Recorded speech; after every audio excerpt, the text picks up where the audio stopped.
Martial Peak, Chapter 5841, Waiting. In the past, the Black Ink clan was annoyed by Yang Kai's propensity for messing with them at the no-return pass, but they were still able to put a stop to it then. However, now that he was a Ninth Order Master, the Black Ink clan did not seem to have a way to stop him anymore.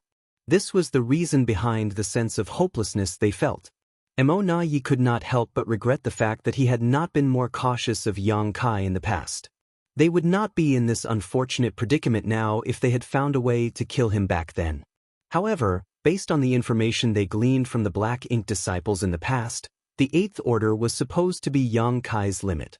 No one would have thought that the legendary universe furnace would suddenly open up just as the human race and the Black Ink clan were carefully building up their armies in preparation for their ultimate showdown, which led to Yang Kai becoming a Ninth Order Master. At the end of the day, Yi did not have the power to see the future. At the time, he was entirely focused on creating more royal lords, which meant that the threat of an Eighth Order Master such as Yang Kai would naturally diminish, and he would not have to specifically target this human menace.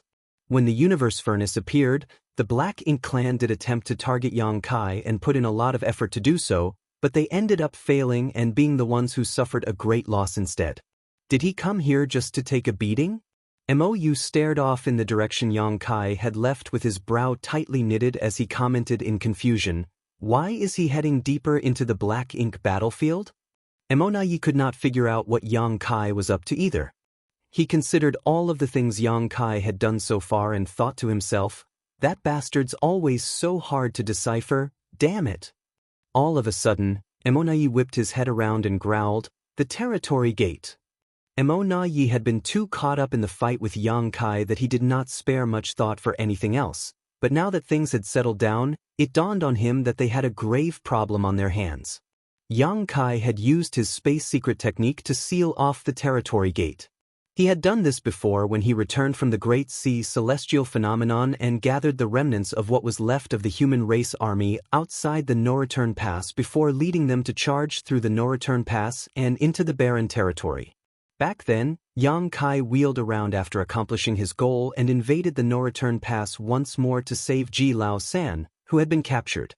When Yang Kai made his way back from the barren territory, he used some secret technique to seal up the territory gate. At the time, he had only just become an Eighth Order Master, so both his abilities and his mastery over the Tao of space were nowhere near what they were now, so it had taken him some significant effort. After rescuing Ji Lao San, Yang Kai brought the former to the depths of the Black Ink battlefield and used a secret passageway in the Blue Sky Theater to return to Black territory. When that happened, the Black Ink clan had to put in a lot of effort to reopen the territory gate. Yang Kai had not done anything like that since, until now. The no-return pass was the Black Ink clan's main base and largest spawning ground. Many from the Black Ink clan were being born here at any given moment, and they constantly sent out reinforcements to the front lines. The injured pseudo-royal lords would also return to the no-return pass to slumber and recover when they were injured. Now that the territory gate was sealed, it meant that the no-return pass had been cut off from the rest of the 3,000 worlds. This greatly threatened the Black Ink clan army, which was still out fighting in the 3,000 worlds. Even though the Black Ink clan had an exceedingly high number of masters and could muster up enough force to break open the territory gate once more, it would take time for them to do so. The situation out on the battlefield could change at any moment, so they could not afford to waste any time at all. In the blink of an eye, all manner of thoughts raced through Yi's mind. All at once, he realized that this could have been Yang Kai's main reason for coming over to the no-return pass. Nevertheless, even if he figured this out now, nothing changed. The territory gate was still sealed and the Black Ink clan had to find a way to break it open again as soon as possible. And so, under the command of Yi and Mou, the Black Ink clan began attacking the territory gate. Immense force surged as the Black Ink clan felt as if they had swallowed a fly. In the void some distance away from the no-return pass, Yang Kai came to a stop atop a universe fragment where he adjusted his breathing and began to tend to his injuries. As a result of going up against that many Black Ink clan masters alone, he had taken a heavy beating. If it had not been for the thick skin and strong flesh he had thanks to his dragon form, he would not have been able to hold out as long as he did. Although he injured some of the pseudo-royal lords, he lamented the fact that he could not kill any of them. Alas, he had not been in a position to do so at the time. In any case, he accomplished what he set out to accomplish. The destruction of a high-rank black ink nest and the slaughter of a territory lord who could have become a royal lord was nothing more than his way of giving the Black Ink clan a warning. He still had other things to do now. The Black Ink clan would have come to a realization by now, right? The sealed-up territory gate would surely give them a headache and keep them occupied for some time. Well, the bigger the headache, the better. It would make it even easier for me to carry out the rest of my plan. Several days later, Yang Kai rose to his feet as mighty as a dragon and as fierce as a tiger once more. Even serious physical injuries did not mean much to him now, as he could easily recover from them. He glanced in the direction of the no-return pass before turning around and heading deep into the Black Ink battlefield. He had a space beacon in hand and was continually pouring his strength into it in search of a response. One could say that the Black Ink battlefield was made up of many different theaters. Still, the expansiveness of the Black Ink battlefield paled in comparison to the vastness of the universe. It was like comparing a pond to an ocean. For countless years, the human race and the Black Ink clan clashed time and time again across the Black Ink battlefield. However, following the humans' defeat, the once frenetic battlefields became silent with none of the commotion of yore. The Black Ink clan claimed the no-return pass and made it their base as they fixed their eyes upon the 3,000 worlds. Of course, they would send teams out to the Black Ink battlefield to mine for resources, but they would not venture too far as there was plenty to harvest nearby.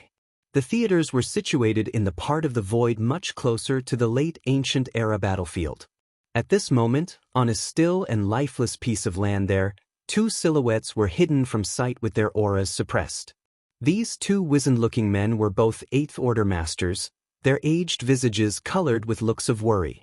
After a long bout of silence, the black-robed old man on the left spoke up. "It's been nearly 700 years and we haven't heard anything from junior brother Yang.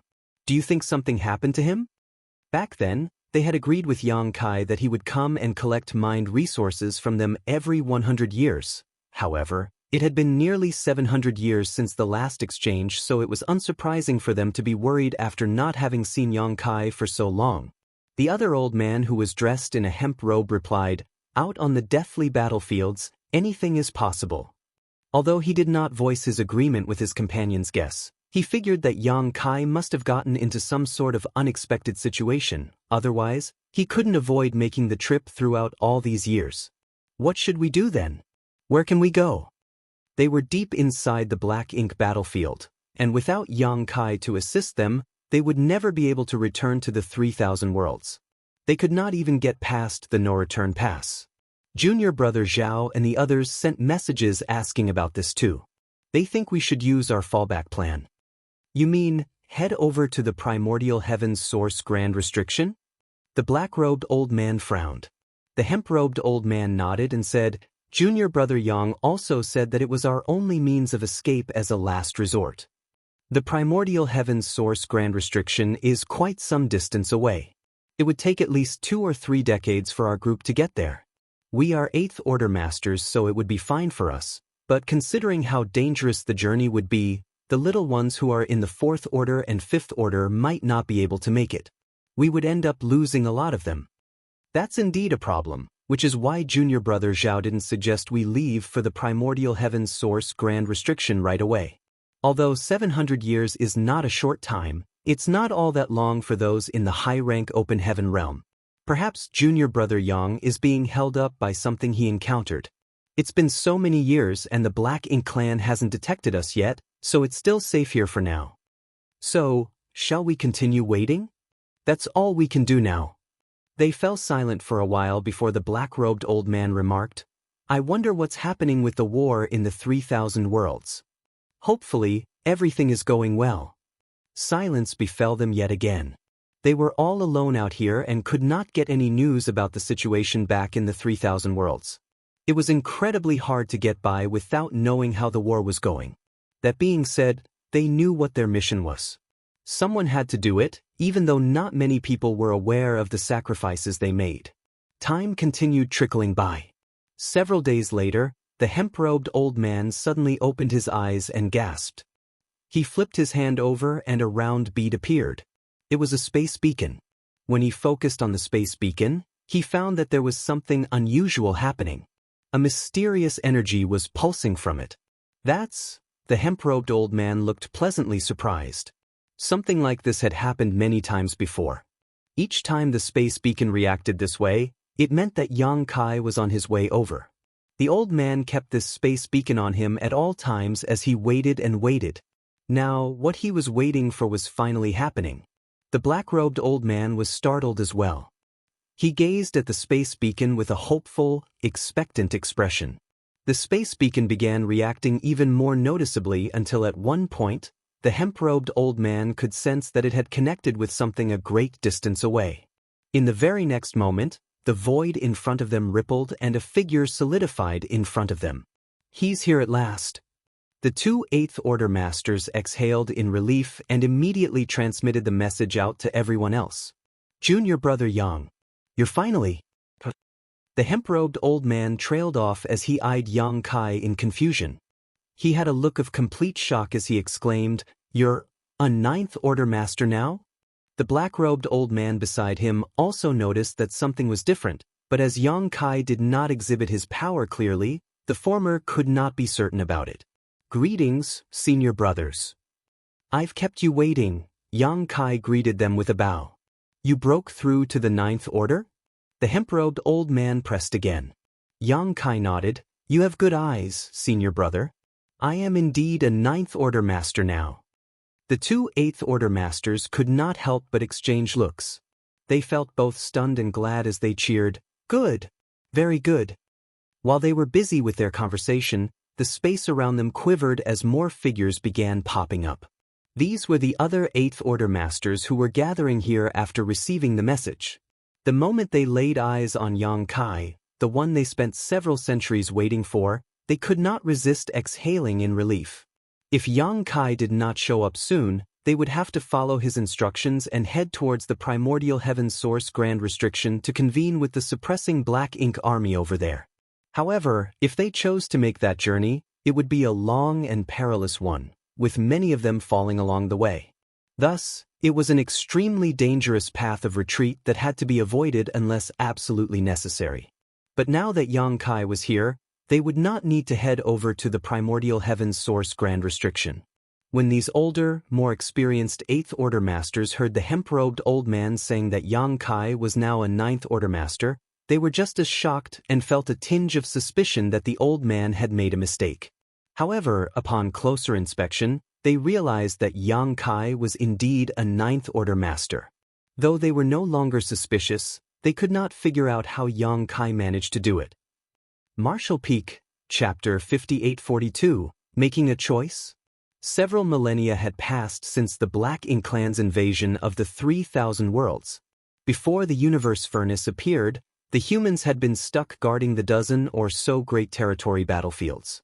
Apart from those Great Territories as well as High Heaven Territory and the New Great Territory, the rest of the other Great Territories largely fell into the Black Ink clan's hands. Thus, the humans had been facing a very difficult conundrum all this while. It was the issue of resources. The fewer Great Territories they controlled, the fewer resources they had access to. A single new Great Territory was not enough to supply the needs of the entire human race. During the Great Evacuation back then, all the sects, including the Cave Heavens and Paradises, brought along everything they could carry from their storehouses and treasuries. This was especially true of the Cave Heavens and Paradises, who had hundreds of thousands of years of accumulated resources in their collections. Nevertheless, in the thousands of years that passed since then, they had used up most of what they brought with them and their resources were nearly drained as well. Furthermore, as the human race's rising stars flourished and many new open heaven realm masters emerged in the star boundary and the Myriad monsters world, the need for resources constantly grew. In the past, the human race's many great forces were spread throughout thousands of great territories across the 3,000 worlds and were basically self-sufficient, but that could no longer be the case now. As such, many years ago, the humans started looking for ways to overcome this crisis. It was a matter of resources, and the only options were to use them sparingly and find new sources. It was easy enough to keep usage to a minimum. The humans scrimped and saved wherever they could to avoid any needless usage of materials. They even stopped squads from customizing their warships hundreds of years ago. However, the humans had a hard time finding new sources. Earlier on, quite a lot of hunters attempted to loot the Black Ink Clan teams who were moving resources around. They did manage to get what they wanted, but it was incredibly dangerous, as well as things would end in disaster for them the moment a master from the Black Ink Clan targeted them. Many of the Black Ink disciples among the Black Ink Clan now were such hunters in the past. Yang Kai had negotiated with the Black Ink Clan at the No Return Pass before and was richly rewarded for his efforts, but that was not a long-term solution. Therefore, after much discussion with Mi Jinglun back then, they created a group that was dedicated to mining resources. Several veteran 8th Order Masters were appointed as leaders, and the whole group was snuck into the Black Ink battlefield to carry out this mission. The group consisted of tens of thousands of human masters, but their overall cultivation was fairly low, mainly in the 3rd, 4th, and 5th Order. They could not contribute much on the battlefield, but they were able to gather resources, which was a job that did not require much strength. There were countless lifeless areas across the Black Ink battlefield where an abundance of resources could be found, so it was a suitable place for them to exploit.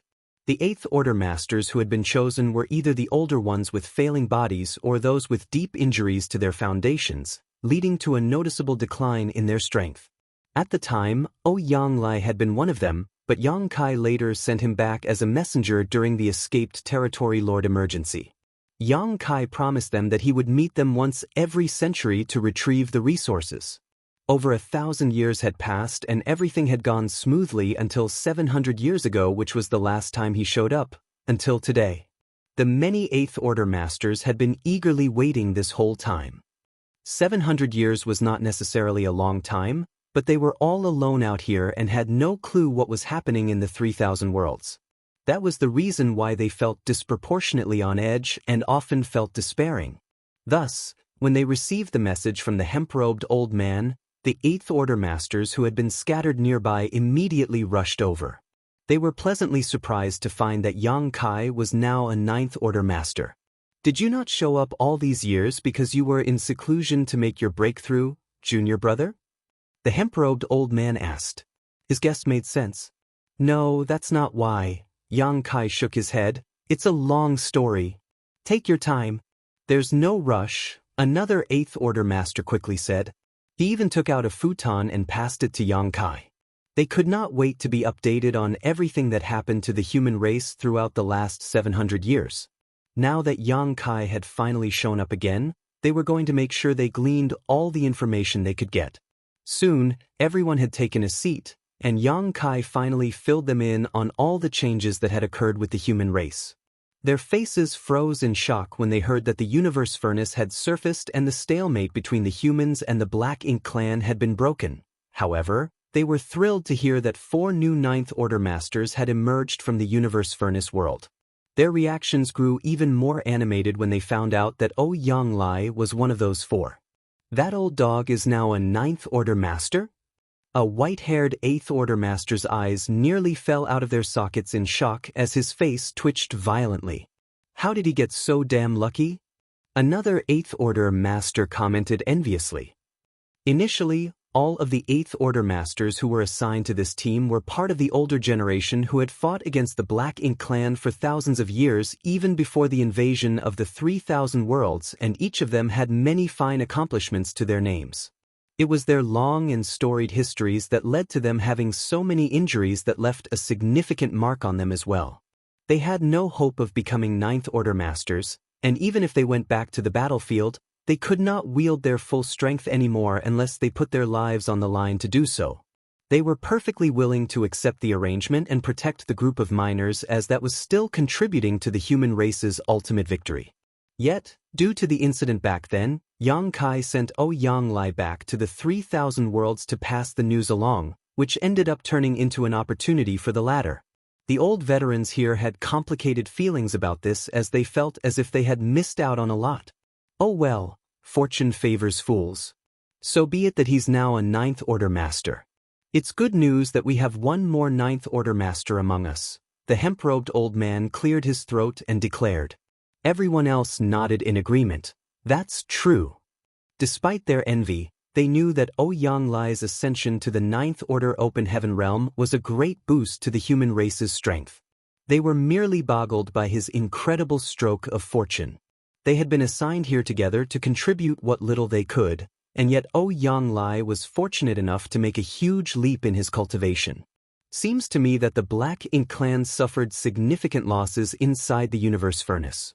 Yang Kai nodded. They lost a few pseudo-royal lords and a royal lord too, but Imona Yi became a royal lord and narrowly avoided meeting his doom. Apart from the 4 Ninth Order masters who ascended inside the universe furnace, senior brother Wei Junyang and senior sister Luo Ting, he also successfully broke through beforehand. Right now, Xiao Xiao and Wu Qing have been freed up as well, so they're each leading an army. Someone silently made the calculations. Does that mean we have 8 Ninth Order masters now? We have 9. Yang Kai turned to the person who spoke. There's one more that all of you aren't familiar with. He's in charge of guarding the primordial heaven's source grand restriction and is the reincarnation of martial ancestor Shi. Yang Kai was referring to Wu Kuang, but Wu Kuang did not interact much with the masters from cave heavens and paradises. His name was not known to the masses and few even knew of his existence. Wu Kuang had only been a 7th Order master when Yang Kai brought him to the primordial heaven's source grand restriction, but he was able to cultivate and reach the Ninth Order Open Heaven realm thanks to the heaven-devouring battle law.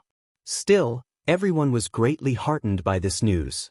During the Great War in the Barren Territory all those years ago, nearly all of the Ninth Order masters sacrificed their lives in the fight. Even the heads of the Dragon and Phoenix clans died in battle.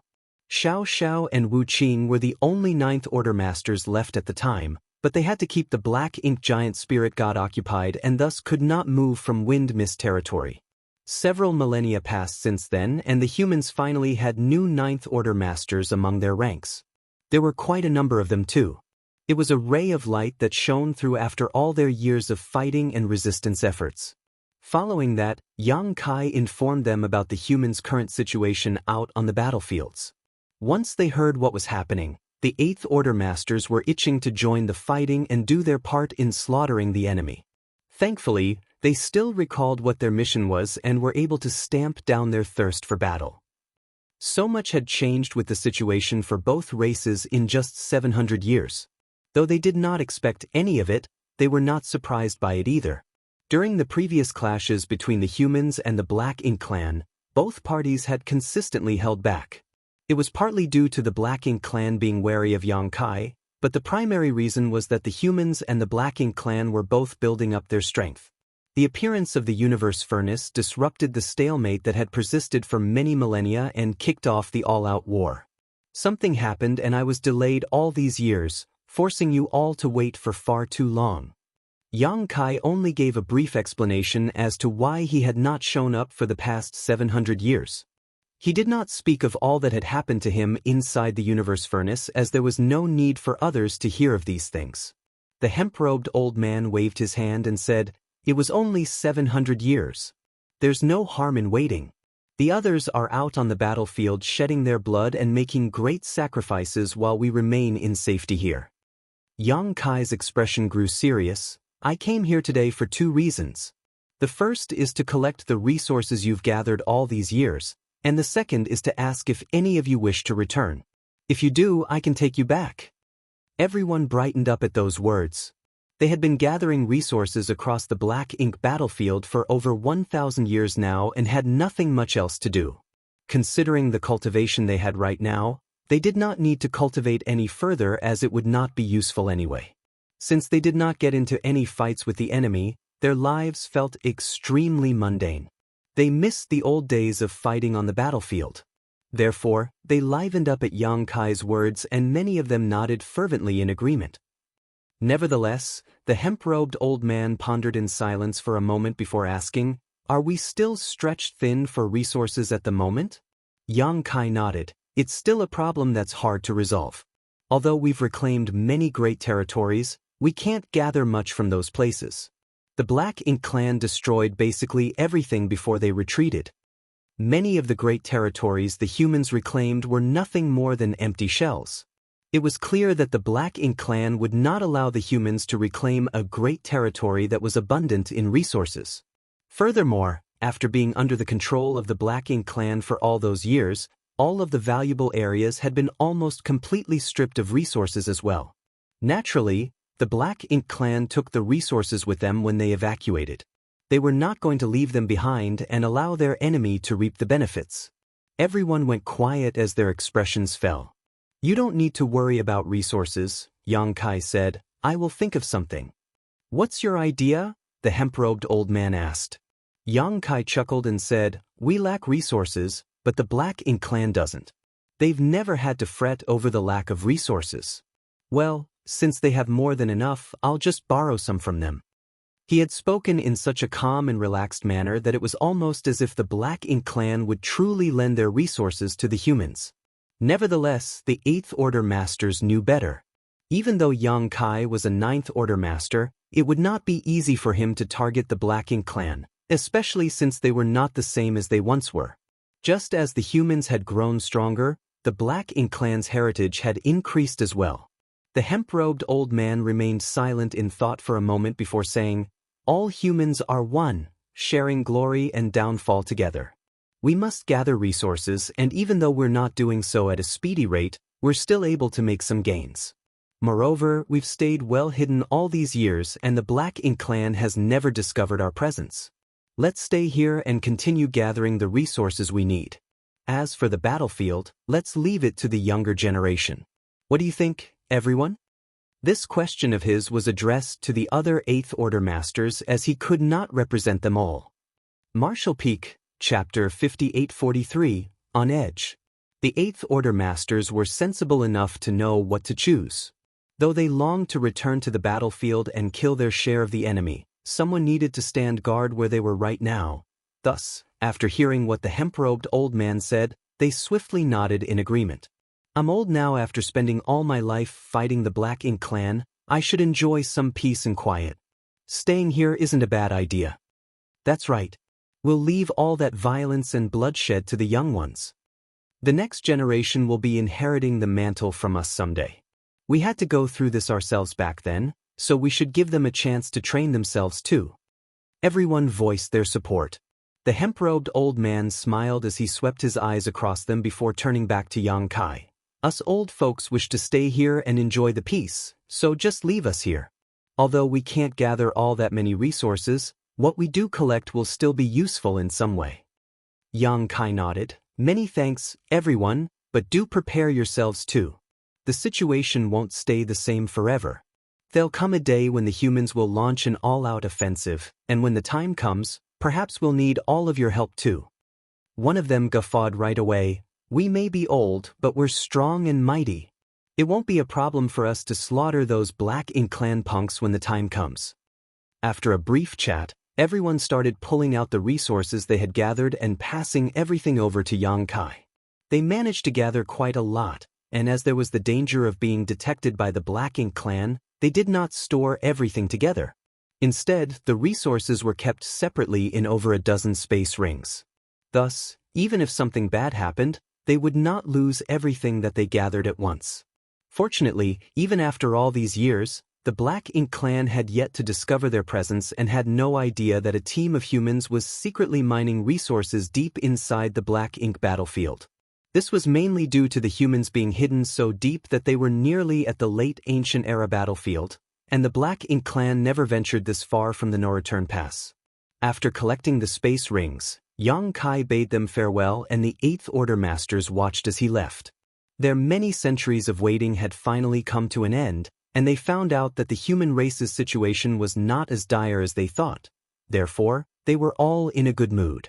Yang Kai took his leave of them and began his journey back. It took him quite some time to find them, but it was far easier for him to head back now.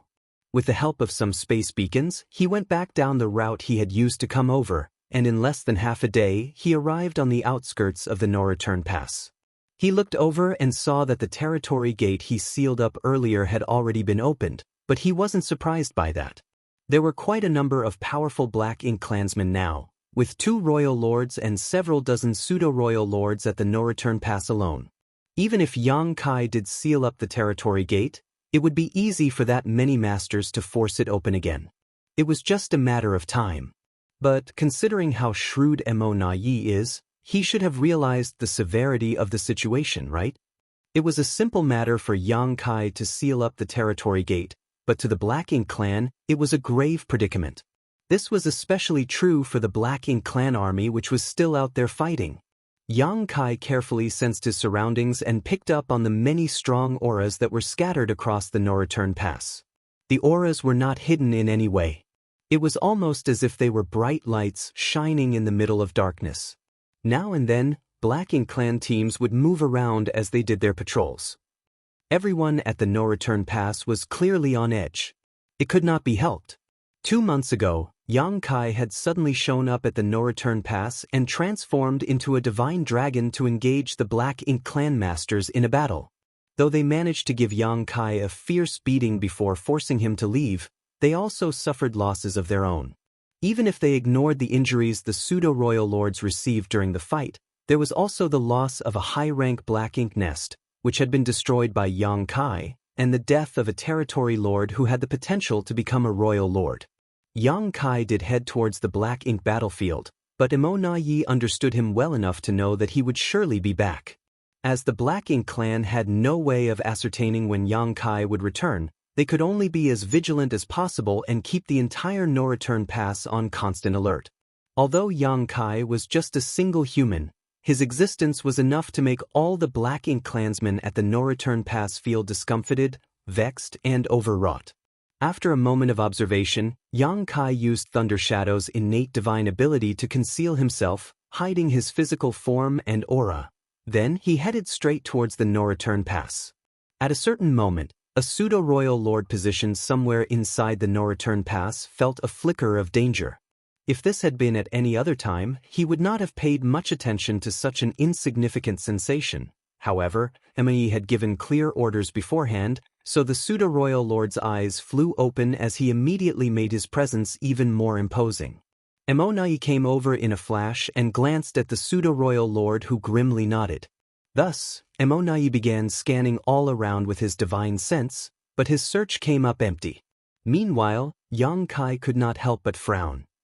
He was still some distance away from them and had thought that he could use Thunder Shadow's innate divine ability to sneak over there and kill that pseudo-royal lord, but he did not expect the latter to be on such high alert. At the very least, he knew for certain that the pseudo-royal lord did not discover his whereabouts. That being said, a being as strong as pseudo-royal lord would still be able to instinctively sense danger. If Yang Kai wanted to attack the pseudo-royal lord and prepared himself to do so, the latter would surely detect something. However, Yang Kai was taken aback to find that the pseudo-royal lord reacted this strongly to the barest hint of danger. He's being far too cautious. Yang Kai was speechless. Alas, Yang Kai did not consider how the Black Ink clan's estimation of his strength had soared after what he did the last time he was here, as well as based on the information they had gathered. Reactions as extreme as this had happened several times before this, but they had all been false alarms. Still, the Black Ink clan remained vigilant. Emonai had no way of confirming whether or not Yang Kai was here, so he called out in a random direction, "I know you're here, Yang Kai. Why are you hiding like a coward? Why don't you show yourself?" Yang Kai eyed Emonai, who was not even facing his direction, and could not resist rolling his eyes when he heard how confident the royal lord sounded. "As if you know anything." There was no response, and Emonai did not make another attempt. He moved back to his previous spot and began scanning the area around him once more while the pseudo-royal lord exhaled in relief. Yang Kai could not resist scoffing from his hiding spot. It would be difficult for him to get anything done with the Black Ink clan fiercely guarding against him like this. Still, though the situation made it tough for Yang Kai to strike at the Black Ink clan, the situation was even harder on them as they had to be on guard at all times in case he launched a surprise attack. The pseudo-royal lords were under a lot of pressure, and even Emonai and Mou were feeling extremely tense. Right now, Yang Kai was the one who had the upper hand as all the possibility of dangers stemmed from him. The Black Ink clan could only react based on what he did. Yang Kai stroked his chin before retreating and circling over to a different part of the no-return pass. Then he began sneaking over to one of the pseudo-royal lords. However, that pseudo-royal lord soon sensed something and intensified his aura as well, and at the very next moment, Mou who had been hidden somewhere popped up and scanned the area. Yang Kai was incensed. Why are all of them frightened by the slightest sound now? Why are they making such a big fuss over just the tiniest hint of danger? How am I supposed to make my move if they're this wary? Alas, a pseudo-royal lord was indeed powerful enough to have a keen sense for danger. Yang Kai wanted to attack them, but even if he used Thunder Shadow's divine ability to hide his presence, he could not remove his opponent's innate ability to sense crisis. It was a natural instinct that all masters had. Yang Kai frowned and moved his gaze towards a high-rank Black Ink nest. I can't do anything to the pseudo-royal lords when they're this vigilant, but it shouldn't be a problem if I target these Black Ink nests, right? Black Ink nests were inanimate objects, and every single high-rank Black Ink nest was crucial to the foundation of the Black Ink clan. The destruction of several would also be a huge loss for the Black Ink clan. Furthermore, these ones at the no-return pass either housed pseudo-royal lords in recovery or territory lords who were cultivating. There was a high chance that Yang Kai would get an unexpected bonus when he destroyed one of these high-rank Black Ink nests. With that thought in mind, Yang Kai moved over to a high-rank Black Ink nest and slammed his fist into it.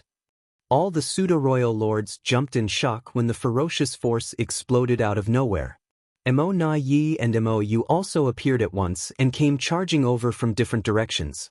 The next instant, the pseudo-royal lords flew into action as well, and they immediately began rushing over. However, Yang Kai did not intend to engage them in a fight. A single punch from him was enough to make the humongous Black Ink nest shatter into pieces, and a figure stumbled out looking rather disheveled. Yang Kai glanced at the figure and was pleased by what he saw. It was a pseudo-royal lord who had been slumbering inside the Black Ink nest to recuperate. An excellent find. Instead of killing the territory lords who had the potential to become royal lords, Yang Kai would much rather kill off some pseudo-royal lords. The pseudo-royal lords were undeniably powerful, and killing any one of them was a great boon. As for the territory lords, they merely had the possibility of becoming royal lords, and it was uncertain whether or not they would succeed. This pseudo-royal lord had been abruptly awakened from his deep sleep, and it was clear that he had not figured out what was happening yet. Thus, he was caught off guard and was swept into a large river that crashed down on him. Yang Kai. Mo Na Ye's teeth nearly cracked from how hard he clenched his jaw. A flurry of secret techniques burst out from him before he even arrived. Mou had done the same. Yang Kai grabbed onto the space-time river and dashed off at once. Nevertheless, though he made a quick escape, he did stumble a little from the torrent of attacks from such a large group of Black Ink clansmen. Yang Kai was moving further and further away, and the Black Ink clan had no hope of catching up to him. Mo Na Yi swiftly came to a stop, and the pseudo-royal lords followed suit. It was not as if they were reluctant to give chase, but they feared what could happen if they did. Had they given chase, Yang Kai would surely put up a fight. Space secret techniques were too unnerving to them, as they allowed Yang Kai to move around elusively. Furthermore, Yang Kai also had a secret technique that allowed him to perfectly conceal himself, which made them feel even more distraught. The Black Ink clan masters were seething with rage as they glared in the direction where Yang Kai had fled. Why didn't you use the Grand Array? Mo Na Yi was infuriated as he glared at a few of the pseudo-royal lords beside him. To defend themselves from Yang Kai's sneak attack, Mo Na Yi had arranged for Grand Arrays to be set up all across the no-return pass. The moment Yang Kai showed up, they were to activate the Grand Arrays to seal off the void. One of the pseudo-royal lords cowered under Mo Na Ye's furious gaze and explained, "We did, but he didn't use any space secret techniques." Mo Na Ye's expression froze. The Grand Array which sealed off the void could indeed remove Yang Kai's ability to use instantaneous movement, but moments ago, he had simply dashed off into the distance, and the Grand Array had no effect on that. Mo Na Yi had been so blinded by his fury that he forgot about this possibility. Martial Peak, Chapter 5844, Know What's Good for You. All of a sudden, Mo spoke up. He stopped. Mo looked over and saw that Yang Kai had indeed come to a stop just barely within his view. Even though Yang Kai did not say anything, it looked as if he was silently taunting them and daring them to come after him. Mo's eyes dimmed and he was so infuriated that he nearly passed out. The space-time river was churning with ferocious waves and it was clear that the pseudo-royal lord stuck inside it was struggling to get out. However, considering the power Yang Kai had right now, the pseudo-royal lord was not going to succeed when he was the only one Yang Kai had to suppress. Not coming after me, huh? Yang Kai eyed the Black Ink clan with flashing eyes. They're all so cautious. I guess they're scared that I'll turn around and attack them again.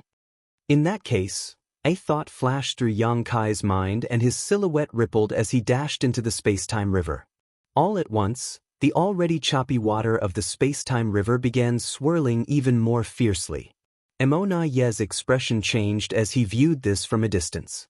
He nearly rushed over, but before he could do anything, the churning river quietened down as Yang Kai reappeared. He was holding onto the pseudo-royal lord, who was barely breathing and whose vitality was weak. The pseudo-royal had returned to the no-return pass to recuperate inside the Black Ink nest after being heavily injured during a fight with the 8th Order Masters out on the battlefield.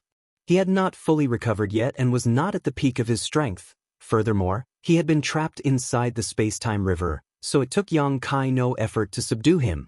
With the pseudo-royal lord in hand, Yang Kai gazed coldly at the powerful masters from the Black Ink clan who stood in a group some distance away from him, and his grip began tightening.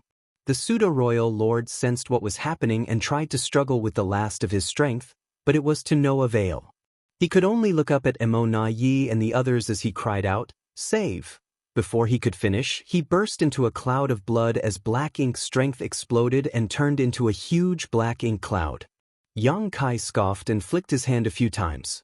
The pseudo-royal lords opposite him were beside themselves with rage while Mo and Mo were livid as well.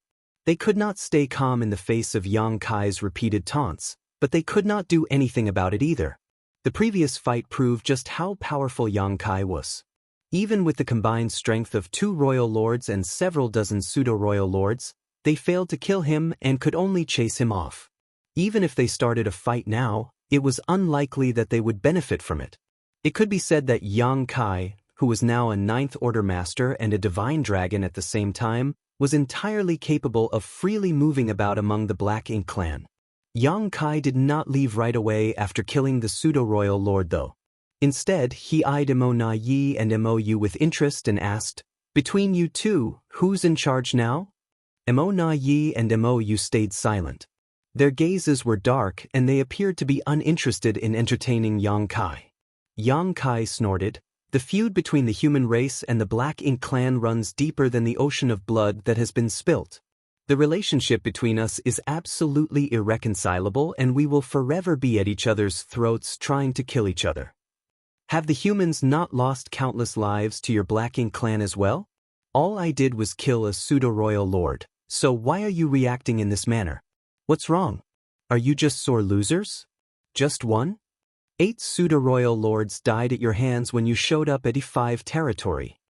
The thought of this made Mo's blood boil. You would have killed the rest of them there if it had not been for the fact that they fled the moment they realized the situation didn't look good for them. Mo took a deep breath to quell his anger before gritting his teeth and spitting out, "What do you want? Just spit it out."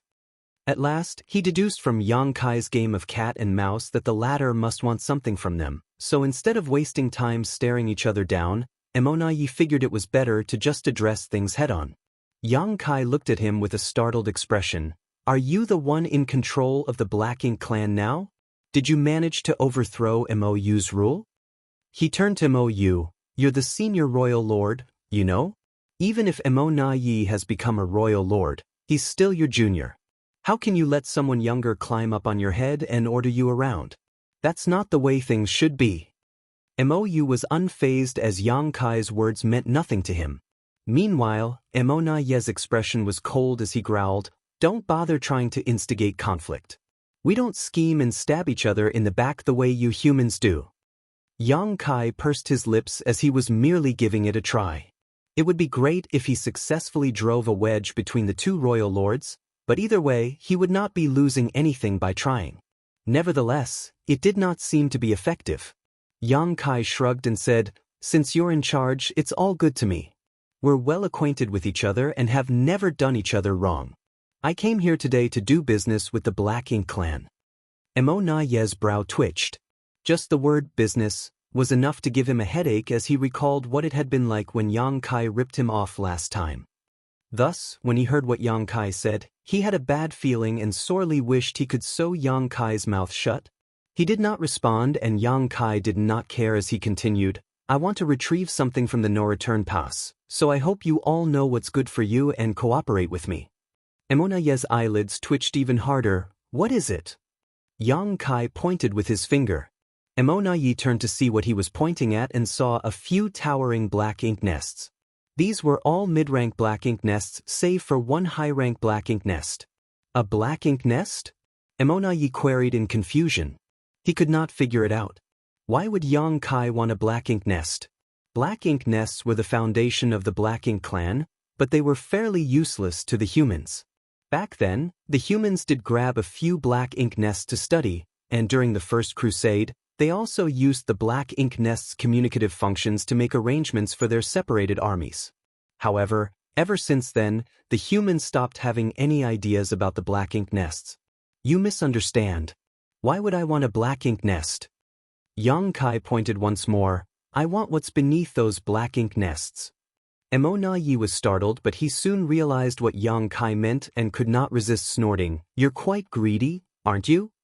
The only thing beneath the black ink nests was a great pass. Back then, when the human race's crusade force had been defeated outside the primordial heaven source grand restriction, they had been forced to retreat to the no-return pass. However, during that time, some of the great passes remained behind to delay the enemy. They suffered heavy casualties and most of the great passes were also either badly damaged or destroyed. In the end, only some 70 to 80 great passes gathered back at the no-return pass. Following that, several more had been destroyed when the Black Ink clan invaded the no-return pass. The only great passes remaining here at the no-return pass numbered approximately half of what the humans had at their peak, and most were heavily damaged. The majestic great passes were legacies from the human race's ancestors. It was the heritage that was collected and passed down from generation to generation. These great passes greatly contributed to the humans' ability to resist the Black Ink clan across the many theaters of the Black Ink battlefield. Every great pass was a massive mobile palace artifact that could be used for both offense and defense. The suppressing Black Ink fortress had been created to mimic these great passes, but it was far smaller in comparison. It was like comparing a child to an adult. However, due to the overwhelmingly large size of these great passes, the Ninth Order Old Ancestors had no way of taking them with them when they retreated. Thus, when the humans lost the no-return pass, the great passes had been left behind. Even though the Black Ink clan took over the no-return pass, they could not use these great passes, so they simply used them as platforms to plant their black ink nests. So many years had passed since then and the humans had never considered reclaiming these great passes as they could not do so. Emonaye never expected Yang Kai to make this request now. The Black Ink clan could not do anything with these great passes because the humans had taken all the cores with them when they evacuated. Even the arrays and artifacts built into the great passes had been destroyed. They left nothing but empty shells for the Black Ink clan. Thus, Emonaye was puzzled by Yang Kai's request for a great pass. It was no big deal to give one to Yang Kai, but since they were enemies, he was not going to agree to it. Emonaye was about to reject the request when he heard Yang Kai adding airily, "I only wish to take a great pass. I'll let you move your black ink nests away first. All you have to do is agree to my request, but if you refuse, well, I have nothing much to do anyway. I guess I'll just drop by for a visit every now and then." Emonaye had to choke down what he was about to say. No words could describe the bitter taste in his mouth right now. If Yang Kai had made this request 2 months ago when he first showed up, there was no way Emonaye would have agreed. However, the fight 2 months ago allowed the Black Ink clan to witness Yang Kai's might. Furthermore, his sneak attack earlier resulted in the loss of a high-rank Black Ink nest and a pseudo-royal lord. How could they afford to bear such losses if this situation happened a few more times? The pseudo-royal lords did have the ability to sense danger approaching, but the black ink nests were inanimate objects. If Yang Kai focused on attacking the black ink nests, then no matter how many high-rank black ink nests they had at the no-return pass, the number would eventually drop to 0 someday. Yang Kai had proven himself capable of doing such a thing. Therefore, after taking everything into account, Mo Yi realized he had no way of rejecting the request. He could not resist glancing at Mou. Although Mou trusted him and allowed him to be in charge of all military matters, he could not decide such a thing by himself, so he had to discuss it with Mou first. The two royal lords communicated with their divine sense, and Yang Kai did not rush them.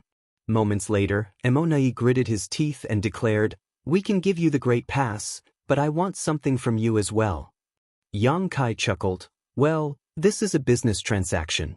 As always, the price starts off sky-high before coming back down to close the deal. Go ahead and say what you want. Once we give you the Great Pass, you are not to come back to the no-return pass ever again," Mo Yi declared. "Do you want to go back to sleep and carry on with your dreams?" Yang Kai eyed Mo Yi as if he were staring at a fool. Mo Yi shrugged, "You're the one who said the asking price should start off high. Who knows? Maybe you might have agreed to it." Yang Kai's mood soured. "Do I look like a fool to you? 1,000 years then. Don't come back to the no-return pass for 1,000 years. The veins along Yang Kai's forehead started to pulse. "I said the price starts off high, but I didn't say it should be ridiculous. I learned from you," Mo Yi fired back mockingly. Yang Kai glared at him before waving his hand. 10 years? I'll stay away from the no-return pass for 10 years. 900 years. Mo Yi started bargaining. "I think you have misunderstood the situation you're currently in," Yang Kai remarked incredulously. "It's not a must for me to retrieve something today. I can always come back to the no-return pass whenever I want. Staying away for a decade is the most sincerity I can offer, so don't push your luck." Martial Peak, Chapter 5845, Retrieving a Great Pass. 10 years seemed like a long time to a normal human without any cultivation, but for top masters, especially those whose cultivation had reached that of Mo Yi and Yang Kai, it was nothing more than a flick of the hand. Thus, it was only natural that Mo Yi was dissatisfied with Yang Kai's proposal and immediately began to haggle as if he were arguing with a merchant at the market. Nevertheless, Yang Kai was the one with all the leverage, and he insisted on 10 years. Mo Yi was so frustrated that he fumed. "Since you want to do business, shouldn't you at least show some sincerity? I don't detect even the tiniest bit of sincerity from your stance at all. Sure, you may be able to throw your weight around right now, but you won't always get so lucky. Don't the humans have a saying, Yang Kai? He who often walks by the river can't avoid getting his shoes wet. You're not invincible. Moreover, we will be on guard from now on, so how often will you get to succeed in the future?" Mo Yi hit the nail on the head. After Yang Kai's latest stunt, the no-return pass was bound to impose even tighter security measures. Even though Yang Kai was banking on his superior strength, he would still get himself into a sticky situation if he was unlucky. That was why Yang Kai was willing to strike a deal with the Black Ink clan.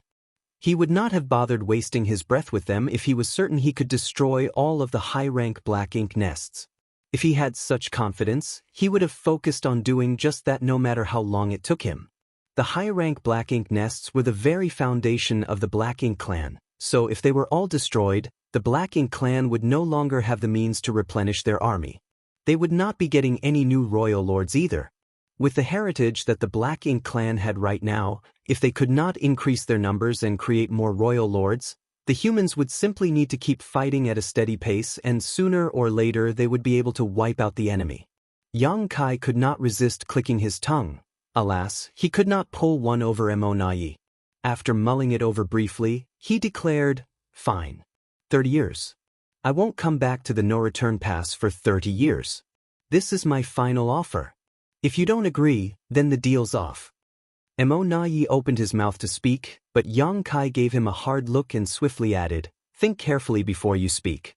If you so much as utter the word, no, I will turn around and leave at once." Mo Yi's mouth remained open, but he could not say anything. He glared at Yang Kai before communicating with Mou with his divine sense. Yang Kai calmly waited for their decision, but his eyes swept over all the pseudo-royal lords, his sinister gaze making them tremble in fear. A moment later, Mou spoke up, "It's a deal. You can take one great pass in exchange for staying away from the no-return pass for 30 years. I hope you'll honor your end of the deal." Yang Kai grinned, "You can rest assured that I'll do just that. We've dealt with each other many times, but have I ever broken my word?" Mou did not respond. It was true that Yang Kai had never broken his promise before, but the situation at this point was a far cry from what it had been back then. In the past, though they were on opposing sides, both races were busy building up their strength and thus acted with restraint. That was the reason why Yang Kai did not do anything reckless back then. However, the situation was different now. A full-scale war had broken out between the two sides and they were constantly at each other's throats. In all honesty, Mou had little faith in Yang Kai's likelihood of keeping his promise. Even if Yang Kai had no intention of following through though, the Black Ink clan could not do anything about it. Mou agreed to the deal for two reasons. The first was that he could not do anything anyway, but secondly, it was also his way of sounding out Yang Kai. The humans left a total of 49 great passes here. Which one do you want? Mou asked. "I'll take a look first," Yang Kai replied. Naturally, he wanted to take the one that was the least damaged. Otherwise, even if he did retrieve one, the humans would have to use a hefty amount of their resources to repair it, and resources were exactly what they currently had the least of. Thus, Yang Kai flew towards the no-return pass while the Black Ink clan instinctually backed away. Once Yang Kai got close to the no-return pass, he stopped and carefully studied the great passes. Although he had made trips to the no-return pass numerous times, he was always busy trying to cause damage to the Black Ink clan and had not paid much attention to the condition of the great passes that had been left here. Now that he was scrutinizing them, he could sense just how intense the war back then had been. During the great battle at the no-return pass, Yang Kai was still inside the Great Sea celestial phenomenon, and by the time he managed to escape and return to the fight, the humans had lost the no-return pass and retreated to the barren territory. Therefore, he had not been a part of that battle and only knew that the humans suffered terrible casualties, including the deaths of over a dozen Ninth-Order Old Ancestors. The Black Ink clan did not come out unscathed either, of course. One of the Black Ink giant spirit gods had been heavily wounded by the humans during the Black Ink clan's siege of the no-return pass. It was that Black Ink giant spirit god that was killed in the barren territory with Air's assistance. If it had not been for that, there would not be just two Black Ink giant spirit gods remaining. None of the many great passes left here at the no-return pass was in perfect condition. All of them were littered with traces from that battle, including blood stains from both races. In the end, Yang Kai's eyes fell on one of the great passes and he pointed at it. "I'll take that one." He could vaguely see two characters on one of the walls, but it was hard to decipher them, possibly due to the passage of time as well as the damage sustained during the battle. However, Yang Kai could just barely make out their meaning. That should be Pure Yang Pass. The old ancestor of Pure Yang Cave Heaven was the one who was in charge of Pure Yang Pass, and among all of the old ancestors back then, he was one of the oldest and most powerful. Yang Kai had long admired the old ancestor, but he never got the chance to meet the latter. He heard it was that very old ancestor who rallied all the others and led the final charge during the waning moments of the Barren Territory War where they took on the Black Ink giant spirit god and all the royal lords. He and the other old ancestors had chosen to sacrifice their lives for the future of the human race. After being reminded of the valiant old ancestor, Yang Kai became emotional and leveled a cold glare at Mou. "Move your black ink nests away." There were 4 black ink nests on Pure Yang Pass. One was a high-rank black ink nest while the other 3 were mid-rank black ink nests. Quite a number of Black Ink clansmen were also stationed there. It had been agreed upon earlier that Yang Kai would allow the Black Ink clan to move their black ink nests away beforehand. Even though a murderous feeling rose in his heart, he did not want to get into a conflict with Mou right now. Mou flicked his hand and over a dozen territory lords swiftly came over in a group. They kept a wary eye on Yang Kai as they began moving their black ink nests. During this process, Mo Na Yi and Mo Yu kept their auras locked on Yang Kai. It was clear they were heavily guarding against him. Fortunately, Yang Kai did not do anything. Once all the Black Ink nests had been moved and the Black Ink clansmen left, Yang Kai moved over to Pure Yang Pass in a flash. Can he take it with him? Mo Yu secretly asked Mo Na Yi. Mo Na Yi shook his head. I don't know, but since he proposed this deal, it's obvious that he's confident about it. Yang Kai would not have made such a proposition if he did not feel confident. What a frightening enemy, Mo Yu remarked with a complicated expression. These great passes had been left behind at the no-return pass because they were too massive. Even the old ancestors back then could not easily store them inside their small universes.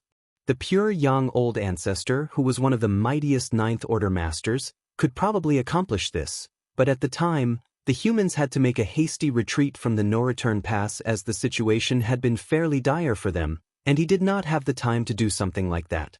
Furthermore, if he did move Pure Yang Pass into his small universe, it would have had a huge effect on his combat strength.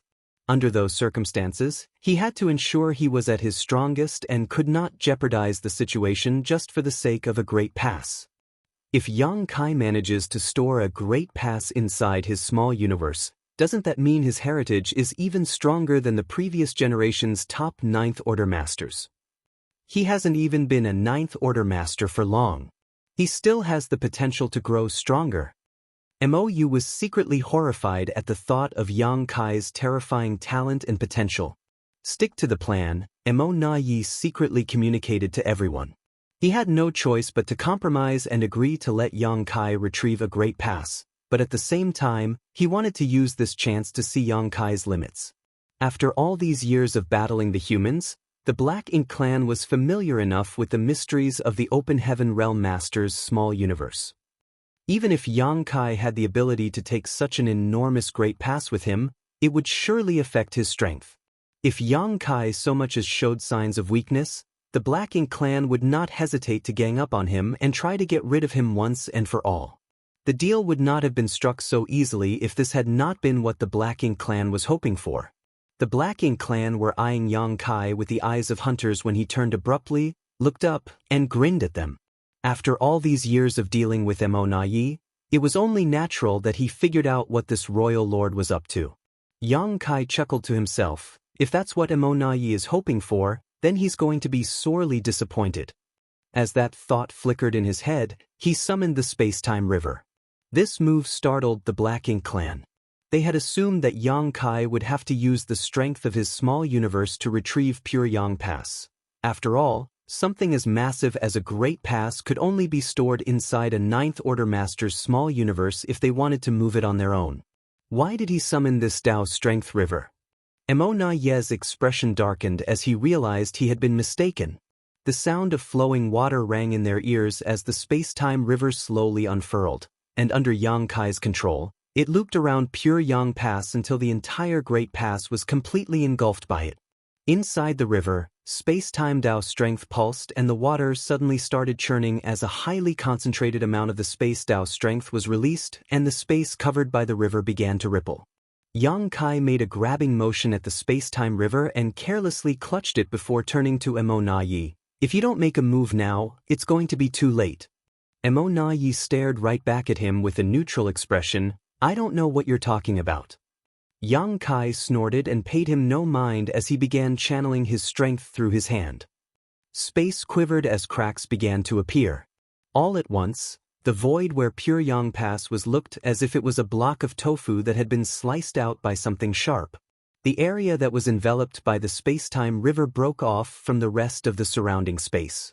All Black Ink clansmen were stunned while disbelief flashed in the eyes of the two royal lords. They were powerful and experienced masters, but even to them, the power Yang Kai exhibited was far too unimaginable. The space-time river began surging even more. It seemed as if the space Tao strength was about to explode and send thunderous waves crashing out of the great river. Yang Kai slowly curled his fist, and as he did that, the piece of the void that had been cut out began shrinking as if something was squeezing it. Each time the water of the space-time river made a full circle, the chunk of void grew a little smaller. From the looks of it, the entire piece of space was going to be compressed by the pressure from the Great River. Marshall Peak, Chapter 5846, Second Business Proposal. Yang Kai's mysterious power was far beyond the realm of what the Black Ink clan thought possible. A quarter-hour later, the dust cleared. Yang Kai raised his hand and a ball the size of his fist shot into it. In the distance, those from the Black Ink clan were looking on with widened eyes and gaping mouths. Emonayi sighed to himself, I was mistaken. He assumed that Yang Kai would use his small universe to retrieve pure Yang Pass and never thought the latter would exhibit such an ability instead. Meanwhile, Yang Kai fiddled with the space-time river ball in his hand as he secretly smirked. He was able to turn a universe world into a world bead, so how difficult would it be to do the same to pure Yang Pass? Of course, there was a difference between refining a universe world into a world bead and what he just did. He had been able to refine those universe worlds because their world principles had not perished yet. In other words, the universe worlds were still alive, so in a sense they were cooperating with him, which allowed him to refine each one of them before leaving them with the world tree. That was also how he managed to build a strange connection with the world tree and use the power of the old tree to traverse the void. However, pure Yang Pass was completely inanimate and could not be communicated with in any way, so Yang Kai could not refine it in the same way. He could only wrap the space-time river around pure Yang Pass and slice away the local space where it was before using the power of his space-time river to compress everything. With his present command over the Tao of space, it was well within his means to do such a thing. Furthermore, after encountering those tiny celestial phenomena inside the universe furnace's infinite river, he had gained much inspiration from them. It could be said that his space-time river was the most crucial part of this whole plan. Without the space-time river, Yang Kai would have a hard time cutting out such a huge piece of the void. Yang Kai played with the space-time river ball in his hand before looking over at Emonayi. Why don't I take another great pass in exchange for staying away from the no-return pass for 60 years? Get lost. Emonayi was incensed as he had abruptly realized that the more powerful Yang Kai was, the more outrageous he became. How dare he make such a shameless request? The human's great passes were extremely lethal weapons of war. It was bad enough to let Yang Kai take one with him, so why would they let him take two? What's more, there was barely a difference between 30 years and 60 years. Stingy! Yang Kai pursed his lips, but he had only made this remark offhandedly as he knew for certain that the Black Ink clan would not agree to it. Even if they did, he would not be able to do it anyway. He only had one space-time river and could not pull out another one. You've gotten what you wanted, so hurry up and leave, Emonayi could not resist urging. In a single trip to the no-return pass, Yang Kai managed to cause the loss of a pseudo-royal lord and a high-rank Black Ink nest. He even took the pure Yang Pass with him. All in all, the Black Ink clan lost quite a fair bit.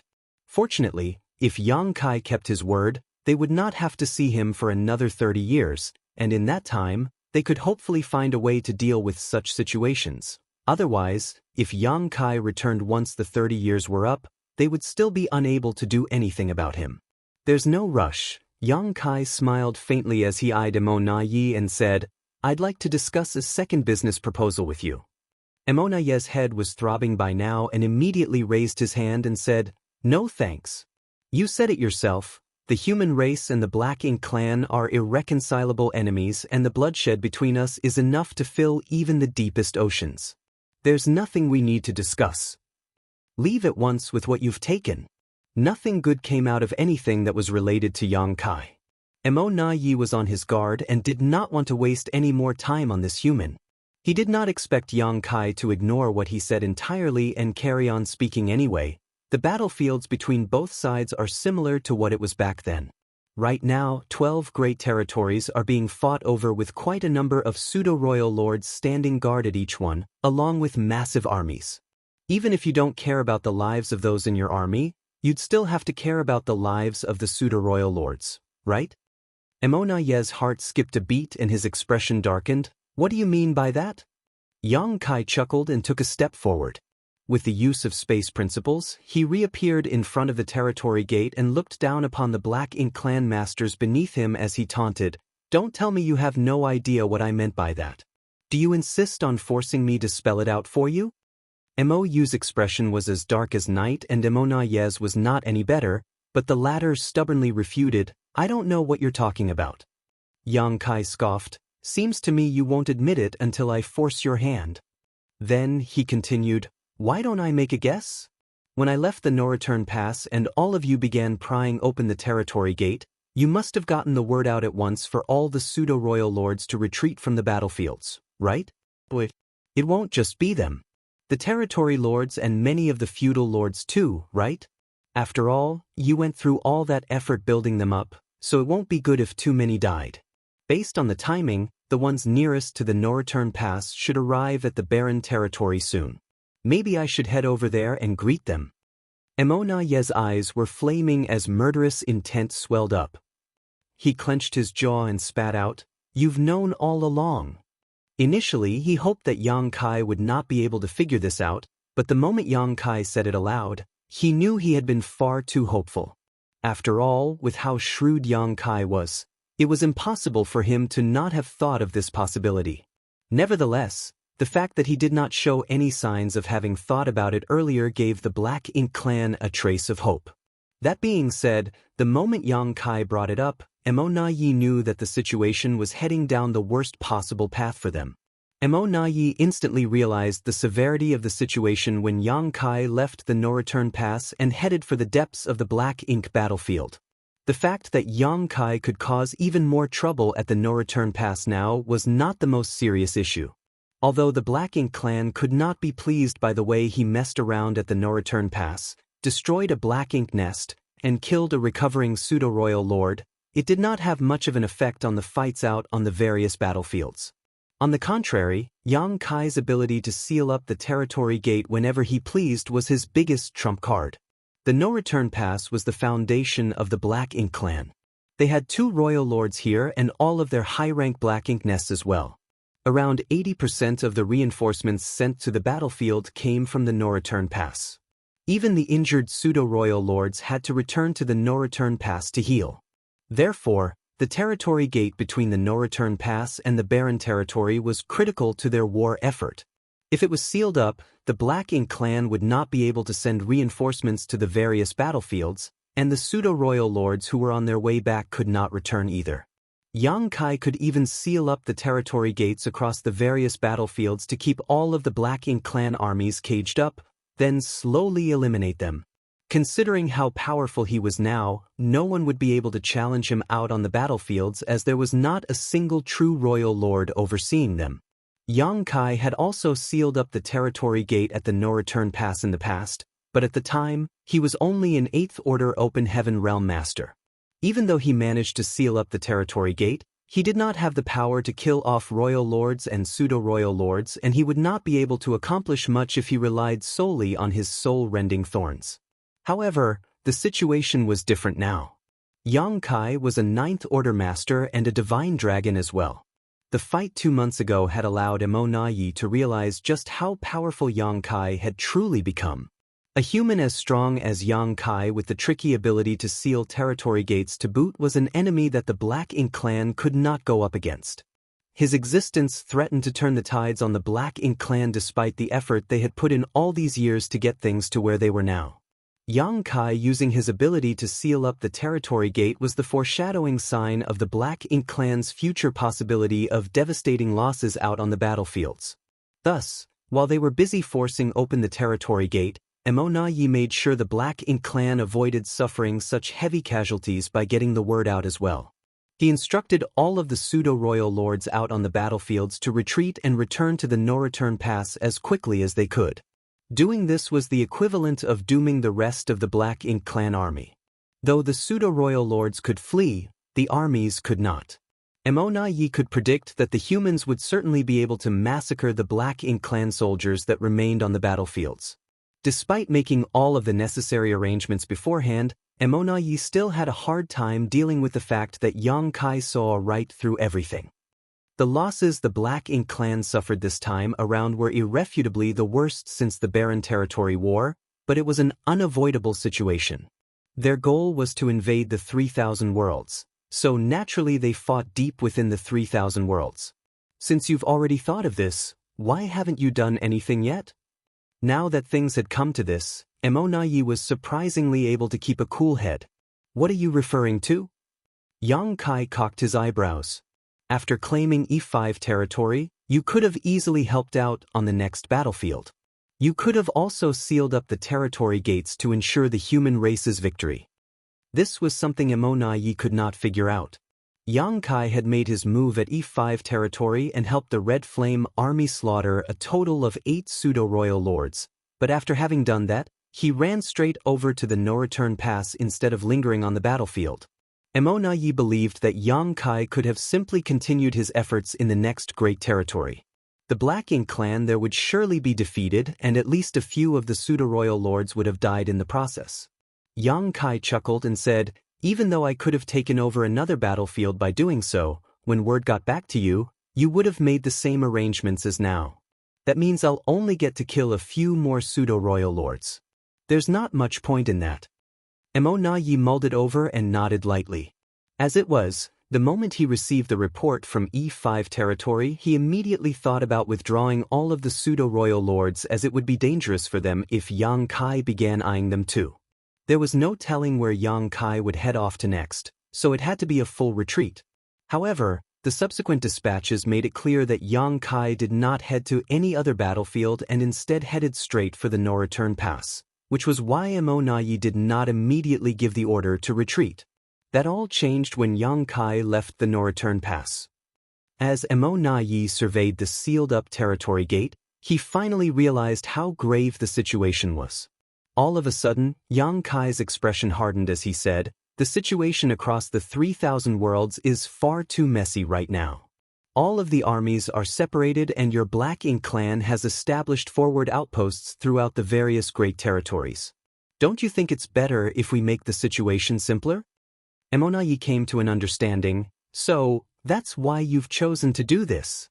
Yang Kai nodded. "Soon, the humans will reclaim the 3,000 worlds, and the Black Ink clan will have to all gather together at the no-return pass. The humans won't need to disperse their armies to deal with you, they will simply have to keep their eye on the no-return pass. As for the pseudo-royal lords whose lives were threatened by Yang Kai, sooner or later, they would still die." Emonayi could not help but feel impressed. That is indeed the best possible situation for the humans. Then, he followed up with a sigh, "The humans are blessed to have you, Yang Kai." Yang Kai smirked, "Don't think I'll go easy on you just because you are flattering me." Emonayi shook his head and asked with a forlorn expression, "Is this the second business proposal you talked about earlier?" Martial Peak, Chapter 5847, Is it too late to ask for more? As soon as Yang Kai pointed out the reality of the current situation, Emonayi knew Yang Kai had managed to trick the Black Ink clan into doing what he wanted again. He purposely sealed the territory gate to make them wary of the possibilities, which led to them recalling all the pseudo-royal lords who were out fighting. All of this left Emonayi feeling both furious and bleak. Yang Kai stood outside the territory gate and opened his arms. "Right now, I'm the one who has the upper hand. Your pseudo-royal lords are retreating from all the different battlefields, but I can seal up the territory gate at any time and slaughter all of them. Even though you can force open the territory gate again, it'll take some time. Moreover, I can seal up more than one territory gate." If Yang Kai headed off right now to kill the returning pseudo-royal lords, he would undoubtedly seal off all the territory gates along the way. Emonayi would not be able to go after him no matter how much he wanted to. With Yang Kai's present mastery over the Tao of space and his current strength, it was laughably easy for him to seal off a territory gate. However, it would take the Black Ink clan time and a lot of time and effort to break one open again. The amount of work required of both parties was worlds apart. Yang Kai could use this to his advantage, and the additional time he had thanks to that would be enough for the Black Ink clan to lose a majority of their pseudo-royal lords. "What do you want?" Emonayi asked darkly. Yang Kai flashed a faint smile. "Now that's how you do business." It was easy to deal with someone as smart as Emonayi. Yang Kai did not need to give a detailed explanation. Emonayi could grasp the situation quickly, which saved the need to waste one's breath. If Yang Kai had been dealing with a hot-headed fool with a fiery temper instead, they might have come to blows by now. That was not what Yang Kai wanted. As long as your new generation of royal lords hasn't emerged, the pseudo-royal lords are your strongest forces. You can't afford to lose any of them. After all, you don't have any more innate territory lords, so every single pseudo-royal lord who dies can't be replaced, Yang Kai slowly remarked. How's this? I won't back you into a corner. For every single pseudo-royal lord, I want 1,000,000 sets of fifth-order materials. You can count how many pseudo-royal lords you have remaining and give me the equivalent amount. Are you insane? Yi stared at Yang Kai in shock. He was thunderstruck by the human's attempt at open robbery. Even though he only asked for fifth-order materials, 1,000,000 sets was far too much. Furthermore, this was only in exchange for a single pseudo-royal lord. At the very least, there were around 100 of them out on the battlefields, so wasn't that like asking for 100,000,000 sets of fifth-order materials? Though Yi knew Yang Kai would surely have high demands, he never expected the latter to be this greedy, and he certainly could not accept it. These materials mean nothing to the Black Ink clan, but the same can't be said for the pseudo-royal lords, Yang Kai commented coolly. You better think carefully before you answer. Yi gritted his teeth. It's too much. Truth be told, Yi was more than willing to use these materials to exchange for the lives of the pseudo-royal lords, but the price that Yang Kai asked for was too far outside the limits of acceptability. After all, the materials taken from them would be used to help the humans grow stronger. The more the Black Ink clan gave, the stronger the humans could become. All of a sudden, Yi realized that this could very well be the real reason why Yang Kai showed up at the No Return Pass. Yi knew of the humans' lack of resources. The Black Ink clan had the entire Black Ink battlefield to supply them with everything they needed to provide for their army, but what did the humans have? They only had the resources amassed by the major sects throughout all their years of existence, but no matter how much they had saved, they would still use everything up someday. When that happened, the humans would no longer have any resources and the cultivation of their masters would slow down dramatically. They might not even get any new Open Heaven Realm masters anymore. Therefore, the humans had to find a way to overcome their dwindling supplies. This explained why Yang Kai named such an exorbitant price. His earlier deal with the Black Ink clan was merely his way of slowly setting up the stage and putting pressure on them. Thinking about it now, Yi realized that the earlier deal did not benefit the Black Ink clan in any way. Instead, they ended up allowing Yang Kai to take a great pass basically for free. That's my only condition. I won't accept any attempts to bargain. You have a stick of incense's worth of time to discuss this. If you can't accept it, then so be it. I will immediately head off to slaughter all your pseudo-royal lords. Let me see how many of them manage to make it back alive. I'll start with the territory gate that connects Shattered Heaven to the 3,000 words. That'll make for an excellent battlefield. Yang Kai took a hard line and left no room for haggling. Yi's eyes nearly popped out of their sockets and the other pseudo-royal lords were seething with rage as well. They kept throwing questioning looks at Yi. It was as if they would rush forward to eviscerate Yang Kai the moment the royal lord gave the order. Meanwhile, Yi's expression kept changing. Everyone could see that he was trying to quell his murderous intent. In the end, he did not give the order as he somehow kept a lid on his fury. He was only able to control himself because he knew nothing would come out of it even if he did give the order to attack. They could not do anything to Yang Kai when the territory gate was right behind him.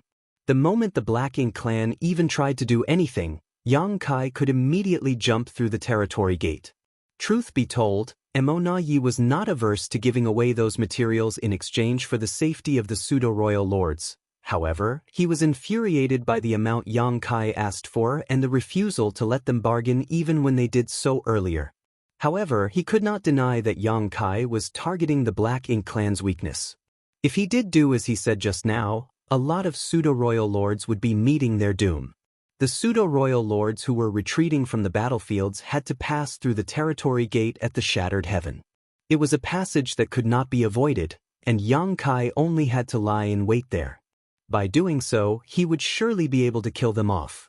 If the Black Ink clan at the No Return Pass wanted to head over to help the pseudo-royal lords, They had to pass through the barren territory and travel across the entirety of the shattered heaven.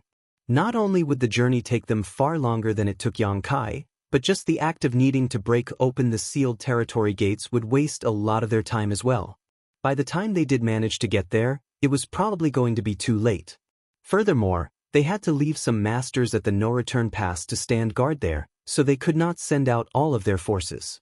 A single human had the entire Black Ink clan in a chokehold. All of the Black Ink clansmen were drowning in humiliation.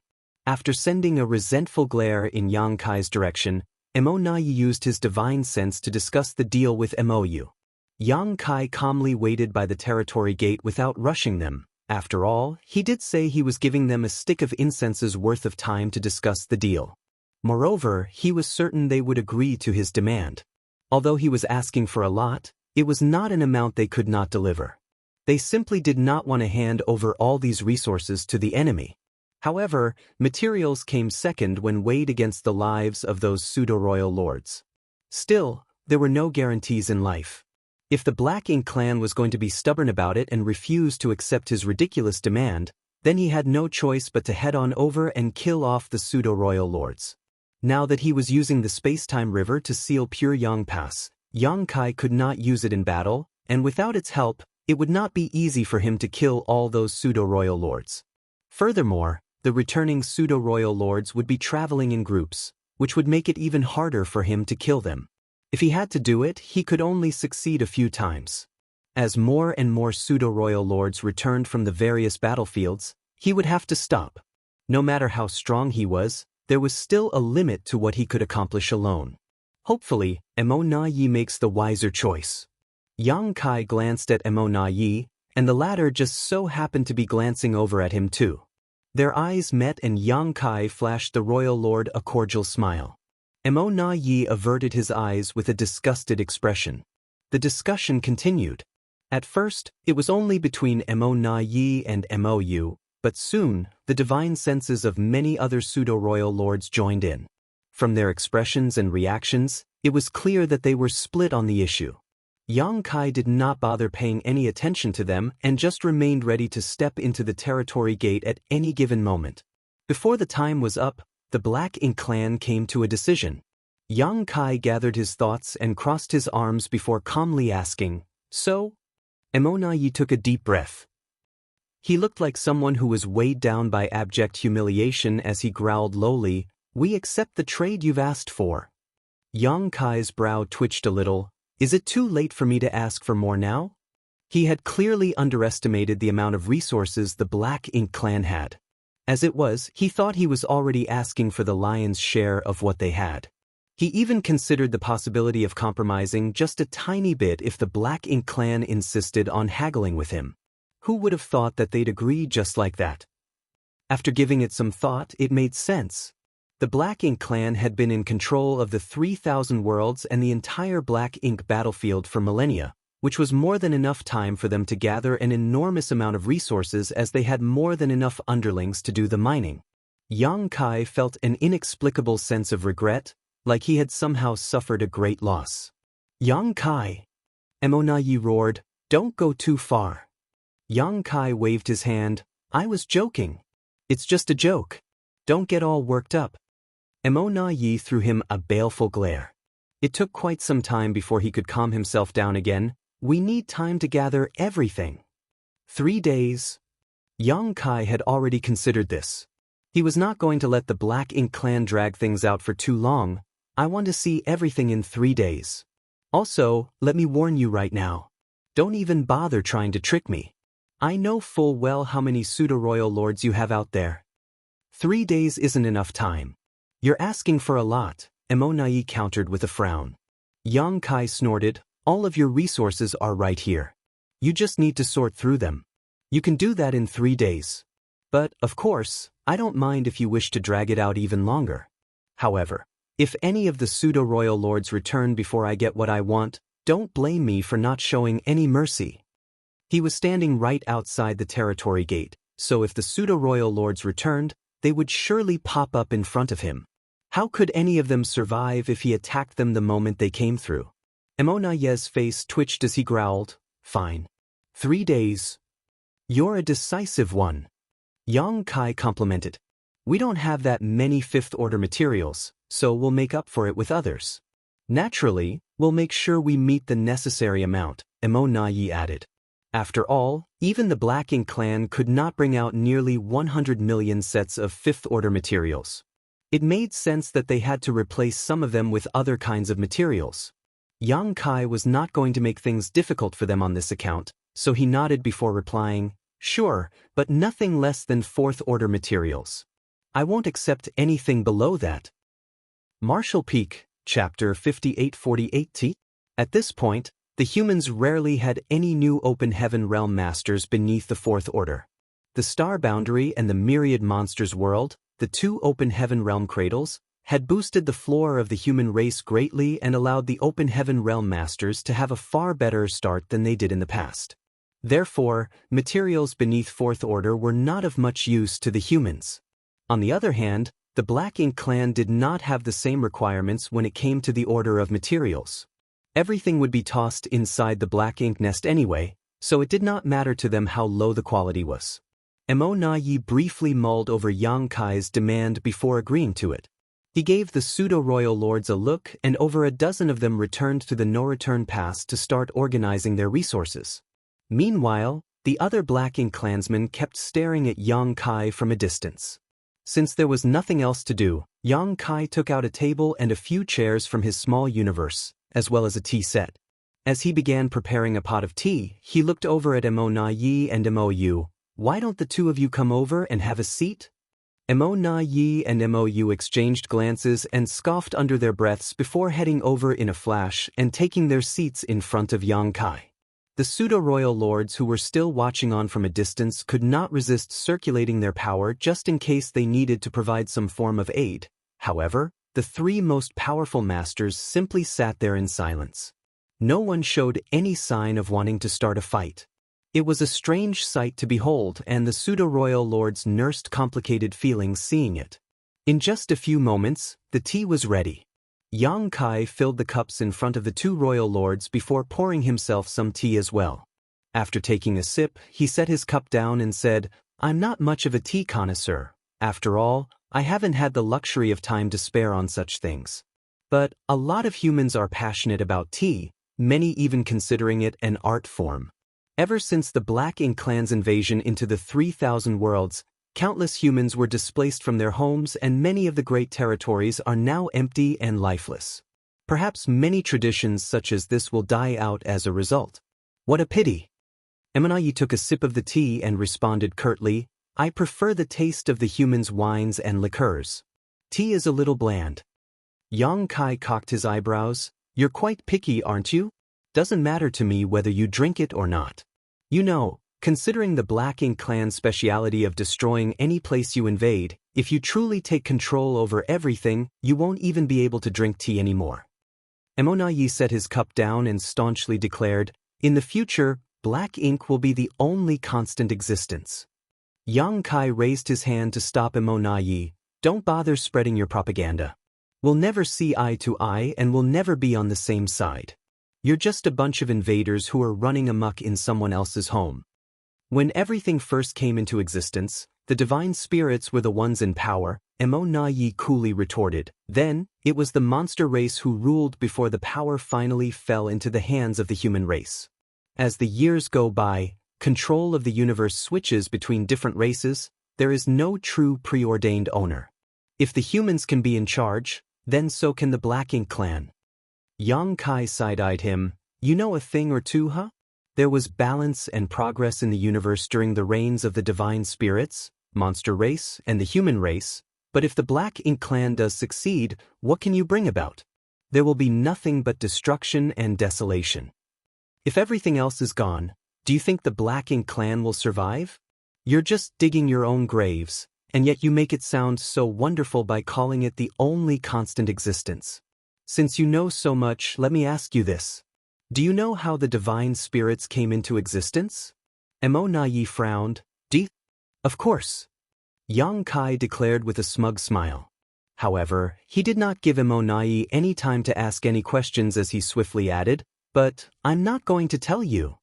Mo Yi could not resist rolling his eyes, but his temper did not flare up. Yang Kai continued, the Black Ink clan came about because of Mo. Its thoughts and beliefs are what determine your actions and choices. Even though Mo is incredibly powerful, it was suppressed and sealed inside the primordial heaven's source grand restriction all of those years ago. Unable to escape, it has been stuck there ever since. However, it doesn't seem to do well with loneliness.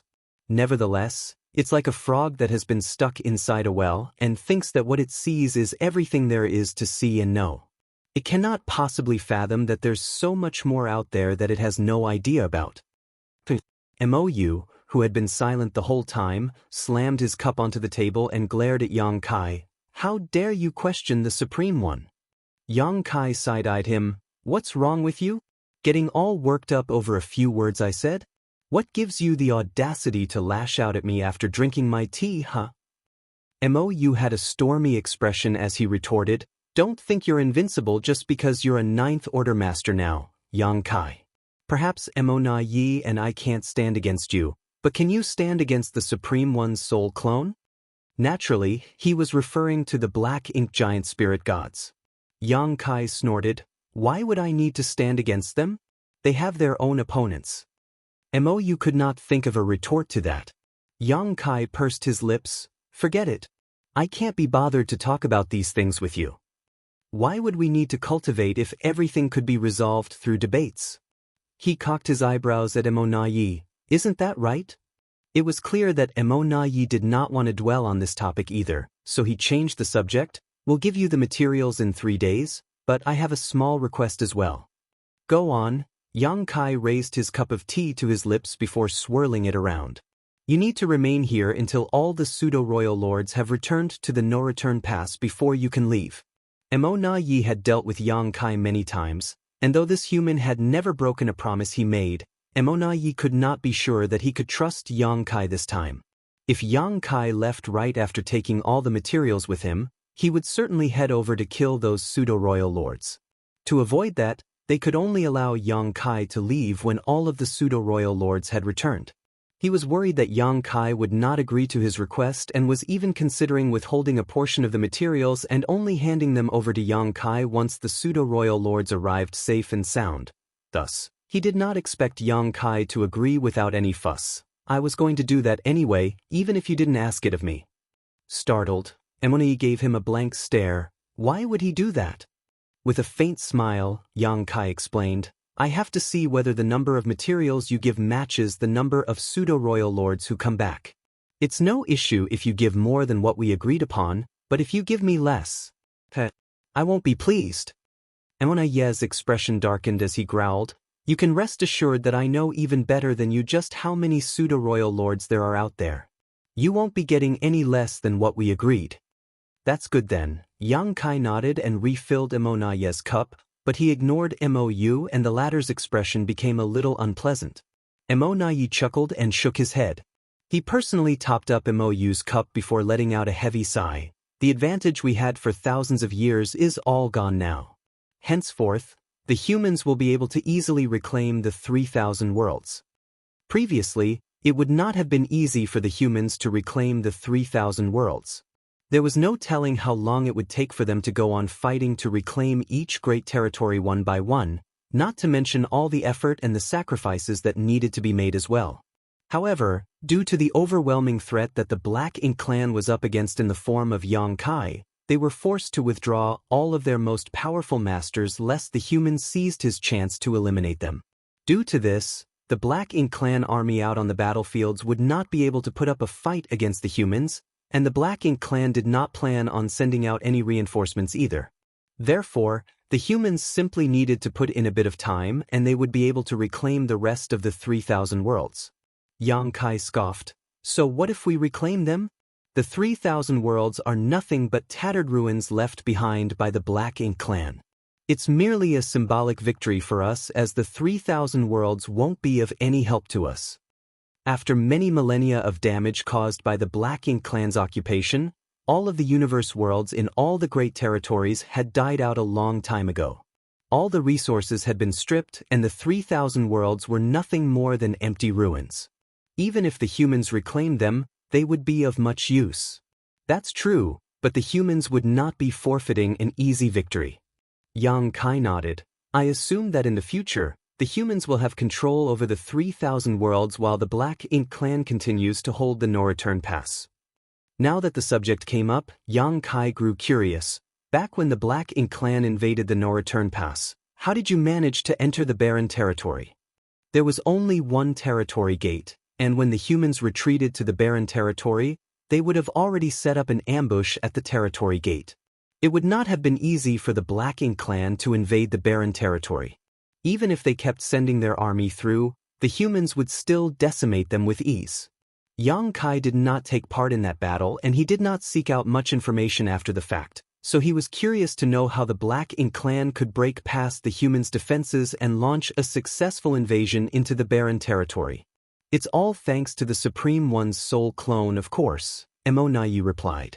I presumed as much, Yang Kai commented after gaining clarity. Only the presence of a Black Ink giant spirit god would have allowed the Black Ink clan to accomplish what they did. The Black Ink giant spirit god was the one who barged into the barren territory and occupied a sizable chunk of the human race's combat power, which allowed the Black Ink clan to send their army in. Humans don't have a third giant spirit god. It will be difficult for us to invade the no-return pass. Yang Kai stroked his chin as he seemed to vex over the conundrum. Mo's brow twitched. They were all mortal enemies, so Yang Kai was being rather haughty for making that comment right in front of them. Emonayi had a knowing smirk on his face. Brother Yang, you probably know of a secret passage that leads from the 3,000 worlds straight into the Black Ink battlefield, right? This was something the Black Ink clan deduced a long time ago. After all, Yang Kai made frequent trips to the no-return pass without passing through the territory gate. Instead, he would simply pop up all of a sudden on the Black Ink battlefield. Only the existence of a secret passage could explain how he managed to move around. They had tried to locate the secret passage, but after all these years, they had not found anything. In Emonaye's eyes, Yang Kai was simply trying to put on an act by saying it would be tough for the humans to invade the no-return pass. With that secret passage of his, the humans could easily gather on the Black Ink battlefield before laying siege to the no-return pass. The Black Ink clan would surely suffer devastating losses if they did not guard against that possibility. Yang Kai's taking us for fools with that remark of his? Emonayi was not about to believe him. Now that things have come to this, there's only one thing I wish to ask of you, Brother Yang. Which great territory inside the 3,000 worlds is the entrance of that secret passage located? Emonayi asked with great sincerity. This question had confounded him for years now. He did not ask where the exit was as he knew Yang Kai would not be telling him that, so he simply asked about the entrance. Yang Kai flashed him a faint smile. What a coincidence. I have a question to ask you too. Go ahead, Brother Yang. Is your Supreme One waking up soon? When is it going to wake up? Back then, Mo sunk into a deep slumber when the hidden hand Mu left behind had been triggered. It had been thousands of years since then and Yang Kai estimated that Mo would be awakening soon. However, the old tree had sunk into a deep slumber too, so the fact that Yang Kai could not head over to the primordial heaven's source grand restriction to check on things whenever he wanted was giving him a headache. Martial Peak, Chapter 5849, all done. The three masters, one human and two from the Black Ink clan, sat there in the void staring at each other in total silence. The tea's getting cold, Emonayi quipped with a chuckle to gloss over the earlier topic. Obviously, he did not wish to answer Yang Kai's question. His question did not affect much. Even if Yang Kai exposed where the entrance to the secret passage was, the Black Ink clan could not do anything about it anymore. On the other hand, Yang Kai was asking about highly confidential information of absolute importance to the Black Ink clan. Emonayi was not going to answer that question. However, Emonayi did not expect Yang Kai to snatch the cup out of his hands and even stuff the table back inside his small universe. Yang Kai got up and made it clear their presence was no longer welcome. You've had your tea, so you can scram now. Emonayi was dumbstruck. You're the one who invited us over for tea and yet you're chasing us off now? How can your attitude change faster than flipping the pages of a book? Nevertheless, Despite being displeased, Emonayi did not want to trifle with Yang Kai over such inconsequential matters. He glanced at Mou and the two royal lords went back to the no-return pass, leaving Yang Kai alone by the territory gate. 3 days later, they were done gathering the materials and Emonayi personally handed over the space rings to Yang Kai. They were giving over so much that they had to use over 100 space rings. Yang Kai checked every single one of the space rings as Emonayi reminded him, "Don't forget about our agreement, Brother Yang. Don't worry. I'm someone who keeps my word. In all our years of dealings, have I ever reneged on something I said?" Yang Kai replied, "That's true, but things are no longer the same now." Emonayi was still a little uneasy. After seeing the expression on Emonayi's face, Yang Kai suggested, "How's this? I'll step aside and you can stand guard at the territory gate. That way, I won't be able to leave through it." Emonayi solemnly nodded, "That's exactly what I was thinking too." He came over because he wanted Yang Kai to do just that. Yang Kai pursed his lips, "At the end of the day, you still don't trust me. Don't we have a relationship that includes surviving a narrow brush with death? I'm sorely disappointed by the attitude you're taking right now. How can you call it a relationship when it includes surviving a narrow brush with death? You were the one who nearly killed me." Emonayi griped to himself. He could not avoid recalling his embarrassing past. His head was throbbing as he replied, "It's not that I don't trust you. It's just that I have to consider the bigger, yeah, I get it." Yang Kai cut him off. He could not be bothered to waste any more of his breath. He was in a good mood over the fact that he managed to extort a massive amount of materials from the Black Ink clan, so he was not going to bother with Emonayi and readily stood aside. The Black Ink clan had clearly been prepared for this. Nearly 20 pseudo-royal lords immediately flew over to Emonayi to block the territory gate. Soon, Yang Kai finished taking stock of all the materials and put them away with great satisfaction. This time, the Black Ink clan did not try to shortchange Yang Kai. It was quite the contrary, as they gave him more than what he expected. He assumed it was because they did not want to give him an excuse to find fault with them. Meanwhile, Emonayi let out a small exhale of relief when he saw that Yang Kai did not leave the moment he was done checking. Even though Yang Kai had allowed Emonayi and a group of pseudo-royal lords to stand guard at the territory gate, there was still the secret passage between the 3,000 worlds and the Black Ink battlefield. Yang Kai did not need to use the territory gate to leave, and if he had chosen to do just that, the Black Ink clan would not be able to stop him. Though it was a pain to deal with Yang Kai, there was one thing that Emonayi was glad about. As long as the situation wasn't harmful to the human race, Yang Kai never went back on his word. Time passed and several days later, the territory gate began rippling with the surge of space principles. The numerous pseudo-royal lords who had been standing around waiting grew alert as they checked the territory gate and saw silhouettes popping out. There were a total of 11 of them with imposing auras which made it clear they were all pseudo-royal lords. Yang Kai glanced at them as well and spotted a few familiar faces. He immediately figured out where they had just come from. These were the pseudo-royal lords who fled E5 territory. The Black Ink clan had chosen the battlefield at E5 territory to be the place where they were going to prove their strength. They wanted to crush the Red Flame army that was fighting there, so prior to Yang Kai's appearance, E5 territory had the most pseudo-royal lords, and it had been too many for the Red Flame army to handle. However, Yang Kai came to the Red Flame army's aid and they managed to kill 8 pseudo-royal lords. The rest of them knew the situation did not look good for them, so they fled at once. And after nearly 3 months of traveling, they finally got back to the no-return pass. Truth be told, they were quite fortunate. After leaving E5 territory, Yang Kai did try to track them down, but he could not find out in which direction they went. Throughout this whole time, the pseudo-royal lords fearfully traveled as stealthily as possible. They did not even try to get in touch with the no-return pass, except for the initial report they sent back just before fleeing to report on the change in the situation in E5 territory. If they wanted to contact the no-return pass, they would have to find one of the Black Ink clan's forward outposts across the various great territories, but those places were not all that safe. However, when the pseudo-royal lords got back to the no-return pass and found a group of masters from the Black Ink clan, including Emo Na Yi, waiting right in front of the territory gate. They were startled and confused as they did not know what was happening. The leader of the group of pseudo-royal lords had an ashamed expression as he went forward and greeted them.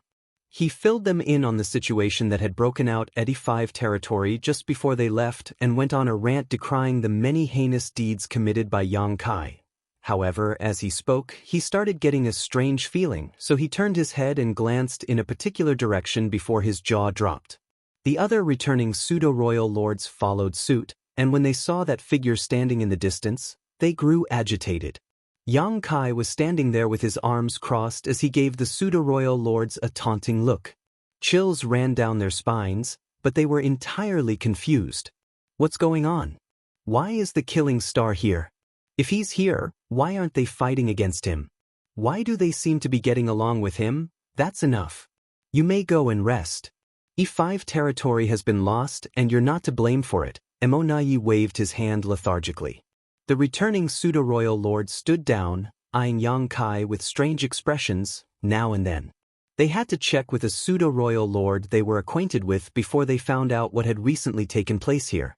In less than 3 months, Yang Kai attacked the no-return pass twice and exhibited his staggering strength before forcing the Black Ink clan to comply with some of his demands. However, he was still here now because they had an agreement with him. He was not here to cause trouble. Upon hearing this, the pseudo-royal lords who just came back reacted with contorted expressions that reflected their complicated emotions. More and more pseudo-royal lords came through the territory gate. These were the ones who had received the order to retreat from all the great territory battlefields. Not only were there pseudo-royal lords, but a large number of territory lords and feudal lords as well.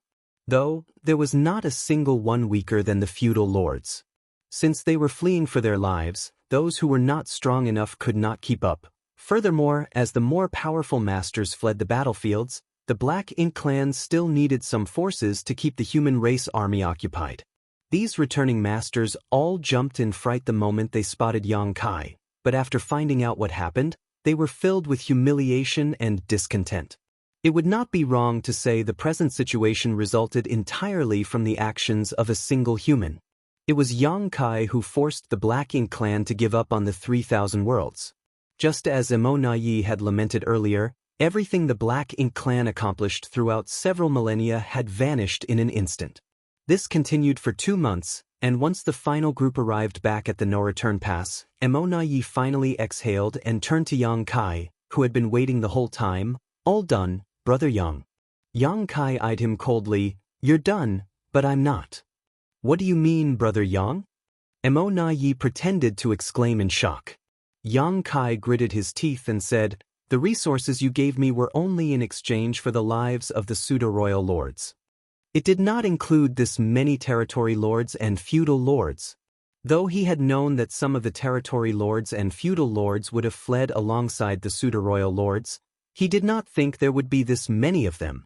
This meant that even if the humans emerged victorious across the 12 battlefields and wiped out all of the Black Ink clan armies, it was still not enough to deal a severe blow to the Black Ink clan's overall combat power. Emo Na Yi chuckled. What do you want to do then? The price needs to go up. Yang Kai spat out word by word. Emo Na Yi shrugged. Can't help you there. He showed no fear. After all masters of the Black Ink clan had returned and Yang Kai could not blackmail him with anything now, so he did not need to comply with Yang Kai's demands. Yang Kai glared at Emo Na Yi, and after a while he scoffed, you better watch your back. Don't let me get my hands on you. Although he was powerful enough to mess around at the no-return pass, there were too many masters gathered here right now. If he did try to do something, it would not be as easy for him as it had been back then. This was the reason why Emo Na Yi had grown a spine and took a tougher stance now.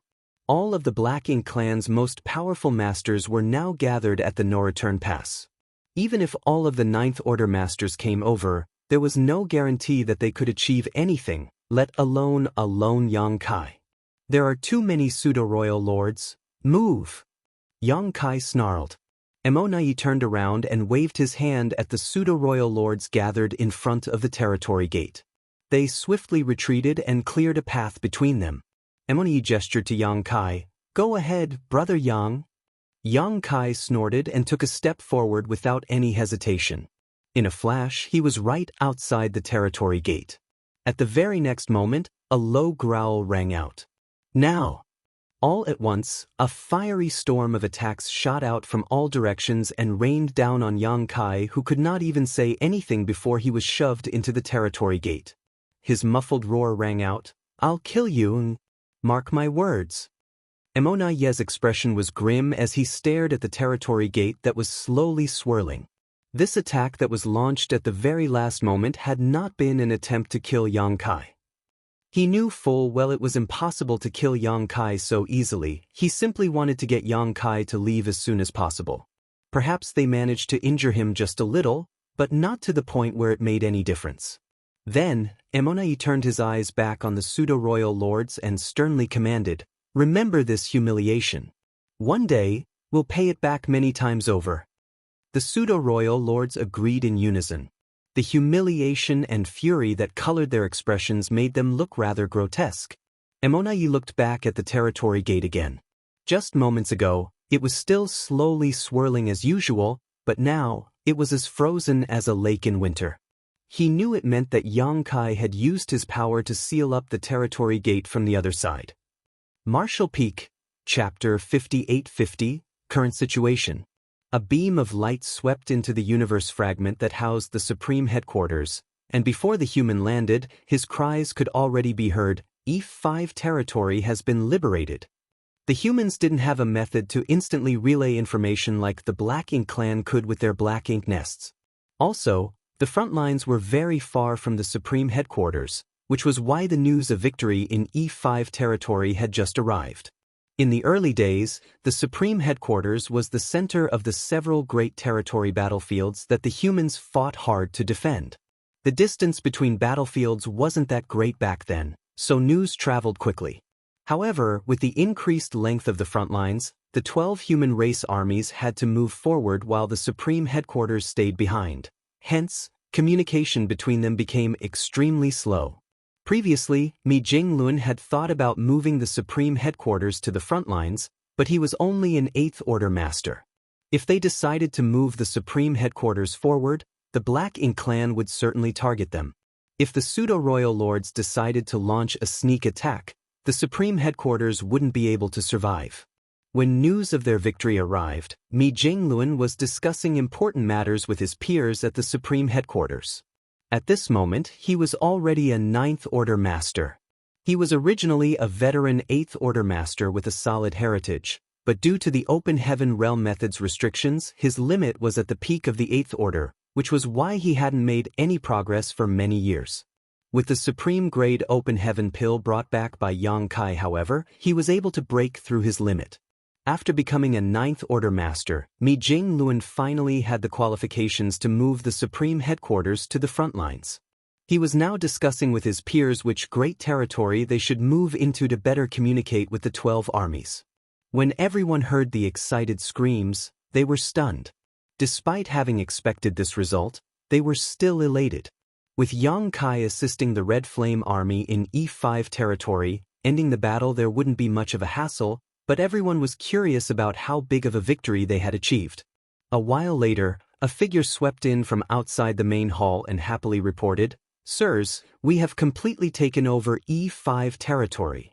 Mi Jinglun, who was standing around a table full of documents, nodded lightly and smiled, "Let me have a look."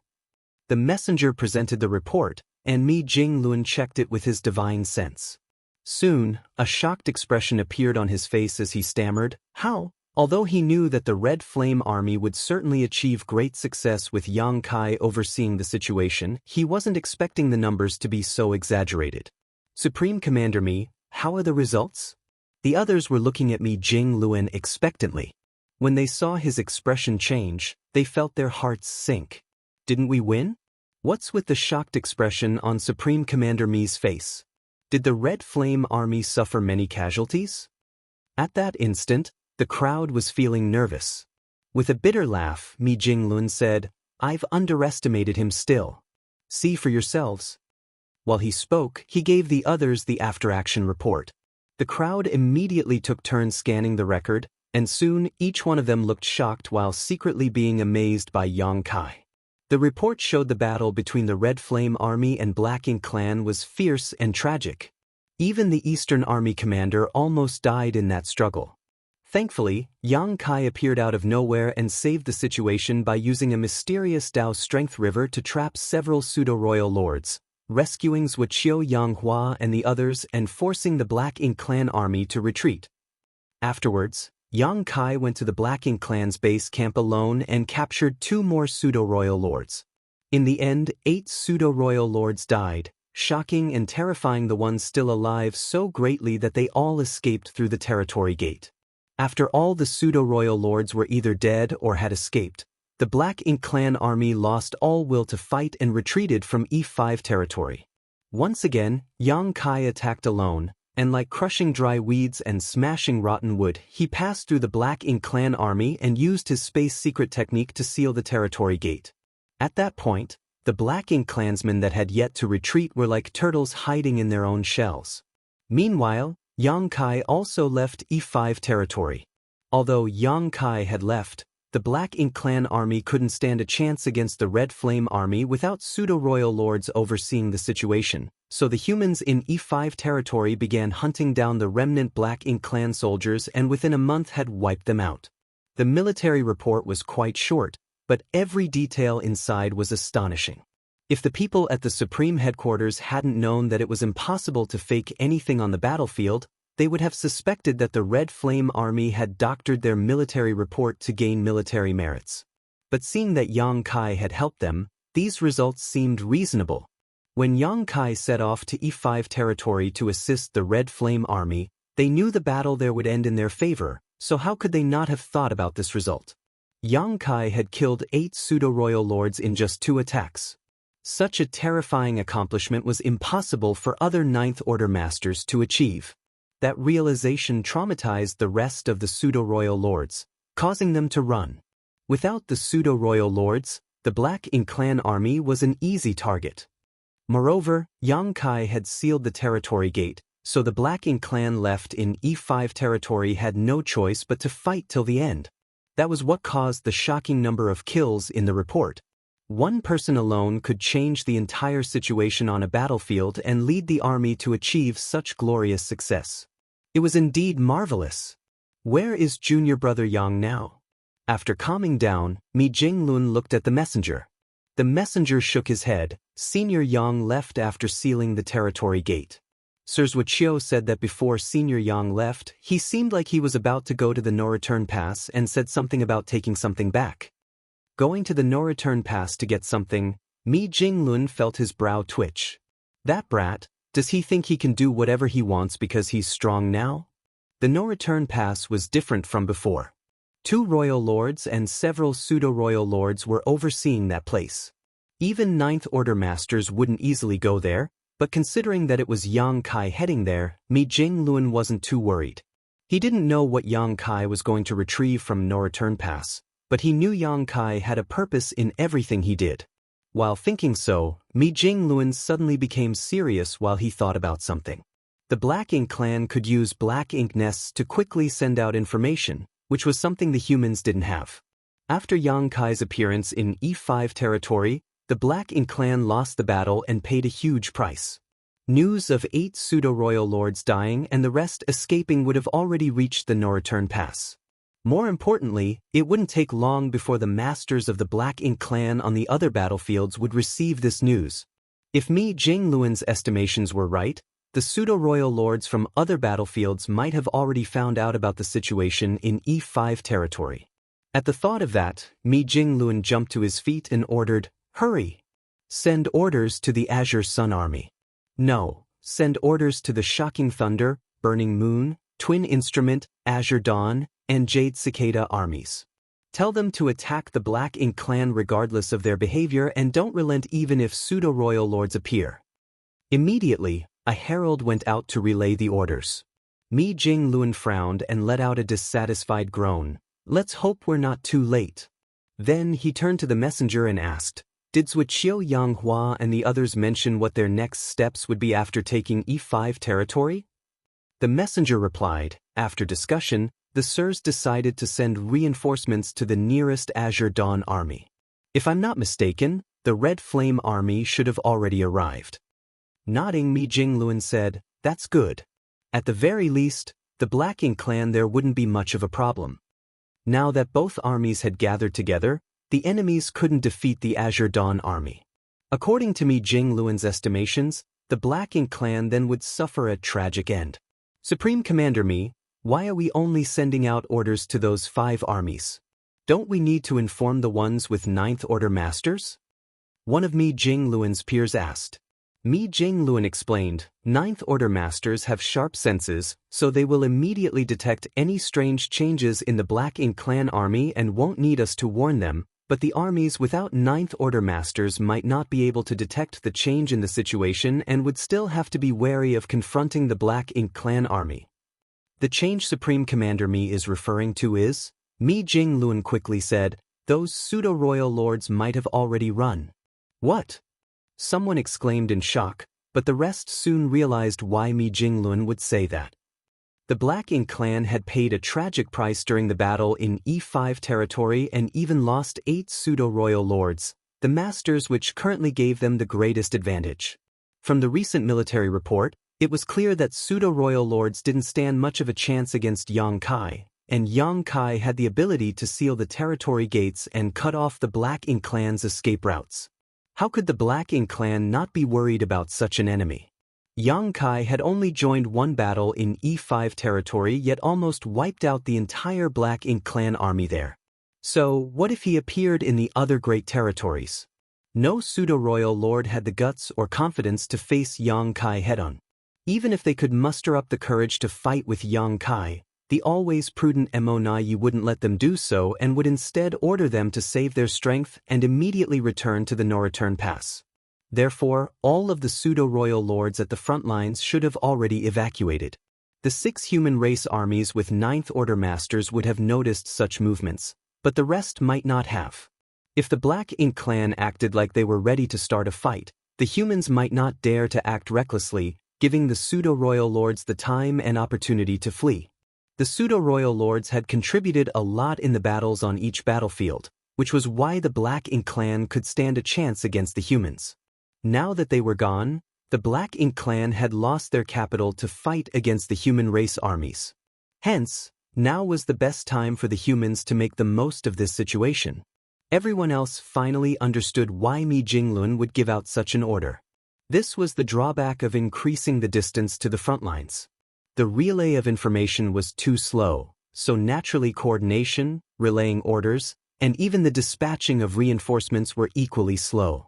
As the situation in each battlefield was ever-changing, there were many times when sending out information in time could decide the fate of a critical battle. Luckily, Mi Jingluan had broken through to the 9th Order, and they could finally move the Supreme Headquarters towards the front lines so that such situations wouldn't happen again. It had been thousands of years since the Black Ink clan invaded the 3,000 worlds, plunging the great territories into misery. Now, it was finally time to take back their land. Even though the Black Ink clan had left behind a huge mess, this was the place the humans had lived and thrived for countless years.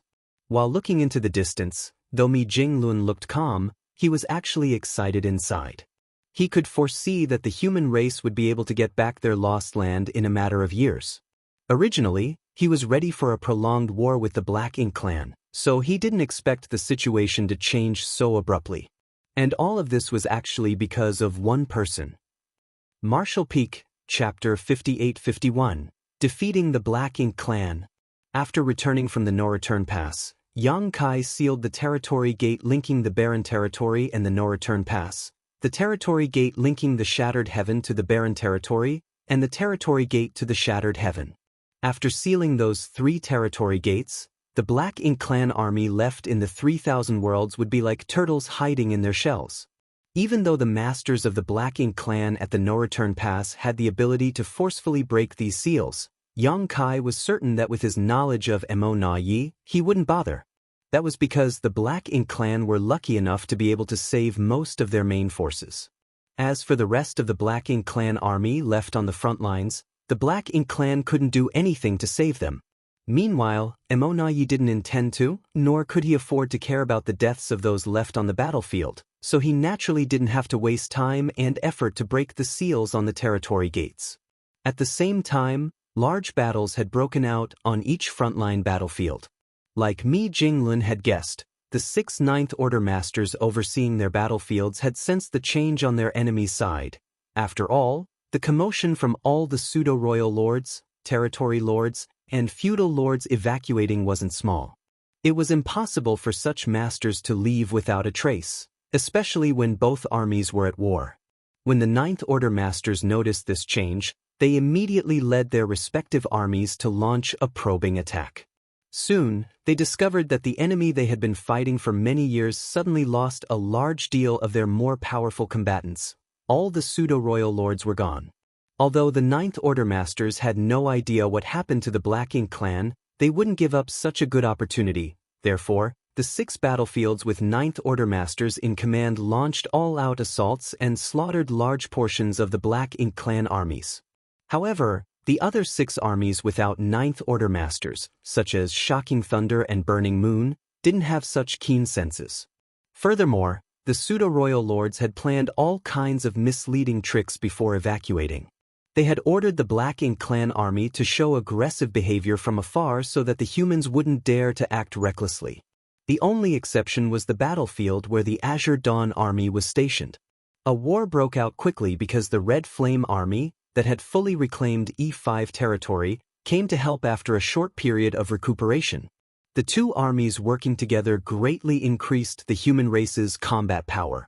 Since the Red Flame army had just won a great battle, they weren't afraid when facing the Black Ink clan. They originally thought it would be a fierce struggle between 2 evenly matched opponents, but when they began fighting, the humans discovered that the Black Ink clan's resistance was hollow and weak. The superiors of both armies quickly discovered that there weren't many masters from the Black Ink clan fighting on the battlefield. Jianghu was also a quick thinker and soon realized the most important factor of this situation. This was the aftermath of the battle led by Yang Kai in E5 territory. If this was the situation here, it should be the same on the other battlefields. So, he immediately sent messengers to those battlefields.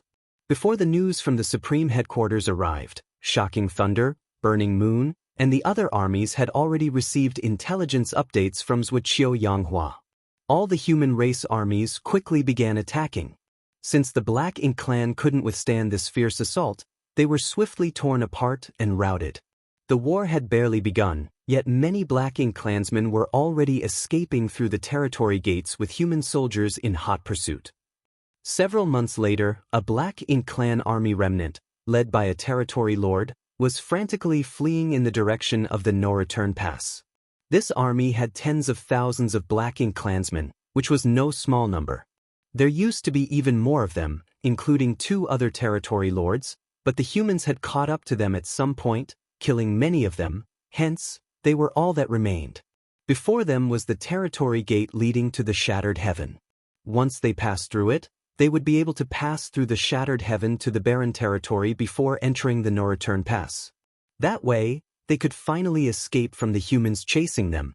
Having escaped death several times already, this Black Ink clan army was feeling overwhelmed, and after months, they finally arrived at this place. The tired Black Ink clansmen finally saw a ray of hope. When they looked at the territory gate from afar, the leading territory lord suddenly became solemn as he vaguely felt like there seemed to be something wrong with it. Usually, there should be a spiraling whirlpool where the territory gate was situated, but at this moment, that territory gate looked like the surface of a frozen lake. Before he could figure out what had happened, he heard a carefree voice beside his ear. The voice wasn't loud, but it sounded like a thunderclap to the territory lord. "Another batch has arrived." "Who?" the territory lord bellowed. The rest of the Black Ink clan soldiers were also shocked. Once the territory lord finished speaking, he finally saw the face of the person speaking. That person was openly sitting not far from the territory gate, and though he didn't look conspicuous, he was by no means a person who could be easily ignored. At this moment, he had a bored look on his face while looking at the newly arrived guests. The territory lord couldn't figure out why he couldn't see this person earlier, But when he did finally see the person's face, he understood everything. The difference in strength between them was too large.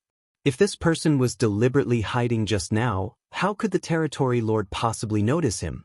Yang Kai, the killing star.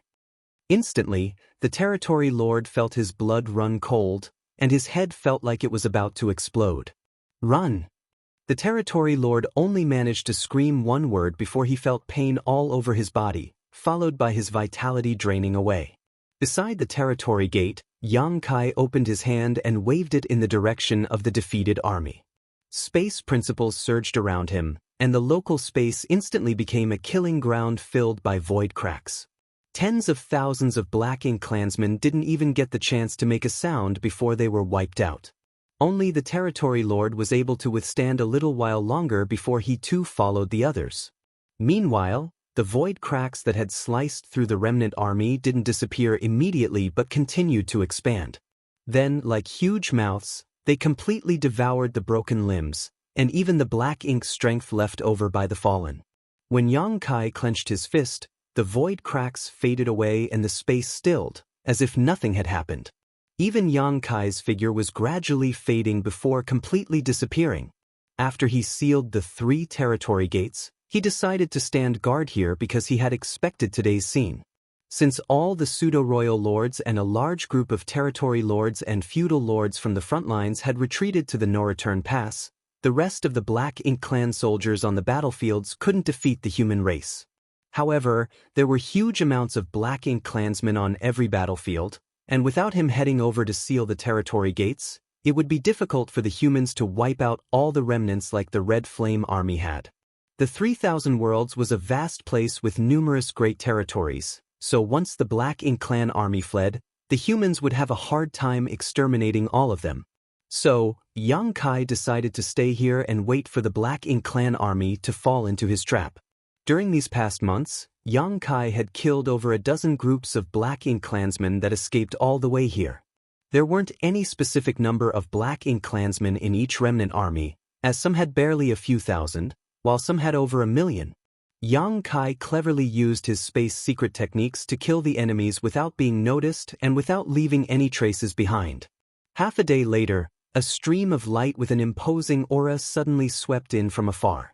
It came in very quickly but suddenly stopped and froze before the territory gate. The light then dispersed and revealed a heroic figure. The man first glanced at the blocked territory gate in confusion, showing a look of surprise, then turned to look at Yang Kai's hiding place, and nodded lightly, "Junior brother Yang." Yang Kai appeared, stood up and saluted, "Senior brother Wu." The person who came was Wu Qing. This surprised Yang Kai, but after thinking about it, he realized that Wu Qing was obviously aware that the defeated Black Ink clan soldiers would try to escape to the no-return pass, so he came straight here for the same reason Yang Kai was standing guard over this place. He too had the idea to intercept and kill those defeated remnants when they reached here. As their eyes met, and a rare smile appeared on Wu Qing's serious face, it seems that junior brother has already dealt with things. I worry too much. He had not had much contact with Yang Kai. Even when he and Xiao Xiao were holding down the Black Ink giant spirit god, Yang Kai had only visited twice, so they were not too familiar with each other. But that did not hinder his admiration for Yang Kai. During the years when he and Xiao Xiao were suppressing the Black Ink giant spirit god, he heard Xiao Xiao lament more than once that Yang Kai could not break through to the 9th Order. Xiao Xiao also clearly said that if Yang Kai could be promoted to the 9th Order, his future achievements would be greater than any 9th Order in the history of the human race. Wu Qing was initially doubtful about this, but after receiving the battle report from E5 territory and the various subsequent reactions from the Black Ink clan, he finally understood why Xiao Xiao valued Yang Kai so much. Such a junior was indeed not comparable to ordinary 9th Order masters. Even if he himself broke through to the 9th Order thousands of years earlier than Yang Kai, Wu Qing thought that he would never be Yang Kai's opponent. While he was deep in thought, Yang Kai smiled and said, "I just returned from the no-return pass, so it was more a matter of convenience." "You went to the no-return pass?" Wu Qing was stunned. Although he received the battle report from E5 territory, it did not mention Yang Kai's subsequent whereabouts. "I went to have a nice chat with Mo Na Yi and Mou. Wu Qing remained silent, knowing that Yang Kai visiting the no-return pass was about more than just chatting with the two royal lords. The current changes in the war in the 3,000 worlds may not have only been affected by the decisive win in E5 territory, but also by Yang Kai's follow-up actions. Something was done at the no-return pass that put even more pressure on the Black Ink clan side. Wu Qing didn't ask too much and simply nodded. Good, the Black Ink clan army is fleeing everywhere from the battlefield. Junior brother is equipped with space secret techniques, which is more suitable for dealing with this situation. Why don't you let me take over here while you move about freely? I was thinking the same, Yang Kai responded happily. He was originally planning to wait for some other human squad or group to arrive so he could use them to contact the other Ninth Order Masters, but now he didn't need to follow such a circuitous place. Wu Qing ran over by himself, which saved a lot of trouble. A veteran Ninth Order Open Heaven Realm Master sitting here would be more than enough to deal with any routed Black Ink clan army, so Yang Kai could leave this place to Wu Qing without worry. What Wu Qing said was right. Yang Kai had space secret techniques, so he had a greater advantage when it came to hunting down the scattered Black Ink clan soldiers. If the two swapped places, their abilities could be better utilized. There was nothing more to explain, so after chatting with Wu Qing for a bit, Yang Kai departed. Martial Peak, Chapter 58-52, Victory. All the front lines had achieved a great victory. Everyone was in high spirits when the news of the armies defeating the Black Ink clan traveled back to the human race's rear camps. Since the Black Ink clan invaded the 3,000 worlds, the human race was forced to evacuate and many were forced to abandon their homelands for high heaven territory, giving up the place of their birth and the foundation laid by their ancestors. To the humans, that was a painful and humiliating incident. But before they could recover from their pain and humiliation, they were met with a huge war to decide the survival of the human race. The humans were trapped in the dozen or so great territory battlefields and were constantly at war with the Black Ink clan for thousands of years. During all that time, all humans endured great regret and humiliation while accumulating their strength. A few hundred years ago, the universe furnace suddenly appeared, breaking the stalemate between the two races and causing an all-out war to erupt. Relying on the gains they achieved in the universe furnace, the humans were able to achieve a massive victory and subsequently reclaimed numerous lost lands. However, when the Black Ink clan army began retaliating in full, the war reached a stalemate again. No one knew how long the war would last or if they could live to see who achieved the final victory. No one had expected that victory would arrive so unexpectedly. One after another, the Supreme Headquarters made announcements filled with good news. When the ones trapped and unable to battle saw the number of enemies killed and the progress of reclaiming their lost land, they felt like they finally saw the light at the end of the tunnel. In just a few short months, the 12 human race armies had completely defeated the enemy, all but wiping out the Black Ink clan in the 3,000 worlds. The humans rejoiced. After another half a year, there were no longer large-scale battles and the 12 human race armies dispersed into divisions that scoured the great territories, hunting down and killing any remnants of the Black Ink clan. Now, the humans had finally fully reclaimed the 3,000 worlds, which had been in the Black Ink clan's hands for thousands of years. Throughout all of this, there was one name that all humans would remember in particular, one name that was key to the human race's reconquest of the 3,000 world. Yang Kai. A great emperor of the Star Boundary, sect master of High Heaven Palace, and one of the new generation of Ninth Order Open Heaven Realm Masters. After using various channels to get the latest news, the humans finally understood why the war ended so quickly. It was because Yang Kai was a huge threat to the pseudo-royal lords, and his amazing space secret techniques deterred the Black Ink clan, forcing them to recall all the pseudo-royal lords to the no-return pass. Without the pseudo-royal lords, the Black Ink clan armies were like tigers without teeth and could easily be defeated. Therefore, during this period, one name was spoken of everywhere humans lived. At the same time, outside the Supreme Headquarters universe fragment, Yang Kai and Mi Jinglun were standing side by side. The latter was puzzled because he didn't know why Yang Kai was trying to be mysterious by dragging him out here. After parting ways with Wu Qing, Yang Kai had a fruitful journey as he traveled about while killing any Black Ink clansmen he found along the way. However, the Black Ink clan soldiers were scattered throughout all the great territories, and with the current situation, it would be hard to find them all because they would be in hiding.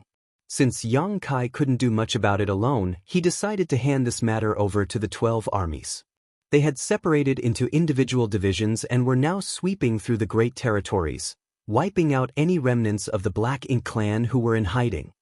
Yang Kai believed that the Black Ink clansmen left in the 3,000 worlds would be entirely annihilated in a matter of a few years.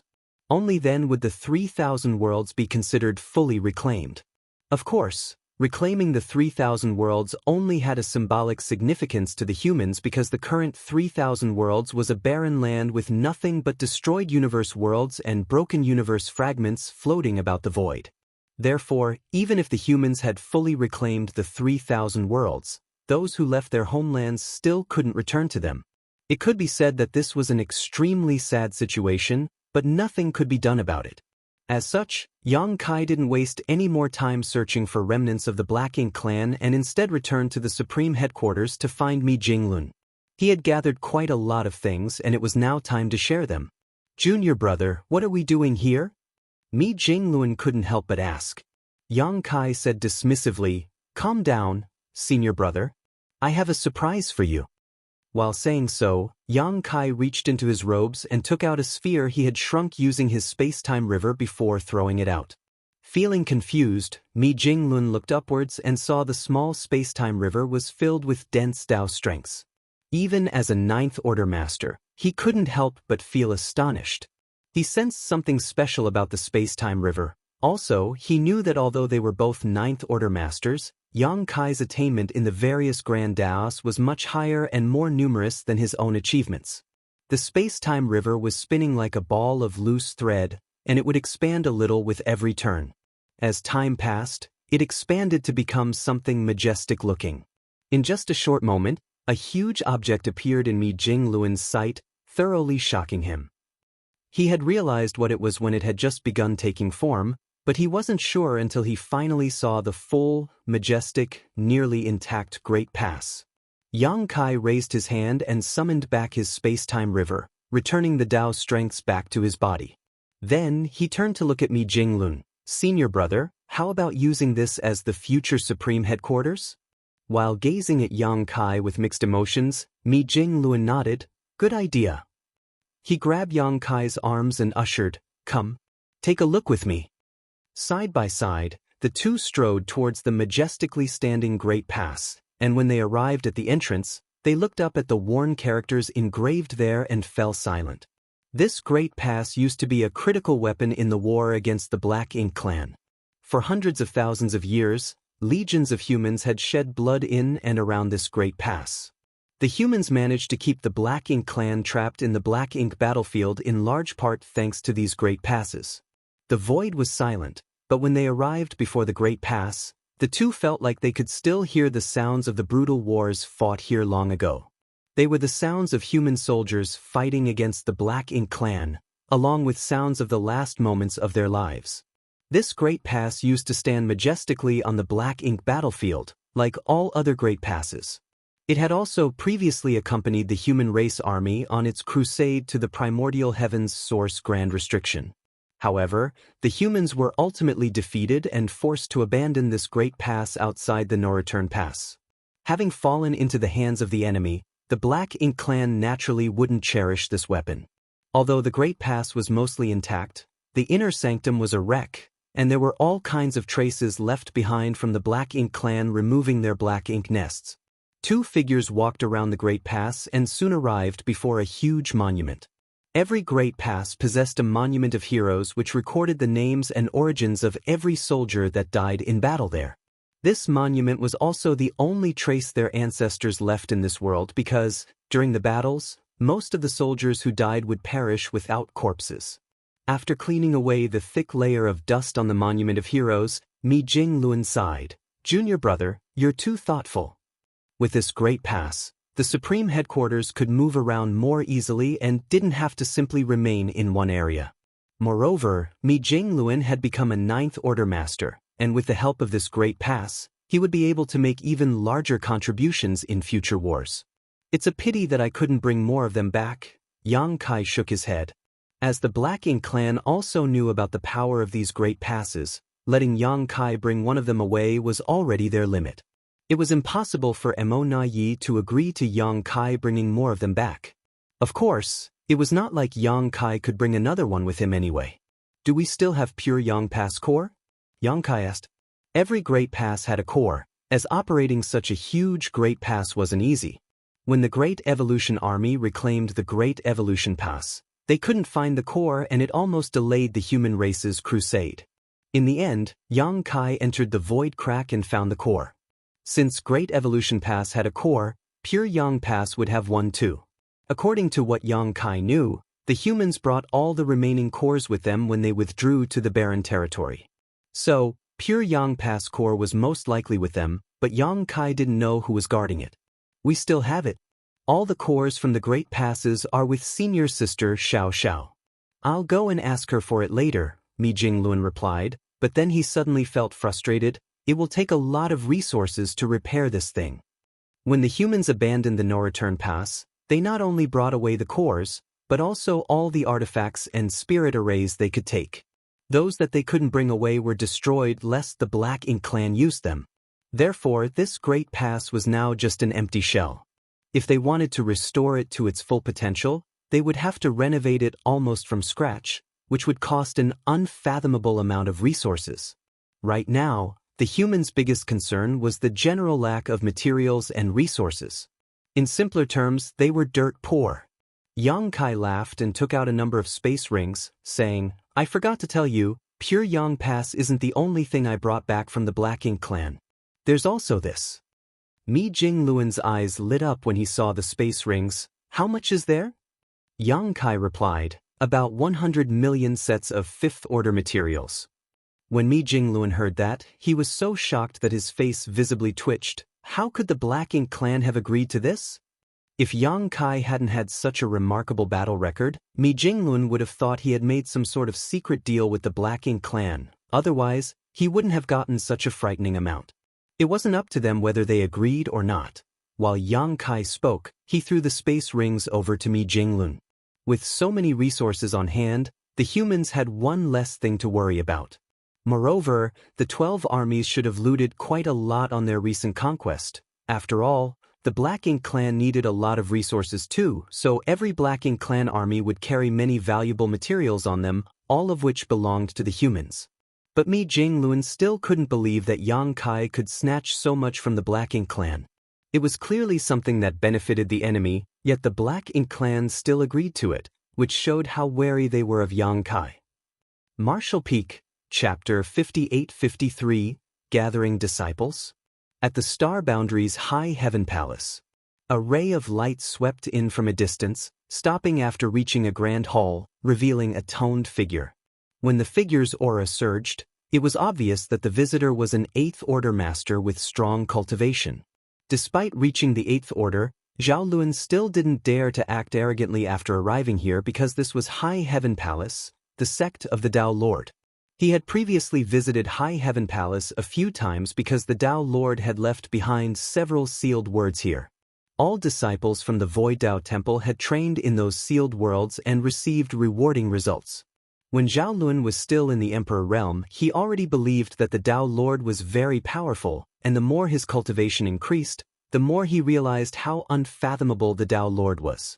He came from the Void Tao Temple, had outstanding talent and aptitude, and was proficient in the Tao of space, so he had made quite a lot of contributions on the battlefield. Also, he had previously led fellow soldiers into battle and even beheaded an enemy commander while facing millions of enemies. He was also considered a well-known figure in the profound Nether Army because, as an 8th Order Open Heaven Realm Master, he was a powerhouse no matter which army he was in. More importantly, he had directly ascended to the 7th Order back then and was expected to become a 9th Order Master in the future.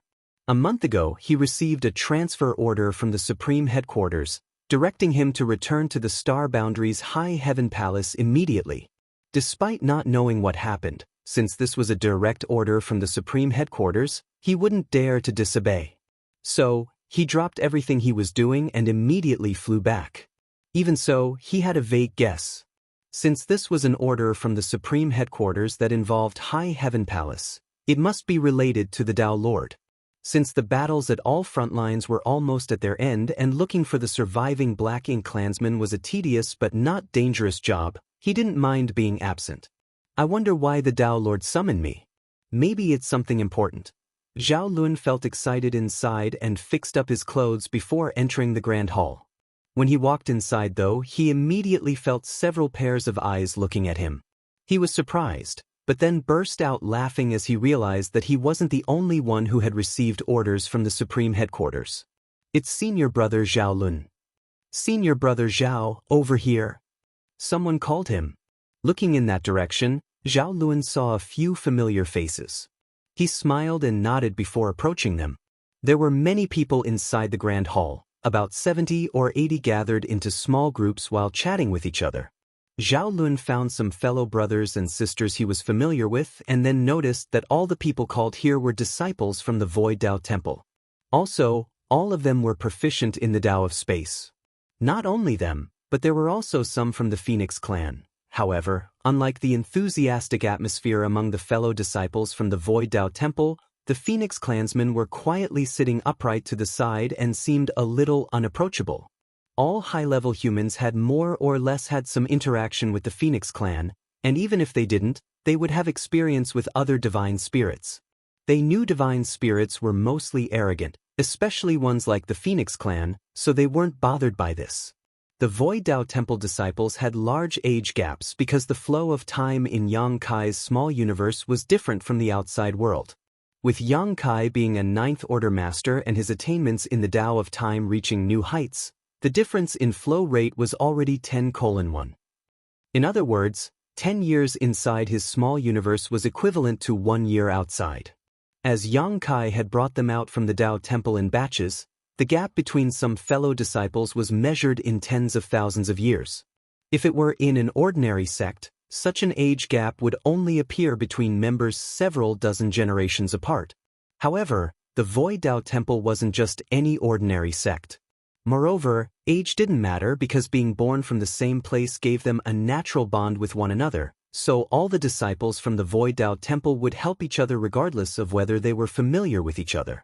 Frankly speaking, if the disciples that Yang Kai trained in the Void Dao Temple were all gathered together, their heritage wouldn't be much different from any cave heaven or paradise. Those disciples with the right to leave the Void Dao Temple and break through to the open heaven realm were all very talented. Even the weakest of them would directly break through to the 5th order, and there were a fair number who directly broke through to the 7th order. Many years had passed, and even the weakest among them would at least have reached the 6th order, while there were thousands of 7th order and 8th order masters scattered among all them. The group of cultivators proficient in the Tao of Space gathered together and exchanged pleasantries for a while before casually sitting down and beginning to discuss their opinions and ideas about the Tao of Space. There were some times when another person's words could help someone better understand something and gain more benefits.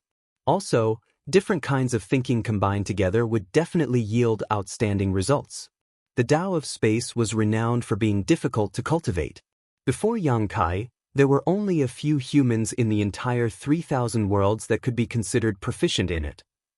Other than that, only the Phoenix clan were lucky enough to have the Tao of Space be their bloodline talent, so they naturally had a high mastery over it once they reached a certain level of strength. But after Yang Kai, many disciples from the Void Dao Temple made use of this grand Tao to its fullest potential. Naturally, it wasn't only the masters of the Tao of Space that the Void Dao Temple produced, there were also quite a lot of cultivators who were now proficient in the Tao of Time. No matter if it were the Tao of Space or the Tao of Time, the cultivators cultivating them were all rare geniuses. As time passed, disciples from the Tao Temple were constantly gathering, and it was not long before their numbers exceeded the 100 mark. Among them, the weaker ones were in the 6th order, while the rest were in the 7th order or 8th order, but they were all proficient in the Tao of Space. Even without counting a dozen or so Phoenix clan members, this was already a very shocking lineup. They waited a few more days, and when about 150 people had assembled in the Grand Hall, no more arrived. Although there were only 150 Void Dao Temple disciples gathered here, It didn't mean that all the disciples cultivating the Tao of Space were present. Only those with high attainments in the Tao of Space had been gathered. The other disciples that only knew the basics of the Tao of Space weren't summoned.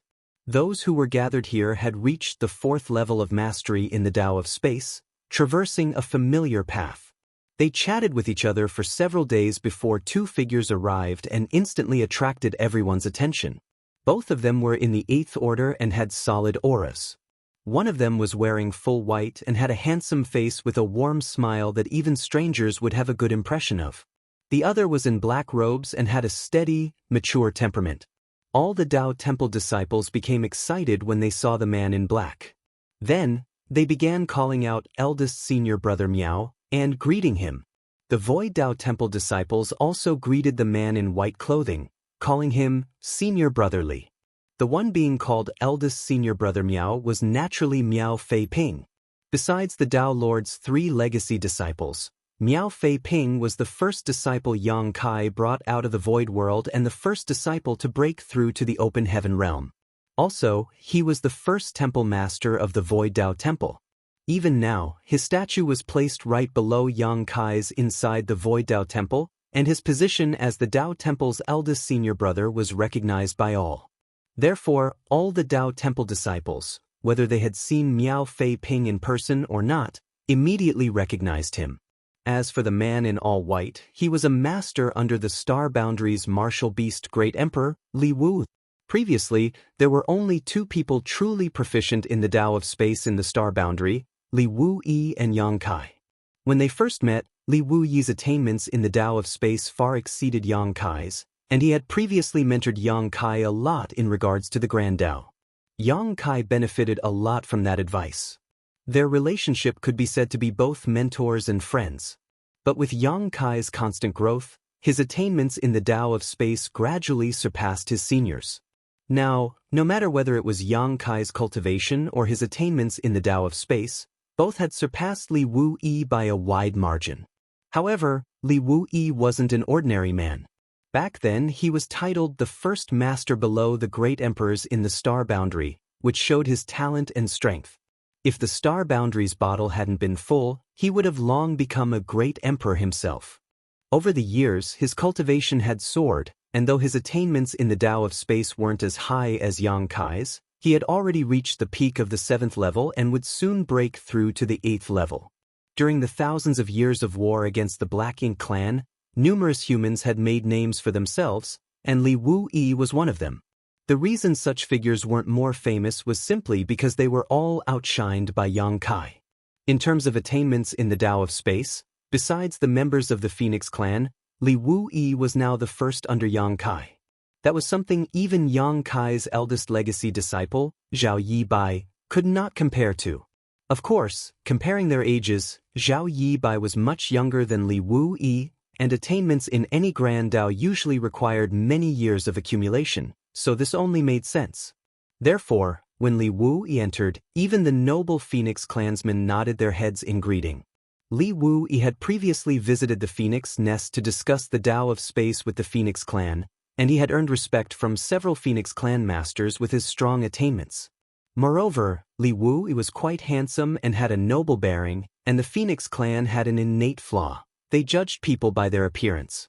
Those with good looks had a natural advantage when interacting with the Phoenix clan, which was something Yang Kai couldn't win against Li Wu Yi. If it had been Li Wu Yi who went to the no-return pass back then, the Phoenix clan might have seen him as a welcomed guest. Many disciples from the Void Tao Temple had previously gotten advice from Li Wu Yi. After all, Yang Kai was like a hidden dragon who showed his tail but never his face, so it was always difficult to find him. Li Wu Yi, on the other hand, would frequently return to the Star Boundary to rest and recover, and each time he did, the disciples from the Void Tao Temple enjoyed coming over to listen to his teachings and have discussions with him about the Tao of Space. In the eyes of the disciples of the Void Tao Temple, while the Tao Lord would always be supreme, senior brother Li was a much more reliable teacher. After exchanging pleasantries, Li Wu Yi and Miao Fei Ping stood before everyone. Looking around, Li Wu Yi smiled. Everyone here is an elite from the various armies. Also, you're all from the Void Tao Temple and are proficient in the Tao of Space. We have gathered all of you and our friends from the Phoenix clan here because of the Tao Lord's orders. I am just serving as his messenger today." Meanwhile, Miao Fei Ping stood at the side with an expressionless face while secretly complaining, "It's me who is the real messenger. You're all proficient in the Tao of space, while I've never cultivated it in my life. I stick out like a chicken among cranes." Martial Peak, Chapter 58-54, Void Guard. The reason Miao Fei Ping stood there was that he was the so-called eldest senior brother of the Void Tao Temple. After all, not all of the Tao Temple disciples knew Li Wuyi because those who became Open Heaven Realm Masters on the Black Ink battlefield hadn't interacted nearly as much with the latter. Moreover, the Tao Temple disciples here all had high cultivation and were very talented, so they might be arrogant and needed the eldest senior brother to keep them under control. With his help, Li Wuyi could get these Tao Temple disciples to listen to them. Li Wuyi continued, "All of you here were called back from the various armies, so you might already have a slight understanding of the situation. To sum it up, the Black Ink clan was cowed by your Tao Lord's powerful deterrence in E5 territory. They have recalled all their pseudo-royal lords to the no-return pass, leaving the rest defenseless. Our armies have broken the enemy armies and slaughtered many of their soldiers, so it is only a matter of time before we reclaim the 3,000 worlds." The group of Tao Temple disciples below all had proud expressions. Since they were from the Void Tao Temple, they were destined to be bound to Yang Kai's success and failures. The more powerful Yang Kai was, the prouder they were as Tao Temple disciples. Although the Tao Lord was always like a hidden dragon who showed his tail but never his face and always seemed unreachable, it didn't stop these disciples from respecting him. Li Wuyi changed the topic, "But don't celebrate just yet. The 3,000 worlds originally belonged to us humans, but when the Black Ink clan invaded our home thousands of years ago, they defeated us and forced us to flee. Numerous families were forced to abandon their ancestral legacy and inheritance, which they had accumulated for tens of thousands of years. It naturally felt like they had let their ancestors down. At this moment, the humans have only reclaimed what they had once lost. Moreover, since all the pseudo-royal lords and many of the feudal lords and territory lords retreated, the Black Ink clan hasn't suffered any substantial damage despite losing so many soldiers. That was because those masters were the ones that were truly difficult to defeat. The rest were all cannon fodder. Additionally, according to what your Tao Lord has reported, it might not be long before the Black Ink clan has new royal lords, so the victory in the 3,000 worlds is not the end, but merely a new beginning." Li Wuyi paused for a moment before continuing, "Even though we have reclaimed the 3,000 worlds, there are still harder challenges and more difficulties for us to face, the first of which will be the no-return pass. The human race used to guard that place as it was the only entrance to the 3,000 worlds, but now it has fallen into the Black Ink clan's hands.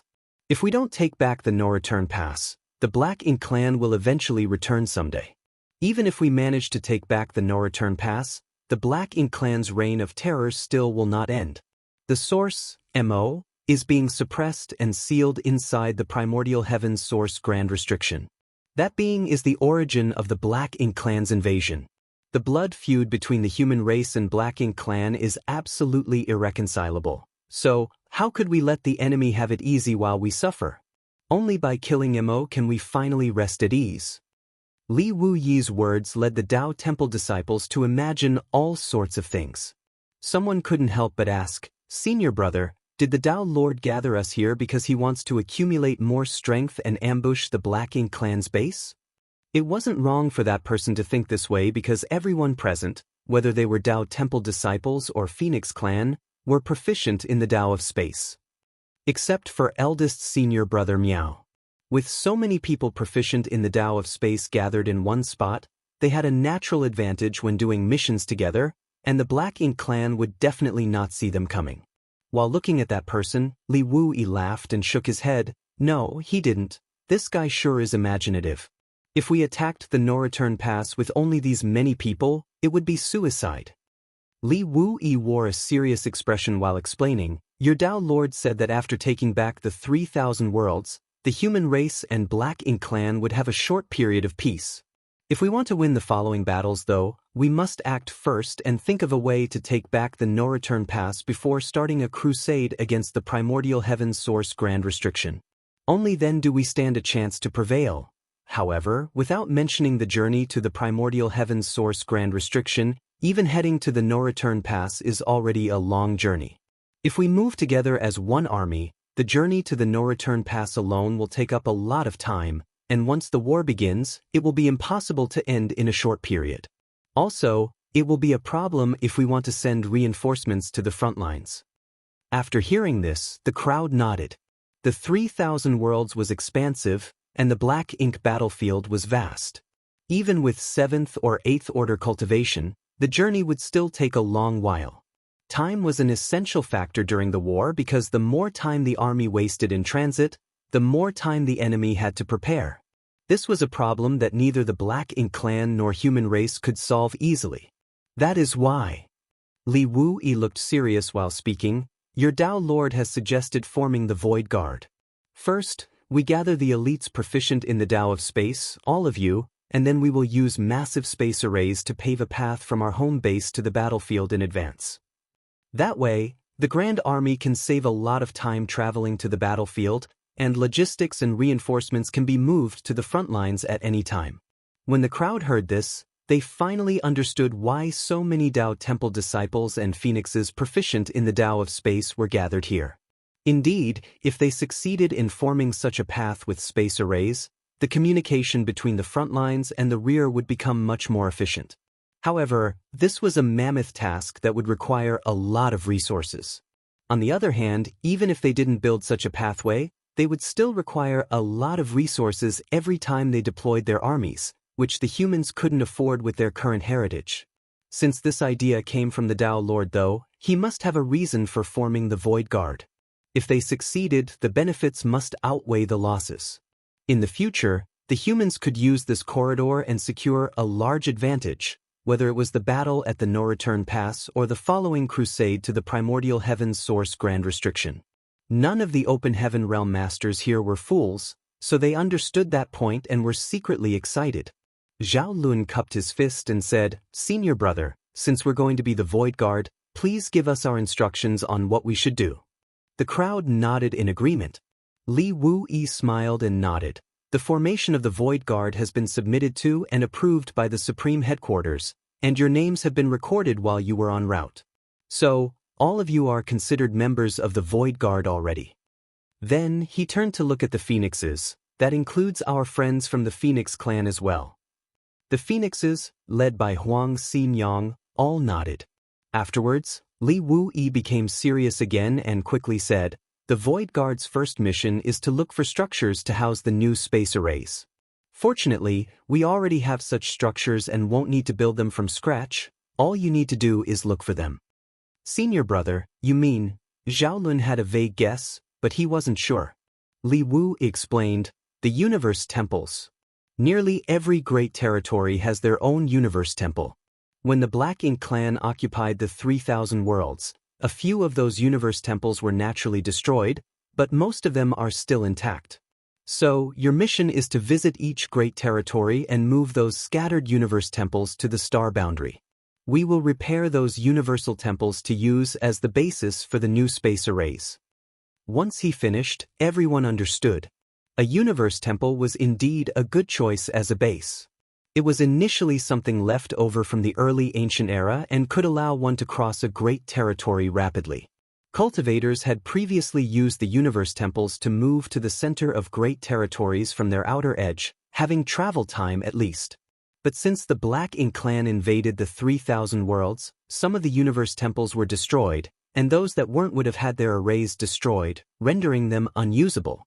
Letting the Void Guard search for those universe temples was the best choice because they were proficient in the Dao of space, so they could move more quickly and thus save a great amount of time.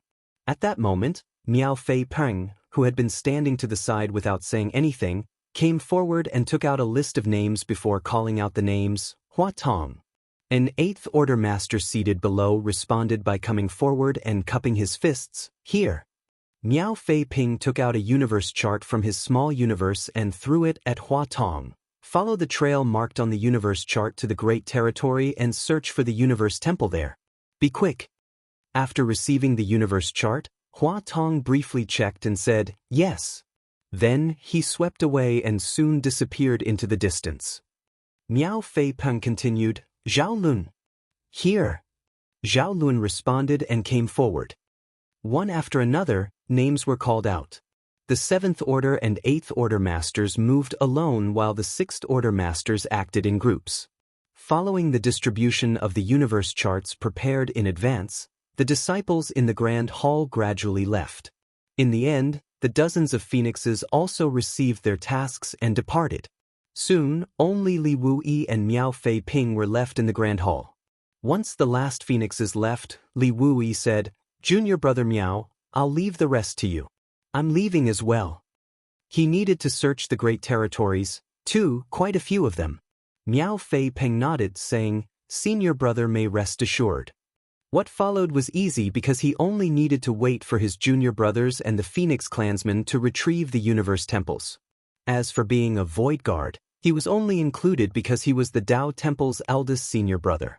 By the way, do you know where the Dao Lord is currently? Miao Fei Peng couldn't help but ask. He thought Yang Kai would be at High Heaven Palace, but after asking head manager Hua, he discovered that Yang Kai never returned. Li Wuyi frowned slightly before whispering, I heard he and the other 9th Order Masters have gone to the Barren Territory, but I don't know if that's true. The whereabouts of the 9th Order Masters were still confidential, and Li Wuyi only casually asked Mi Jingluan about it when he received orders from the Supreme Headquarters to form the Void Guard. After hearing that, Miao Fei Ping was shocked. The Barren Territory, but since it was a group of 9th Order Masters going there, their intentions were easy to guess. At that moment, Miao Fei Peng couldn't help recalling many things and revealed a worried expression. Chuckling, Li Wuyi patted Miao Fei Ping's shoulders. You don't have to worry about what the 9th Order Masters are doing. We just have to accomplish our own tasks. I'll be off now. While saying so, he manipulated space principles and took one step forward. Then, his figure faded. On the other hand, Miso Fei Ping stood in place and thought about something for a while before sighing. As Li Wuyi said, taking back the 3,000 worlds didn't mean the war had ended. This was only a new start, with the humans having only taken back what they had lost to the Black Ink clan. They still had a long way to go regarding ending the Black Ink clan invasion. Marshall Peak, Chapter 58-55, A Fierce Battle. At the Barren Territory, the battle was still ongoing. This used to be a battlefield where 4 giant spirit gods fought in pairs, and others found it hard to interfere with their violent battle. However, at this moment, several figures were working together with Ada to surround and attack a Black Ink giant spirit god. Those figures were the 9th Order Masters led by Yang Kai. There was Xiang Shan, O Yang Lai, Wei Junyang, Luo Tinghe, Xiao Xiao, and even Wu Qing, who had been guarding the Shattered Heaven Territory Gate. Since the war in the 3,000 worlds had basically ended, the human race armies were dispersed into divisions to hunt down and eliminate the remnants of the Black Ink clan. Therefore, it was just a matter of time before they could reclaim their lost land. Among the challenges the humans now had to face, the first would be how they would retake the no-return pass. If they wanted to recapture the no-return pass, the first issue they had to deal with was the 2 Black Ink giant spirit gods in the Barren Territory. That was why Yang Kai immediately contacted the other 9th Order Masters after handing over Pure Yang Pass and the resources he took from the Black Ink clan to Mi Jinglun and came straight over to the Barren Territory to join the battle. Every giant spirit god was exceedingly powerful. In terms of combat strength, each giant spirit god had power that exceeded 9th Order Masters and Royal Lords by a wide margin. Up until now, the humans only had one successful attempt at killing a Black Ink giant spirit god, which was back when the Black Ink clan invaded the Barren Territory for the first time, and even that was only accomplished with assistance from Aer. What's more, back then, the humans had many more top masters. There were dozens of 9th Order Masters and the leaders of the Dragon and Phoenix clans, as well as many other powerful divine spirits. Even with such a lineup, they had paid a huge price to kill that Black Ink giant spirit god, with several 9th Order Masters dying in the battle. Although the human race had far more 8th Order Masters now, there weren't nearly as many Ninth Order Masters. Therefore, this battle wasn't to kill the Black Ink Giant Spirit God. Yang Kai only wanted to gauge how powerful a Black Ink Giant Spirit God was. In the past, he wasn't qualified to fight with such existences. Now that he was a Ninth Order Master, he had the qualifications to do so. Being one of the current top combat forces, Yang Kai had to know the difference between his opponent's strength and his own to plan for the future. Dao's strength surged and the space-time river swirled as a figure flickered about. Even though they had Ada helping them distract the Black Ink Giant Spirit God, the several Ninth Order Masters still weren't at an advantage. Their opponent's attacks were extremely simple, but the raw strength behind them was more than enough to overcome any difference in skill or method. It could take on all the Ninth Order Masters' continuous attacks, but the Ninth Order Masters couldn't ignore a single one of its strikes. Fortunately, every one of the Ninth Order Masters present was a veteran of thousands of battles, which was why no one had been hurt yet. All the new Ninth Order Masters now experienced the pressure the old ancestors felt back then. Back then, Ada had not been around, so the old ancestors had to face such a being on their own. The old ancestors bravely fought that humongous thing, sacrificing themselves for the greater good. Black Ink's strength surged again and Ouyang Lai, who was closest to the front, was sent flying. His arms blocking the attack shook uncontrollably while a trace of fresh blood seeped out of the corner of his lips. Even though he was sent flying, he managed to work with the other Ninth Order Masters to contain the enemy. Having noticed such a good opportunity, Yang Kai summoned the Great Sun and Moon Marks. A bright light was released, transforming into a great sun that enveloped the Black Ink Giant Spirit God. The white light only appeared briefly before it was dispelled by dense black ink strength and vanishing without a trace. This move did manage to injure the Black Ink Giant Spirit God, but it didn't cause any substantial damage to it. Without giving the enemy a chance to recover, Yang Kai stepped forward and arrived on top of the Black Ink Giant Spirit God. The next moment he summoned the Azure Dragon Spear. While the space-time river swirled around the spear, Yang Kai's figure also began spinning like a top. A loud dragon roar sounded as Yang Kai merged with his spear, transforming into a bright beam of light and shooting down at the Black Ink Giant Spirit God's forehead. Afterwards, black blood spurting out of the spot Yang Kai's spear landed. The Dao strengths accumulated inside the space-time river increased the force of the spear attack to the extreme, creating a terrifying attack that would pierce a hole in the Black Ink Giant Spirit God's head if it didn't react in time. Feeling the sharp pain, the Black Ink Giant Spirit God roared in anger before slapping its large palm on its head like it was swatting an annoying fly. How could the group of Ninth Order Masters let that happen though? While the Dao strengths gradually dispersed, several secret techniques were sent out, forming a kind of restraint that bound the Black Ink Giant Spirit God's raised arm. However, those restraints failed to work because its raised hand was still swinging at an unstoppable speed. At that crucial moment, Ada suddenly made a move and lunged at the Black Ink Giant Spirit God, grabbing its shoulder and locking it in place while letting the palm land on his own body like raindrops. The universe shook and the void split. Ada's body trembled from the beating, and he couldn't help but let go. Ho! The Black Ink Giant Spirit God roared madly. When the other Black Ink Giant Spirit God noticed the situation, it didn't bother with its own enemy and quickly abandoned Air before charging towards its companion. Even though Air wanted to stop it, he couldn't react in time. The next moment, the second Black Ink Giant Spirit Gods arrived on this part of the battlefield. The enormous creature came crashing over without any extra actions and sent Ada and his companions flying. All the Ninth Order Masters were sent tumbling under the violent attack, and each flew out in different directions. All of them felt helpless as they had no way of dealing with such a savage rescue method. When they finally found their footing and looked over, they saw the two Black Ink Spirit Gods had taken the chance to escape towards the territory gate and even send Ada flying out on the way. Trying to escape? Xiang Shan coldly snorted before chasing after them, followed by the rest of the Ninth Order Masters. Again, Yang Kai took one step forward and arrived before the two Black Ink Giant Spirit Gods. When the second Black Ink Spirit God arrived earlier, he was sent flying out. Since his killing technique was interrupted halfway, His vitality was now messed up, and his complexion seemed pale. When facing the two incoming humongous beings, Yang Kai didn't hesitate to use his dragon transform to assume his 100,000-meter dragon form. Even after transforming into his dragon form though, he was still incomparable in size to the two black ink giant spirit gods, which showed just how enormous these two were. The divine dragon swept his tail and used his body to block the way, but the two opponents instantly broke through his blockade, sending the huge dragon flying once more. Once Yang Kai steadied himself, he saw that the two black ink spirit gods had arrived before the territory gate. One of them placed its hand on the territory gate and madly released its black ink strength. Then, a slight crack appeared on the sealed territory gate. As for the other black ink giant spirit god, it stood before its companion and took on all the Ninth Order Master's attacks. Meanwhile, Ada and Aer also attacked from both sides and began throwing punches and kicks at it, causing space to warp and tremble.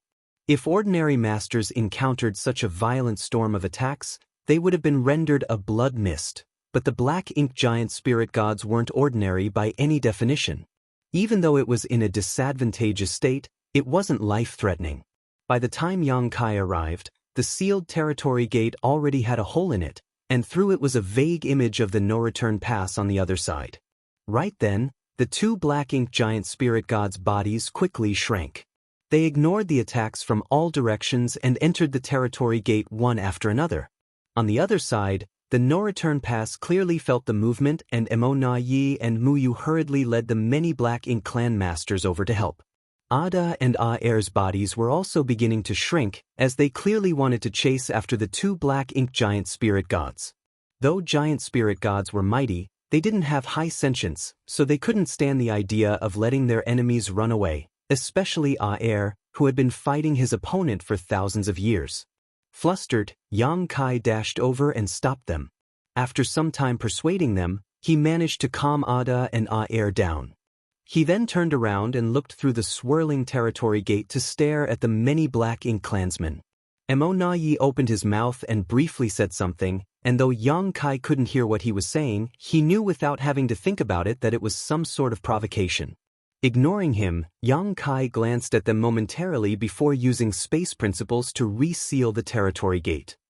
Sealing the territory gate wasn't much use, but it was better than not sealing it. The battle ended just like that. The ones participating in this fight were the strongest masters from both sides, and the humans had even sent out all the Ninth Order Masters they could. Although they managed to force the two black ink giant spirit gods back to the no-return pass, they didn't achieve any substantial victory. However, this experience was enough because Yang Kai never intended to do anything to the two black ink giant spirit gods today.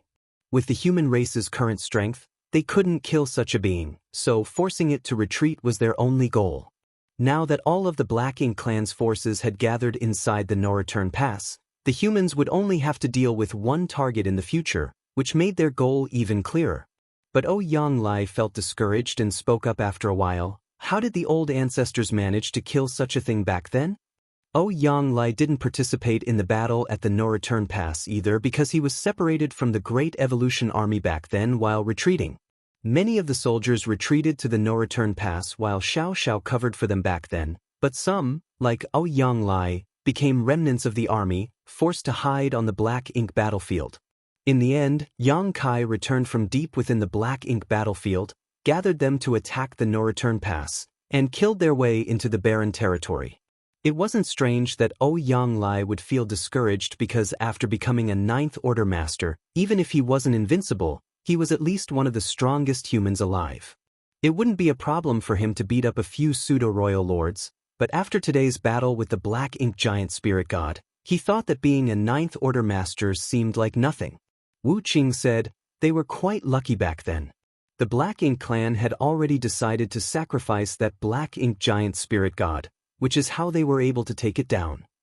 What's more, several Ninth Order Masters died in that battle. We still don't have enough Ninth Order Masters, Xiang Shan frowned. At this point, the humans only had 8 Ninth Order Masters that could be deployed, including Mi Jinglun. Such a lineup of Ninth Order Masters was nothing compared to the lineup from back then. But it was already difficult for humans to become Ninth Order Masters, and it had taken over 100,000 years of accumulation to achieve the glorious lineup of over 100 Ninth Order old ancestors on the black ink battlefield. No one knew how long it would take for them to return to such glory. Martial Peak, Chapter 58-56, Ada and Aer. The human race's heritage had grown to become more powerful than before. Many talented humans were born from the two open heaven realm cradles, the star boundary and the Myriad monsters world. Yang Kai's small universe also helped. According to estimations, over 1,000 talented humans advanced directly to the 7th Order open heaven realm in the past few thousand years. On average, 1 or 2 such talents would appear every 10 years, and every one of them had a chance to become 9th Order masters. Before the appearance of the open heaven realm cradles, the humans would never have imagined having so many talented youths who could become 9th Order masters. Any one of the cave heavens or paradises would cherish such talents and use all their available resources to nurture them. Now, 80% of those who directly advanced to the 7th Order open heaven realm had become 8th Order masters, with the earliest batch of those talents having already reached the peak of the 8th Order. It could be said that these rising stars represented the human race's future. Once one of them became a 9th Order master, the humans would constantly have new 9th Order masters appearing, with the promise of more in the near future. If that happened, it would only be a matter of time before the humans surpassed their past glory, let alone restored it. While the few current 9th Order masters were reminiscing about the past, Yang Kai was coaxing Ada and Aer. As they were previously about to chase after their enemy, they had shrunk their humongous bodies. Even though they still seemed as big as mountains, they were much smaller than they used to be. Yang Kai had a kind expression as he looked at the two innocent giant spirit gods, asking, "Do you understand? Don't go anywhere and stay here. If the other side tries to open the gate, just beat them up and make them go back to where they came from." Ada and Aer looked at him dazedly and said nothing, causing the atmosphere to feel awkward. Just as Yang Kai was about to repeat his words, Ada suddenly nodded and said, "Okay." Yang Kai felt relieved. Aer added, "So annoying. Why do you keep repeating, 'I'm afraid you won't understand if I don't'?" Yang Kai rolled his eyes. At that moment, Ada sat down and rubbed his belly. "I'm hungry." Aer nodded, "Hungry?" Hearing that, Yang Kai felt his headache grow worse and gave Ada a sideways glance, not understanding what he was doing. It was fine if Aer said he was hungry because he had been in the barren territory, fighting the black ink giant spirit god for thousands of years non-stop. After so many years of battle, he must have consumed a lot of energy, so it was reasonable for him to feel hungry. But why the heck was Ada hungry? Ada had been asleep until Xiao Xiao woke him up a few years ago. He was the absolute epitome of laziness, sleeping until he was hungry and then finding something to eat then sleeping again. While rubbing his forehead, Yang Kai told them, "Wait a moment while I find something for you to eat." The giant spirit god clan fed on dead universe worlds, but there weren't any suitable dead universe worlds in the 3,000 worlds left. Many of the great territories here were already barren, and any universe worlds still present would have been corrupted with black ink strength. To the giant spirit gods, this was akin to spilling shit onto their food. How could they stand to eat something like that? The only place where there might be dead universe worlds was the new great territory, which was now known as Myriad Monsters Territory.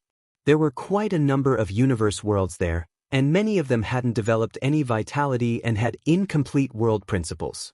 Perhaps those universe worlds could help fill Ada and Aer's stomachs. After thinking about it, Yang Kai said, "Let me tell you this. The Black Ink clan made a mess of the 3,000 worlds and destroyed all the universe worlds, so it will be hard for you to find food in the future." Ada and Aer immediately became furious. Yang Kai continued, "So, if you don't want to feel hungry, you have to deal with the Black Ink clan first. Once that's done, I'll bring you deep into the Black Ink battlefield.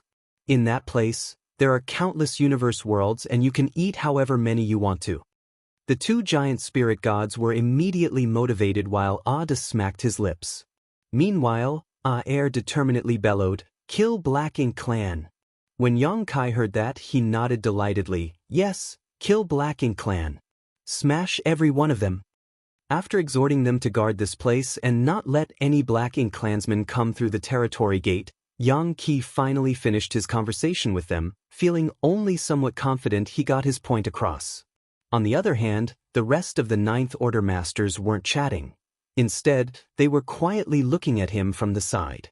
When Yang Kai flew over, he saw strange expressions on their faces. Xiao Xiao chuckled. The way you were acting just now seemed like a bad guy trying to trick children with candied fruits. Hearing that, Yang Kai glared at her. Do you think everyone is the same as you? Even now, he could still remember when he was at Yinyang Pass and bumped into the heavily injured Xiao Xiao.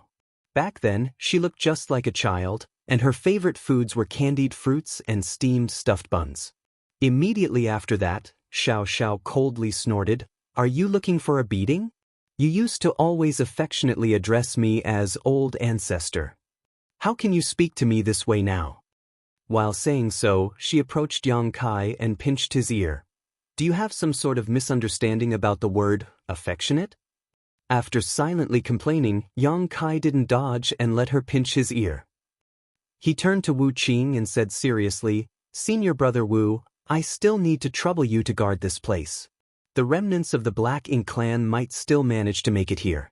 Also, we have to guard against the no-return pass. I think it's too risky leaving Ada and Air here without anyone overseeing the situation." Of course, Wu Qing wouldn't mind, so he simply nodded, "Then I'll stay here." Yang Kai said, "Senior brother, rest assured. It won't be for long." Now that the matters at the Barren territory were considered solved, the next phase would be the no-return pass. In fact, according to the current situation, the humans should take this opportunity to recuperate and accumulate more strength. Thousands of years had passed, and the humans had significantly increased their heritage while more and more masters had emerged. Now that the Black Ink clan was chased out of the 3,000 worlds and the humans had reclaimed their lost lands, it was just a matter of months or years before there would be new Ninth Order masters appearing. As for the Black Ink clan, though there might be new royal lords, they couldn't get more pseudo-royal lords. Therefore, the longer they dragged this out, the more advantageous it was for the humans. However, all such calculations were based on the idea that no hidden dangers emerged from the primordial heaven's grand source restriction. Yang Kai had been constantly worried about that because no one knew when Mo would wake up. Many years ago, Yang Kai had placed a universe world that wasn't completely dead yet outside the primordial heaven's source grand restriction. That way, he could go there whenever he wanted by using the world tree, and teleport to and from the primordial heaven's source grand restriction. But now that the world tree had fallen into a coma, Yang Kai couldn't ask it for help, which meant he couldn't head to the primordial heaven's source grand restriction to check on the situation there so easily. The suppressing Black Ink army there was helping Wu Kuang, but if Mo awoke, those forces alone wouldn't be able to do anything. Therefore, with such dangers looming over them, they had to take down the no-return pass as soon as possible. Only then could the humans have the strength to confront the enemy inside the primordial heaven's source grand restriction. Otherwise, the humans wouldn't dare to act recklessly with the no-return pass standing as the entrance to the 3,000 worlds. It could be said that the Ninth Order masters gathered here today came to help Ada and Air chase away the two Black Ink giant spirit gods so that they could better deal with the no-return pass in the future. As for whether the Black Ink clan would move away from the no-return pass, Yang Kai wasn't worried about that.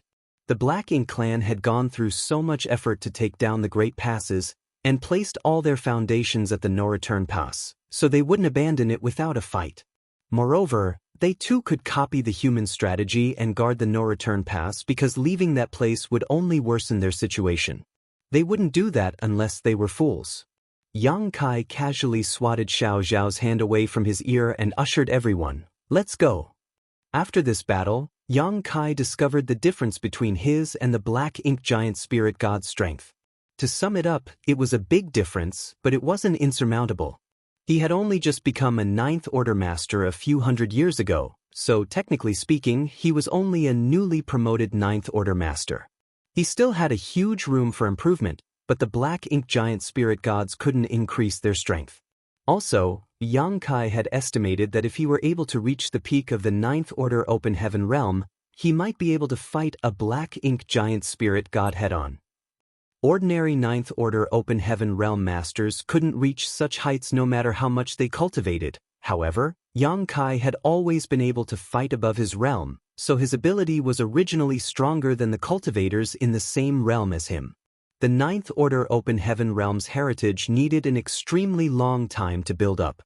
Without mentioning anyone else, even Xiao Xiao, who had become a Ninth Order Master a couple tens of thousands of years ago, still hadn't reached the peak.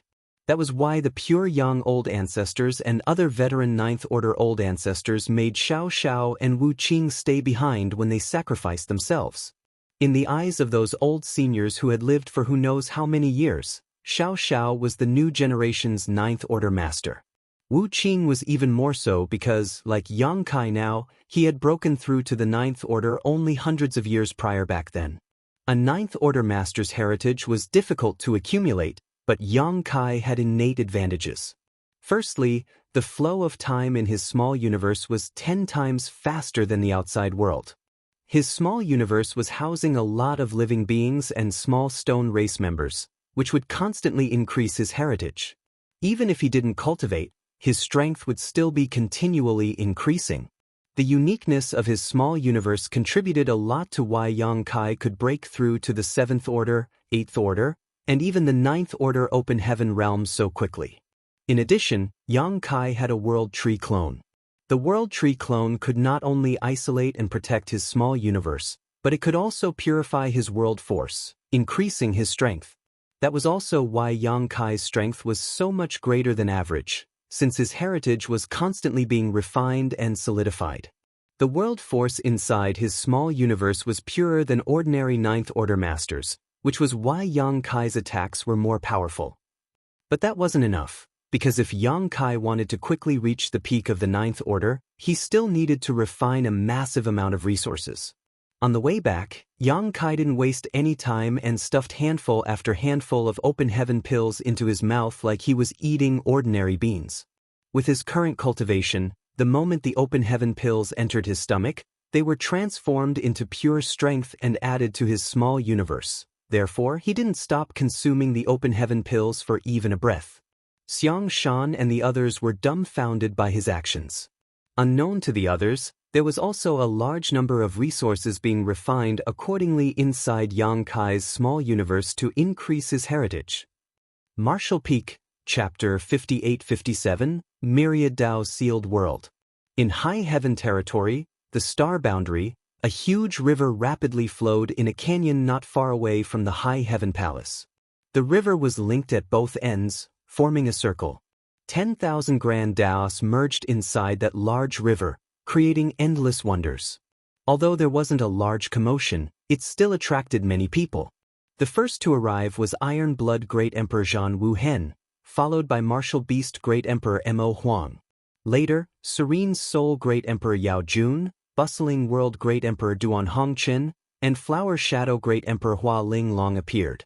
Now that there weren't many battles on the front lines, and the Black Ink clan army had been routed, leaving only a few scattered soldiers in hiding, the Star Boundary's great emperors had returned to the Star Boundary to recuperate. All these great emperors were masters recognized by the Star Boundary's will, and so they naturally returned here and could sense any changes that took place in the universe world. Since they had sensed movement here, they all came to investigate. They had just arrived when two other figures came together and greeted the several great emperors. The two who came last were the new great emperors that appeared in recent years. With the Star Boundary's current world bottle, it could now support 14 great emperors, which was 4 more than before, when its limit was only 10. This was undoubted because of the World Tree clone's continuous nourishment. The increase in great emperor positions and the death of 2 great emperors, Heaven's Revelation and Ice Feather, had given some rising stars a chance to shine. Among all 14 great emperors, some were still in the middle of battle while some were in retreat, but they gathered here immediately after sensing the disturbance. These 2 new great emperors were given the titles Scarlet Clouds and Wind and Thunder. Both were disciples from the cave heavens and paradises, but beyond that identity, they were born and raised in the Star Boundary. The 2 hadn't been cultivating for a long time, so they were only 7th Order Masters. However, Jianghu Hen and the others didn't look down on them because they directly broke through to the 7th Order Open Heaven realm and could break through to the 9th Order in the future. Moreover, being star boundary great emperors meant they would grow far faster than others. Though they had only been 7th Order masters for a few hundred years, both were already almost at the peak of their current order, so it wouldn't be long before they broke through to the 8th Order. Now that all the star boundary great emperors had gathered here, the two youngest ones stared at the river in shock, with scarlet clouds asking, "What is Sir Yang up to?" Wind and Thunder Great Emperor had the same question. They both knew of Yang Kai, but had never met him in person because he was a true hidden dragon who never showed his face. At this moment, the great emperors looked over and saw the river was filled with Tao strengths. Every wave contained many mysteries of the Grand Taos, making everyone feel astonished and curious. Duan Hongchen replied seriously, "I don't know." Hearing that, Secret Clouds was shocked. Even the experienced sirs don't know what is happening, so it must be something big. Yao Jun grimly added, "Although we don't know what he's doing, it's clearly something momentous." Zhan Wu Hen glanced at Yao Hun with an expression that said he was speaking nonsense. "Let's just continue watching." Mo Huang crossed his arms while standing there, waiting quietly. The crowd immediately fell silent. Meanwhile, the commotion in the river grew larger, and the Tao strengths became noticeably denser. Not only were there Tao strengths that Yang Kai summoned out himself, but the crowd also saw him retrieve strings of things, which resembled streams, and add them to his space-time river. At first, the crowd didn't pay much attention to these small additions, but when they got a clear glimpse of the streams, they were even more shocked because those stream-like things were also the embodiment of a myriad of grand Taos. More importantly, the Tao strengths contained within were extremely pure. During that instance, the crowd couldn't help but feel curious. How could someone have control over so many different grand Taos and cultivate every single one to such a high level of mastery? 1 hour later, following the addition of many streams, the space-time river began to tremble. Just as everyone was worried that Yang Kai was about to run out of strength to continue, they heard him bellow, "Open!" The next moment, the void twisted and changed. The space-time river's circular area suddenly collapsed, revealing a spinning vortex. Then, the Tao strengths from the 10,000 grand Taos in the space-time river swarmed into the vortex, causing the rushing river to gradually calm down and return to a peaceful state. A territory gate? Zhan Wu Hen raised his brow. He wasn't wrong to suspect that because the vortex spinning before them truly looked like a territory gate at first glance. While shaking his head, Duan Hongchen argued, "It looks like one, but don't forget about the 3 sealed worlds in High Heaven Palace." There were 3 sealed worlds in High Heaven Palace, all of them specifically made by Yang Kai. They were the Time Tao sealed world, the Space Tao sealed world, and the Spear Tao sealed world. Each of them was filled with Yang Kai's comprehension and attainments of those 3 grand Taos. Yang Kai had thought that among the increasing number of Void Tao Temple disciples being brought out to break through to the Open Heaven realm, there were bound to be some that took after him and cultivated one of his 3 primary grand Taos. So, he specifically created those 3 sealed worlds to allow those disciples to head inside and gain more experience. That way, he didn't need to train them personally because the disciples who cultivated these 3 grand Taos would be able to benefit from those 3 sealed worlds. Of course, not only were those sealed worlds open to Tao Temple disciples, but even cultivators other than High Heaven Palace disciples could enter them. All one needed to do was to report to Hua Qingxi and get her approval. Many members of the Dragon Clan had previously entered the Time Tao sealed world. Likewise, members of the Phoenix Clan had entered the Space Tao sealed world. As for the cultivators who entered the Spear Tao sealed world, there were too many to count. Duan Hongchen didn't doubt Yang Kai's ability to open another territory gate, but this place was secluded, so there was no need to open a territory gate here. Instead, he felt like this thing was similar to those 3 sealed worlds in High Heaven's Palace. Having heard that, the crowd thought about it briefly and nodded. "We'll know for sure after we ask him." While saying so, Hua Ling Long went over and stood beside Yang Kai. Then, she looked up at the vortex and asked, "Is this a sealed world?" Yang Kai grabbed his space-time river, seeming to be thinking about something. He only came back to his senses after hearing the question and nodded, yes. This is the Myriad Dao sealed world. Myriad Dao sealed world? Hualing Long raised her brow while secretly criticizing how arrogant Yang Kai was being, but then she thought that this was something Yang Kai created, so no matter how arrogant he was, it was his choice. What's the use of this sealed world? Yang Kai explained, I collected some pure Dao strengths from the universe furnace. Since I have no use for them at the moment, I placed them all inside this sealed world. Anyone can go inside to refine and absorb those Dao strengths if needed and increase their understanding of the grand Daos they cultivate. Back inside the universe furnace, Yang Kai had collected a huge amount of Dao strengths, all of which he got from deep within the infinite river and kept inside his small universe. Creating the Myriad Dao sealed world was something he had thought about doing a long time ago, but he had been caught up in other matters and had only had time to create it today. Increase our attainments in the grand Daos we cultivate? The crowd became excited after hearing that. The comprehension of grand Daos was very mysterious. It wasn't something like world force inside one small universe, where they need only refine open heaven pills or materials to improve. One could only get stronger in one's use of their grand Dao by improving on their comprehension and mastery over it. If one wasn't sharp enough, it might cause their cultivation of a grand Dao to become stagnant. This had been a difficult-to-solve problem since ancient times. One of the solutions was to find an extremely pure Dao strength to absorb and refine, but pure Dao strengths were extremely difficult to come across. Even if there were some at some point in the 3000 world, they would have been taken away after so many years. Therefore, the great emperors were excited after hearing Yang Kai say that a lot of pure Dao strengths were kept inside the Myriad Dao sealed world, especially scarlet clouds and wind and thunder. Being the star boundaries, great emperors helped their cultivation increase at breakneck speed, and they had accumulated quite a fair amount of heritage inside their small universes as a result. However, they fell short when it came to the comprehension of their respective grand Daos. In fact, there was a second way to improve their comprehension and mastery of their grand Dao, which was the ordinary grade innate open heaven pills from the universe furnace. If there were still ordinary grade open heaven pills from the universe furnace, they would only have to take a few of them to have a better understanding of their grand Daos, but after hundreds of years, the ordinary grade open heaven pills brought out from the universe furnace had long been consumed. How could there still be any more of them? Those large amounts of ordinary grade open heaven pills were the reason for the human race's sudden increase in military force, whereby a large group of 7th Order Masters advanced to become 8th Order Masters after the universe furnace closed. Otherwise, the front lines wouldn't have been able to push back the Black Ink clan.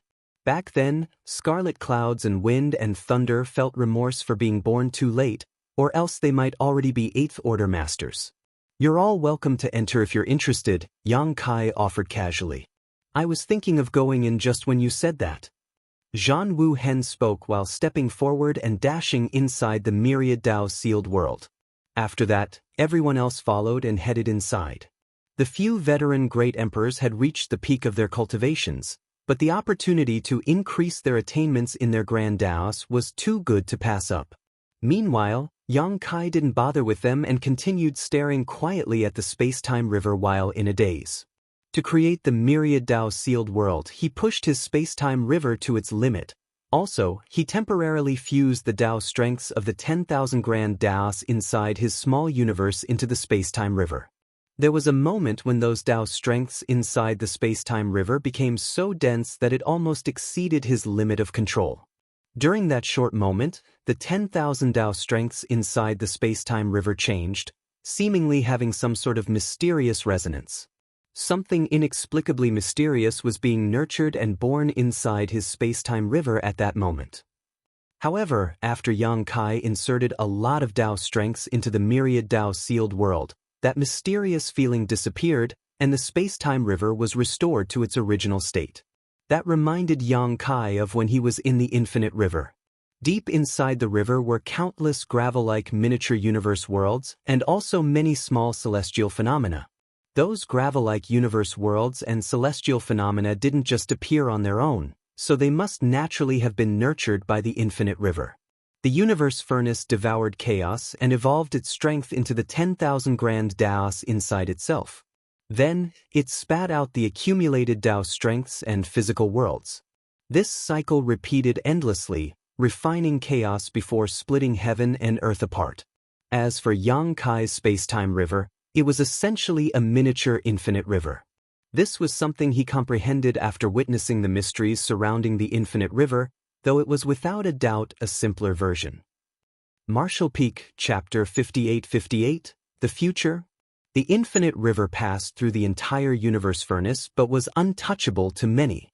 Even one's divine sense couldn't sense the tributaries filling the space inside the furnace.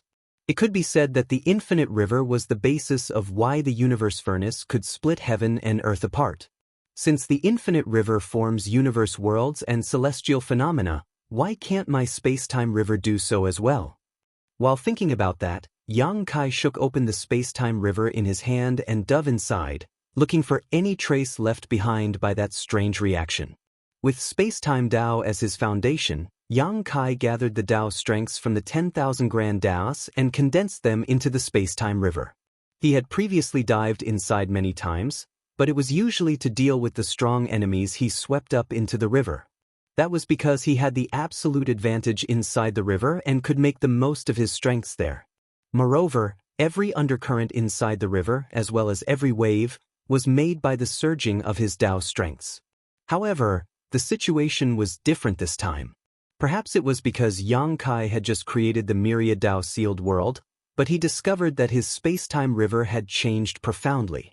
In summary, Yang Kai suddenly had a strange and mysterious feeling when he dove into the river this time. He felt like time and space were distorted. When he looked up, he saw an astonishing view flash across his eyes.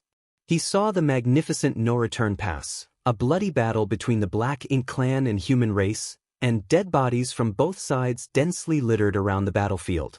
Watching this scene, Yang Kai couldn't help but frown as he didn't understand why he was seeing this. He didn't participate in the battle at the no-return pass back then, so theoretically, he wouldn't have this scene in his memory. Moreover, how could a memory appear inside the space-time river?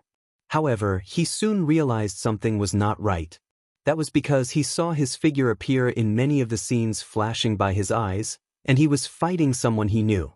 It was Emo Na Yi, and it was Emo Na Yi after he became a royal lord. Every scene that flashed past was like a master had splashed the canvas with ink and drew every detail of the tragic battle with subtle brushwork and great skill. Inside the silent scenes, Emo Na Ye's dead body suddenly appeared, followed by Emo Yu's. After that was the scene of the humans occupying the no-return pass once again, cheering happily. Yang Kai suddenly realized this wasn't a scene from his memory, but a battle that would happen in the future. This is the future. I am looking into the future. Yang Kai had already experienced this before when he came out from the Great Sea celestial phenomenon. At that time, his attainment in the Tao of Space and the Tao of Time soared, so he had a glimpse of the future when using the Sun and Moon Divine Wheel to kill the sheep-headed Royal Lord. Future events proved what he saw was real. He had killed the sheep-headed Royal Lord that had been chasing him and held his head while standing proudly inside the void. That moment was the scene he saw. The late Heaven's Revelation's great Emperor Chu Tianji claimed he had the power to see the future, and it was rumored that he could also see the past. With Yang Kai's current cultivation, he believed that Chu Tianji most likely didn't have such a mysterious ability. If he did, he would have been able to avoid the many dangers and wouldn't have died in battle. But he did have some sort of foresight ability, or else he wouldn't have gotten the title of Heaven's Revelations. Now that Yang Kai recalled the time he was at the Great Sea celestial phenomenon, he found that he had undergone a significant change, whether it was his cultivation or his attainments in the different Grand Daos. Since the space-time river was based on the space-time Grand Dao, the deeper he dove into the river, the greater the Dao's strength surge. Under the disruption of space and time, seeing some part of the future should be expected. Recapturing the no-return pass wasn't surprising to Yang Kai because, with the human race's current strength, they would certainly be able to win if they launched a battle regardless of how they approached it. However, they would have to pay quite a high price if they acted recklessly. That was why Yang Kai didn't feel anything after seeing such a scene. If the human race couldn't even conquer the no-return pass, how could they think about going to the primordial heavens source grand restriction and ending MO once and for all? The final deciding battle between the Black Ink clan and humans should be at the primordial heavens source grand restriction. Inside the space-time river, the Tao strength of space-time was surging even stronger, while the scenes continuously flashed across Yang Kai's eyes. In the meantime, Yang Kai's expression became more solemn. That was because many of the scenes after that contained many things he didn't wish to see. The final battle began as expected outside the primordial heavens source grand restriction. The Black Ink clan appeared in huge black waves with Black Ink giant spirit gods walking among them. There were also several destroyed great passes turned into ruins and countless human corpses, many of which Yang Kai recognized. There was even a scene where a 100,000-meter white divine dragon floated in the void, its body battered with all its dragon scales destroyed. That white divine dragon was naturally Fu Guang. In another scene, a world was filled with darkness, and inside the ruins was a big dusty sign with the characters High Heaven Palace on it. In the corner of the scene was a majestic fallen branch from the World Tree clone, obviously long dead. The last scene showed a great pass moving towards the depths of the void, seeming to be escaping from something. Inside the great pass were all the surviving humans, and close behind that great pass was a black figure. In the black figure's hand was the Azure Dragon Spear. Yang Kai instantly felt his hairs stand on its ends. Even though that black figure was fully enveloped in Black Ink strength, with its appearance completely hidden, that spear was too familiar to Yang Kai. Is this our future? At that moment, Yang Kai suddenly felt exhausted and couldn't help but exit the space-time river. Once he found his footing, the feeling like he was in an illusion disappeared. It wasn't until this moment that he discovered the Tao strengths in him had been seriously depleted. This just showed that looking into the future wasn't without cost or consequence. Since Yang Kai's Tao strengths were heavily depleted, he almost lost the ability to maintain his space-time river. He quickly used his strength to keep the river steady before sitting cross-legged with a serious expression. Back at the Great Sea Celestial Phenomenon, he had foreseen a scene that did happen later. He had successfully killed the royal lord who had been chasing him for many years when he was still in the Eighth Order. The vision today came too suddenly, and though Yang Kai could accept the first half of it, he couldn't accept the latter part of what he saw.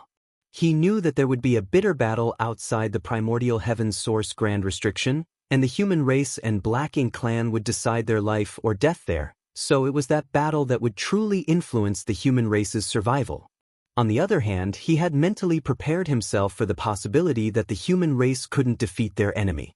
If that day really came, he was prepared to lead the surviving humans to flee to the end of the universe where they could rebuild their strength.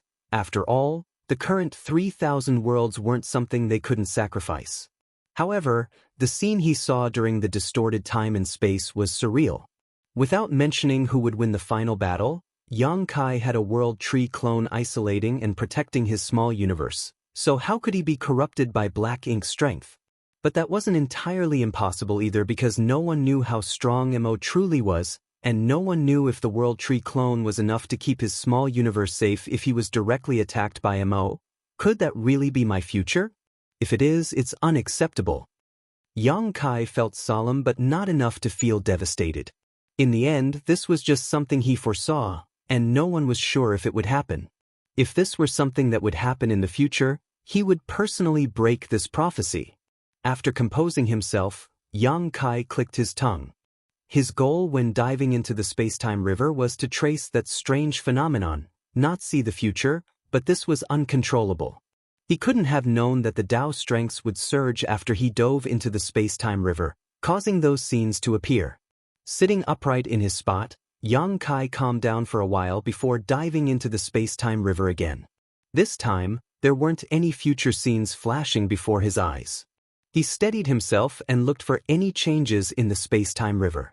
Soon, his figure swayed as he arrived at a corner of the river.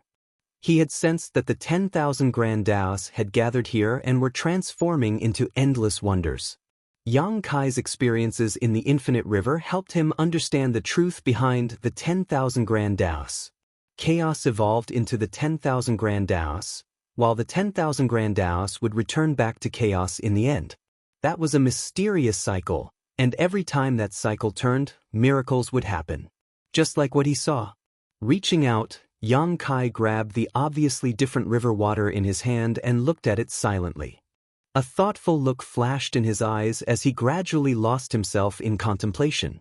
Meanwhile, the appearance of the Myriad Dao's sealed world didn't attract much attention. Only the Star Boundary's great emperors had sensed the commotion and came to investigate. Then, they entered the Myriad Dao's sealed world to investigate it after learning about its uses.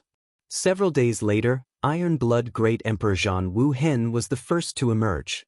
Although his cultivation didn't increase, his aura was clearly more condensed than before.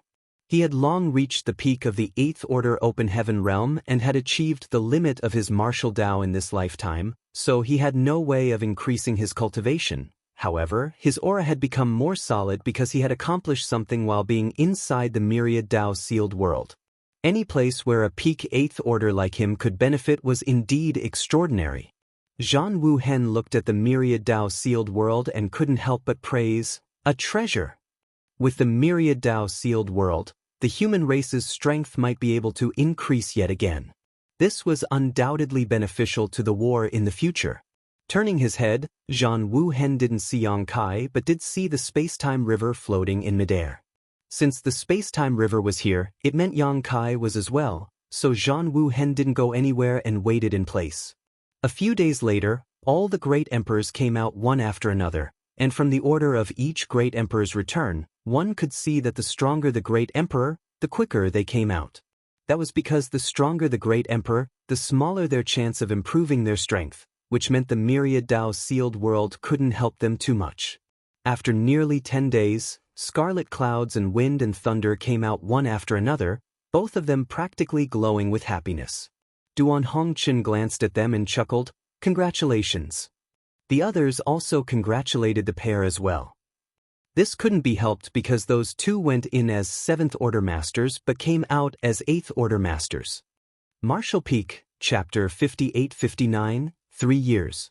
Scarlet clouds and wind and thunder were newly recognized great emperors by the Star Boundaries after the deaths of Heaven's Revelations and Ice Feather. They were elite disciples who were carefully nurtured by the Cave Heavens and Paradises, and broken through directly to the 7th Order. Although it had only been about 1,000 years since their initial breakthrough, thanks to the Star Boundary, they were almost at the peak of the 7th Order. Their cultivation speed was something the other Open Heaven Realm Masters couldn't compare to. A 7th Order Master was already considered a high-rank Open Heaven Realm Master, yet to break through from the peak of the 7th Order to the 8th Order generally needed at least 200 to 300 years. Just like Feng Ying from Dawn Squad.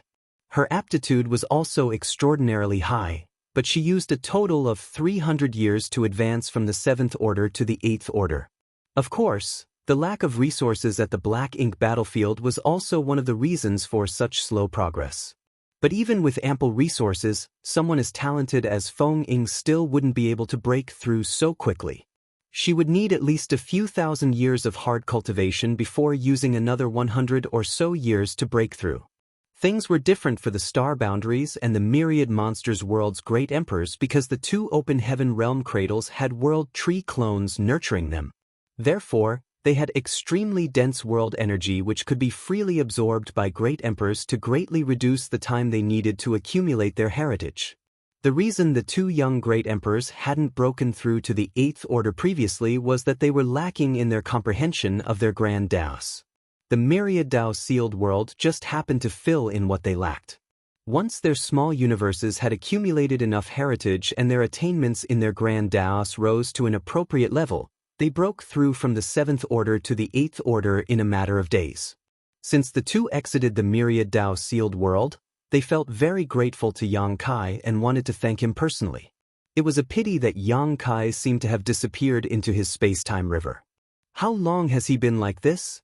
Duan Hongchen looked at the space-time river and asked, clearly asking about Yang Kai's condition. Jianghu Hen shook his head. He's been like that since I came out. That means it's been quite a while, Duan Hongchen frowned. Judging by the looks of things, he might be comprehending something inside. I think it's best if we don't disturb him. Although they didn't know what Yang Kai was doing, he must have a valid reason to enter the space-time river like this, just like how a cultivator would go into retreat. That was not something one should interrupt. What should we do with the Myriad Dao sealed world? Hualing Long asked. After experiencing what benefits the Myriad Dao sealed world could bring, anyone would know it was a treasure to the entire human race because it could help many cultivators increase their strength in a short time. But this was something Yang Kai created, so it wasn't appropriate for others to decide its use without his consent. Report it to the Supreme Headquarters, Zhan Wu Hen groaned before saying. Since he made the Myriad Dao sealed world at this point in time, it must be because he wanted to benefit everyone. However, although there is an abundance of Dao strength inside, it's not inexhaustible. If we report it to the Supreme Headquarters and let Supreme Commander Mi make the decision, perhaps he can let a few promising seedlings use their military merits to exchange for a spot inside. Hearing this, the crowd nodded as this was a good plan of action. They could wait for Yang Kai to return and deal with this, but none of them knew how long that would be. As the human race was running tight on time, it would be better to let the Myriad Dao sealed world benefit their people as quickly as possible. I'll head to the Supreme Headquarters. While Zhan Hu Hen said that, he shot into the sky and disappeared. After he was gone, Duan Hongchen said, I'll stand by here. The rest of you can go about your own matters. The others nodded and dispersed. Several days later, news about the Myriad Dao sealed world spread throughout the humans and attracted the interest of many. A sealed world with pure Grand Dao strengths could be said to be something every cultivator wanted to experience. But just as Zhan Wu Hen said, even though the 10,000 Grand Dao strengths inside the Myriad Dao sealed world were abundant now, it would be useless once everything inside was depleted. Therefore, they had to choose wisely about who would get the opportunity to head inside. Only that way could they make the best use of the Myriad Dao sealed world. Of course, such things were for the Supreme Headquarters to worry about. Mi Jinglun had personally entered the Myriad Dao sealed world to investigate because of the importance of the issue. In the end, he came out with a bitter smile and complained to Duan Hongchen that Yang Kai had thrown him another difficult task, and it seemed like he was about to offend a lot of people. Recently, the Supreme Headquarters had been gathering people to repair the Pure Yang Pass which Yang Kai brought back. This required a lot of resources, so they were lucky that Yang Kai managed to persuade the Black Ink clan to give them some, or else it would be difficult for them to repair Pure Yang Pass. Moreover, the human race regained the 3,000 worlds and won a great victory, so rewards needed to be distributed as well, which were also given in the form of resources. In addition, the Void Guard also needed a lot of resources to set up the space arrays. At this moment, Mi Jinglun felt like a shrewd housewife, carefully needing to count and allocate every single resource on hand. Soon, a constant stream of cultivators began entering and exiting the Myriad Dao sealed world. Everyone went in filled with expectations and came out happy, obviously having gained a lot from the Myriad Dao sealed world. Also, every cultivator that came could see an astonishing space-time river flowing beside the Myriad Dao sealed world. It was the embodiment of pure Dao strength, after all, and there was only one person among all the Ninth Order Masters who could achieve that. Henceforth, everyone knew that Yang Kai was in retreat inside the huge river, and every cultivator that came would pay their respects and bow to the river. Days passed by quickly, and soon 3 years had passed since the birth of the Myriad Dao sealed world. During these 3 years, the 3,000 worlds had basically calmed down. Under the human race Grand Army's constant searching, the remnants of the Black Ink clan had nowhere to hide and were all routed out. It could be said that there was no place for the Black Ink clan to survive in the 3,000 worlds now. All the armies then returned home to enjoy the fruits of their labor and recuperate. However, everyone knew that this peace was only temporary, and it wouldn't be long before a battle even crueler than the one that happened a few thousand years ago would break out. It was because they realized this that they cherished this short moment of peace even more. On the other hand, the Void Guard had gradually returned with numerous universe temples in tow. When the Black Ink clan took over the 3,000 worlds, some of the universe temples were destroyed while some were preserved. In the end, the Void Guard managed to gather about 1,000 of them. Li Wu Yi led the less than 200 Void Guards, and with the assistance of the many people sent over by the Supreme Headquarters, began to repair these universe temples, using them as a foundation to set up the necessary space arrays. Although there weren't many in the Void Guard, all of them were proficient in the Tao of space, so using space principles was easy for them. Many resources were invested into this project, obviously wanting substantial results as quickly as possible. After all, in this peaceful period, everyone knew it was just the calm before the storm and they needed to prepare for the coming war. Just outside of the Myriad Tao sealed world, there were groups of people exchanging their military merits for the right to enter and experience what was inside. At one particular moment, everything, even the communication between divine senses, fell silent as all eyes turned in the direction of the space-time river. That was because fluctuations had suddenly appeared from the space-time river, which had been calm for 3 years. It was followed by rolling and crashing waves, with a figure emerging. After 3 years of comprehension, Yang Kai had gained a lot. He had managed to figure out some things and vaguely felt like he had pushed open a new door, but he wasn't sure what lay ahead. In the end, it was still because his attainments in the various Grand Taos were lacking.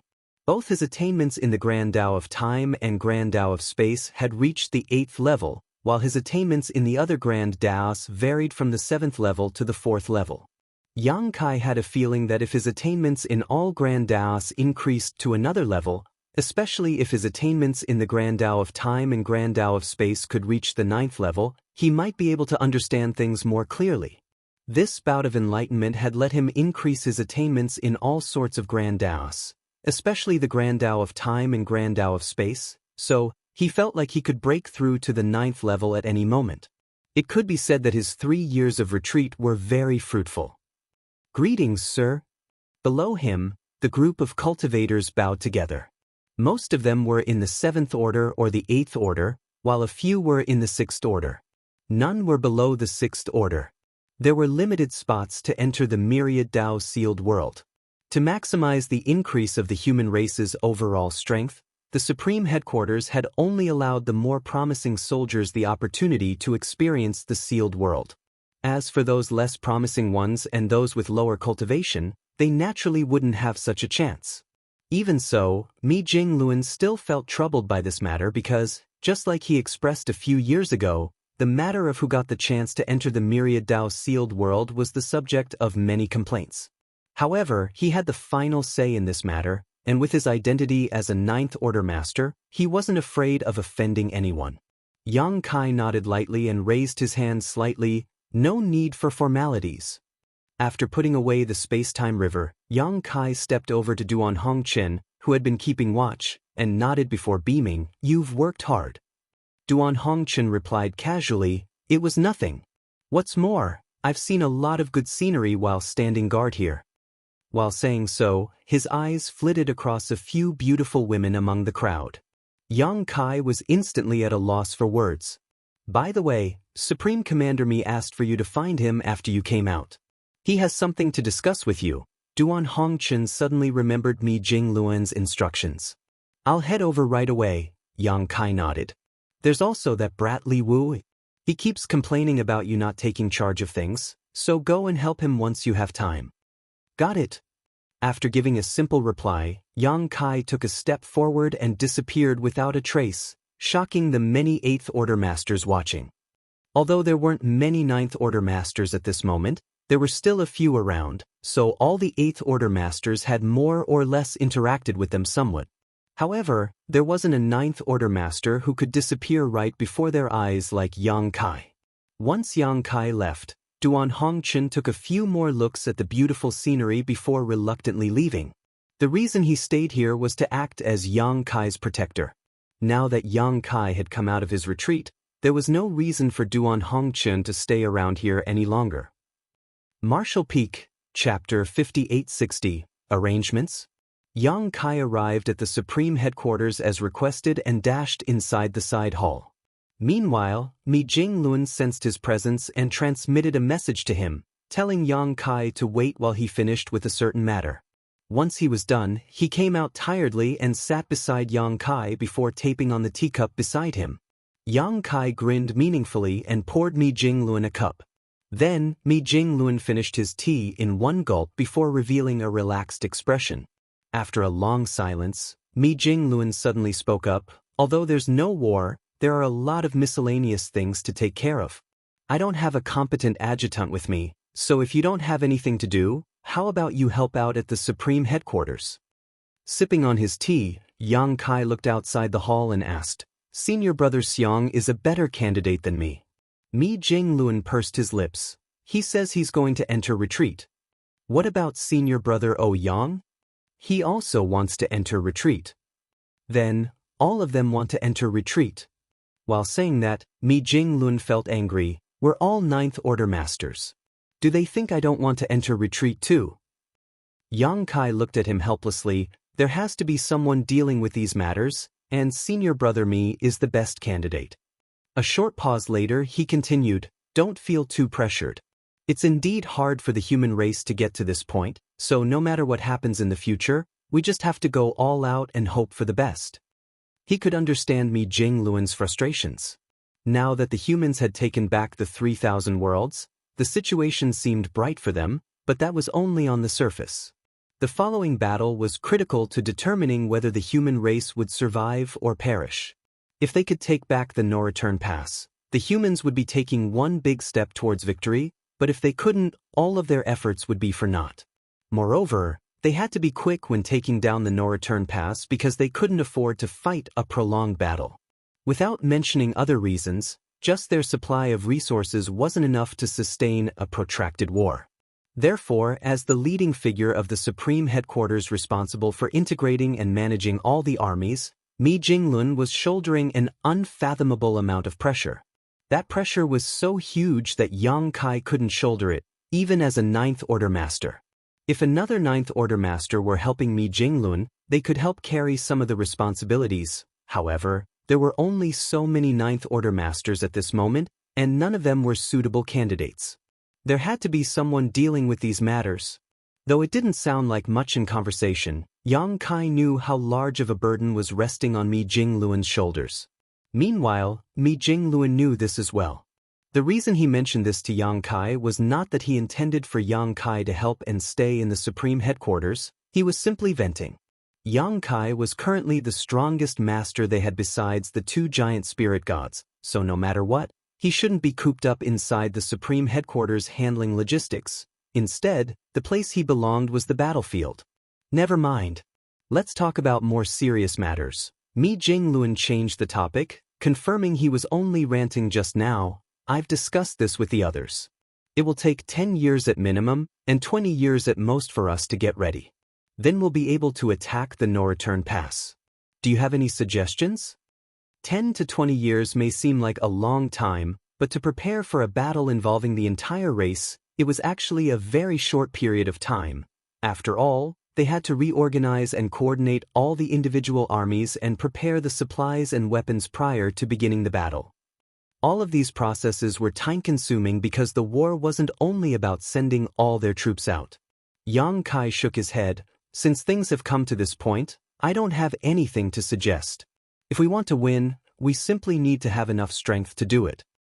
Hearing that, Mi Jingluan nodded lightly. It seems like our thoughts are aligned. When the time comes, I need you to lead the way to enter the Black Ink battlefield through Black territory. Of course, Yang Kai nodded. If they wanted to take back the no-return pass, it wasn't workable to attack from the barren territory. After all, the territory gate was of fixed size.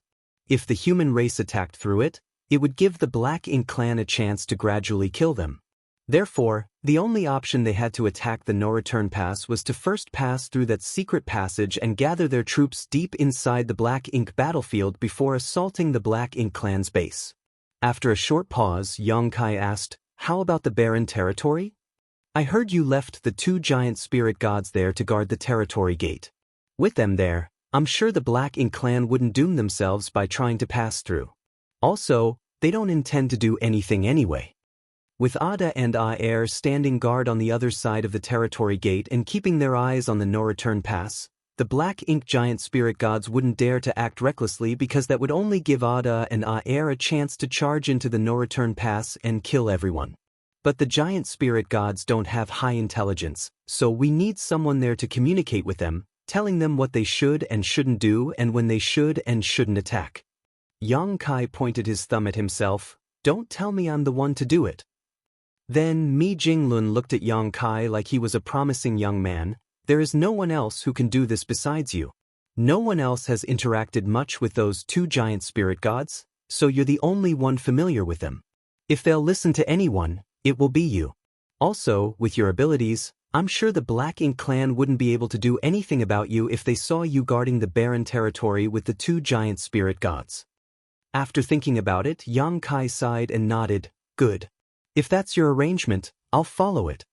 Even if he was ordered to guard the barren territory, it wouldn't stop him from causing a commotion when the time came. Once the battle began, he could charge through the territory gate and kill his way into the no-return pass, joining the human race army on the other side.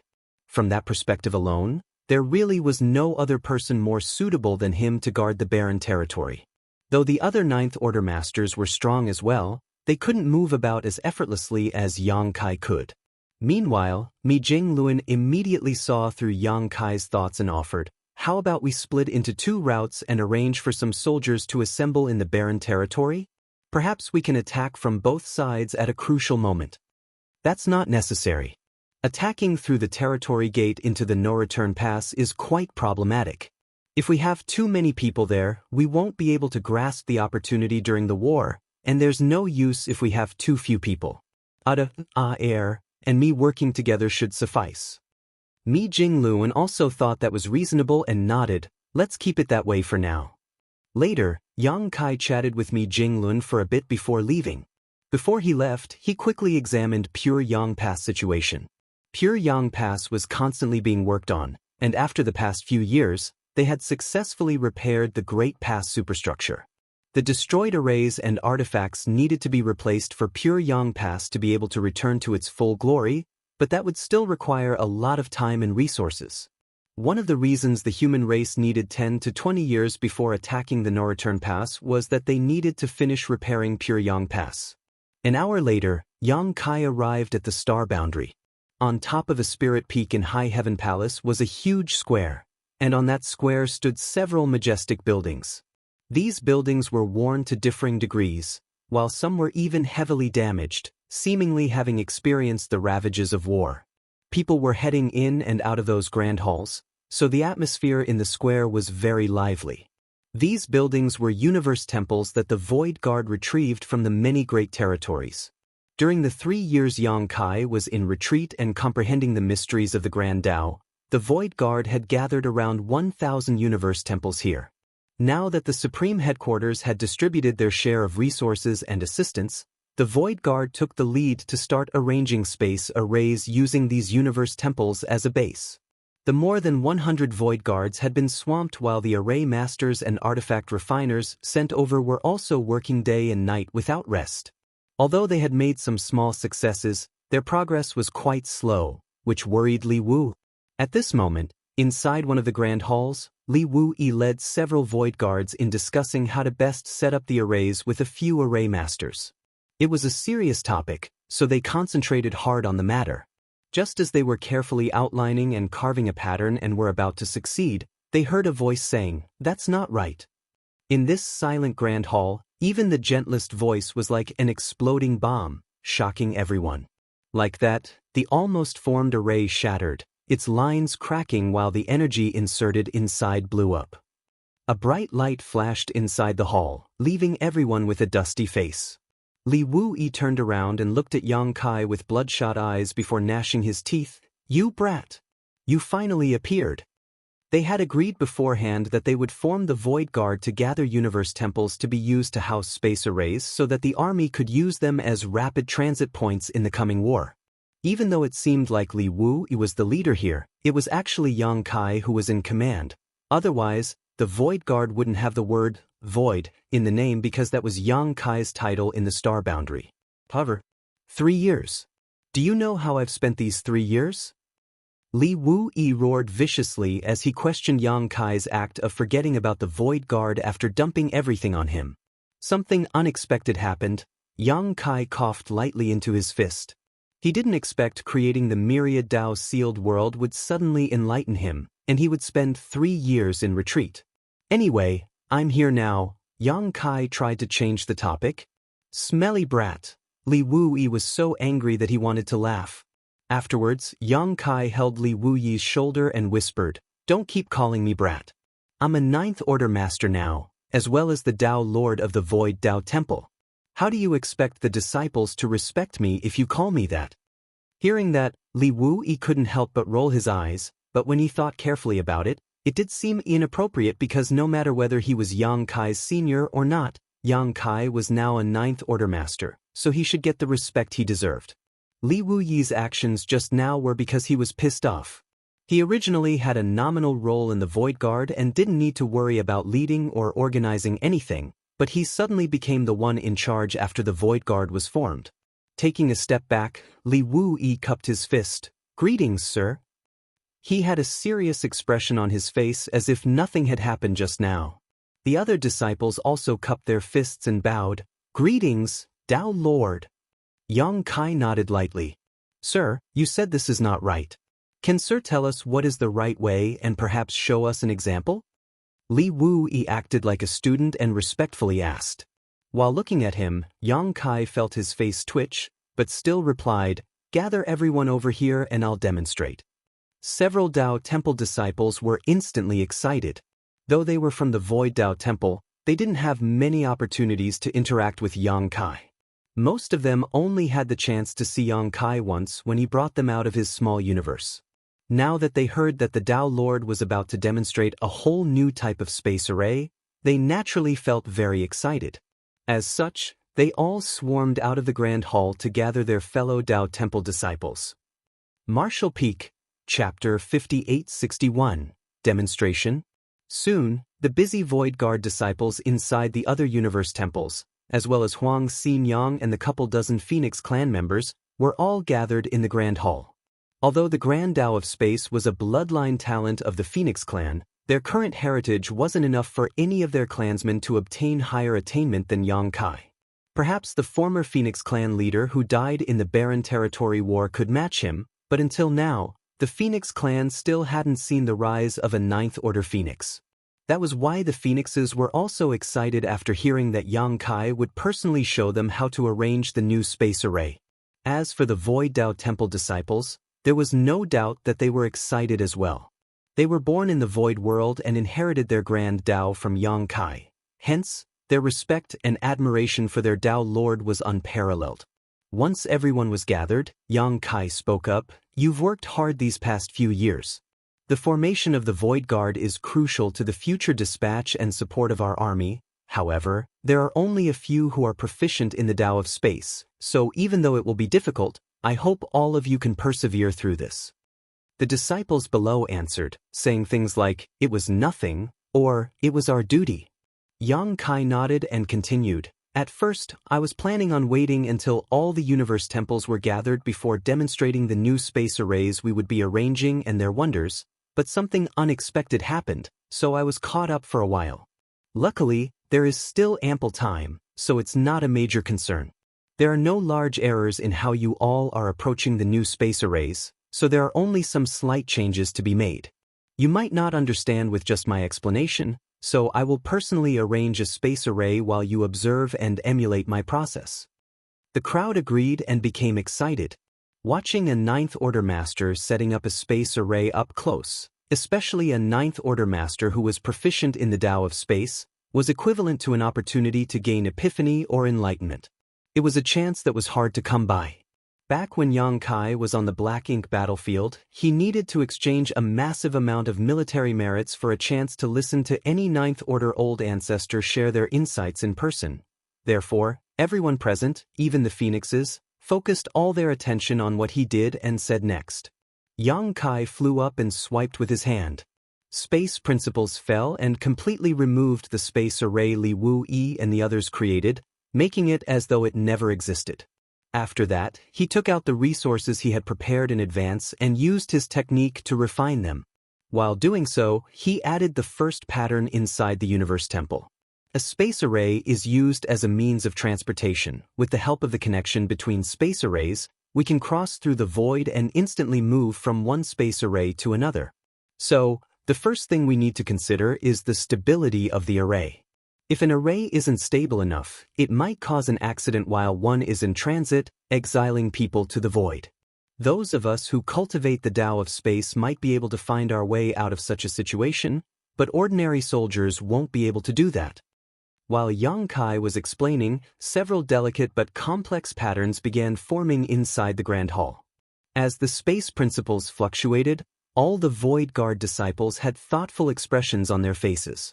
Once the array is stable enough, the next thing to consider is the teleportation distance, Yang Kai continued. We can't just look at the current situation, we have to think about the future as well. Few here participated in the original crusade, so you don't have an idea about the distance we needed to travel. When all the great passes set out to the primordial heaven source restriction, it took them some 20 years to arrive. With such a large distance, once the war breaks out in full, it will be nearly impossible for the rear bases to send any reinforcements to the front lines without the help of space arrays. Therefore, the true aim of forming the Void Guard is to pave two paths. One from High Heaven territory to the No-Return Pass, and another one from the No-Return Pass to the Primordial Heaven's Source Grand Restriction. That way, the reinforcements sent from the back can reach the Primordial Heaven's Source Grand Restriction as soon as possible. Only through this method can we wage a successful war. If we humans suffer a major loss of supplies or are cut off from reinforcements, we won't be able to continue fighting. Therefore, all of the space arrays must at least fulfill one criterion: the distance they cover must be at least an entire great territory. Hearing this, everyone paled. Using just 2 space arrays to cross an entire great territory was no simple feat that was such a great distance that with their current methods and plans, it was simply impossible to achieve. However, since Yang Kai came to personally demonstrate how to set up the new space arrays, it meant that he had found a way to solve this problem. Once they thought about that, the crowd calmed down slightly. A stable array that can allow one to cross such a distance isn't enough though. We also have to think about the number of people the array can teleport in one transmission, and also the consumption to do so. Only after we solve all these problems can the space arrays be of use to us. Everyone in the Grand Hall remained silent while only Yang Kai spoke from time to time. Meanwhile, those delicate and complex patterns became denser and gradually filled the Grand Hall. All the Void Guards were entranced by what was happening. When they felt the dense strength of space principles surging around Yang Kai, they felt even more admiration for him. Previously, when they were arranging the space arrays, they did every step carefully and cautiously, afraid that one small mishap would ruin everything. On the other hand, Yang Kai acted both swiftly and effortlessly, making many wonder if they were even setting up the same array. Half a day later, Yang Kai stopped. Then, before everyone's eyes, he inserted his strength inside the array, activating it. The patterns began to shine, and the void above the array began to twist. Such a scene undoubtedly showed that the array had been successfully arranged and activated, but since there was no corresponding array to link with, no teleportation actually occurred. As the crowd silently watched Yang Kai set up this array, they noticed that there weren't any major differences from the array they were arranging before, just some subtle changes here and there. However, those small modifications had a massive effect on the array which allowed it to fulfill the conditions Yang Kai had mentioned before. The Void Guard disciples gained a lot from observing this demonstration up close. Once Yang Kai withdrew his strength, the array gradually dimmed. "Are there any questions?" Yang Kai asked. Like a stone being thrown into a calm lake, numerous questions were thrown at Yang Kai all at once. Gesturing for them to calm down, Yang Kai said, "One at a time." During the following days, Yang Kai answered the questions from the 100-plus Void Guards, explaining the wonders of the Tao of space and the space array to them in turn. In just a few days, at least half of those present saw their mastery of the Tao of space increase by a level. After the last question was answered, Yang Kai finally rose to his feet. "All right, I'll leave the task of arranging the rest of the space arrays to all of you.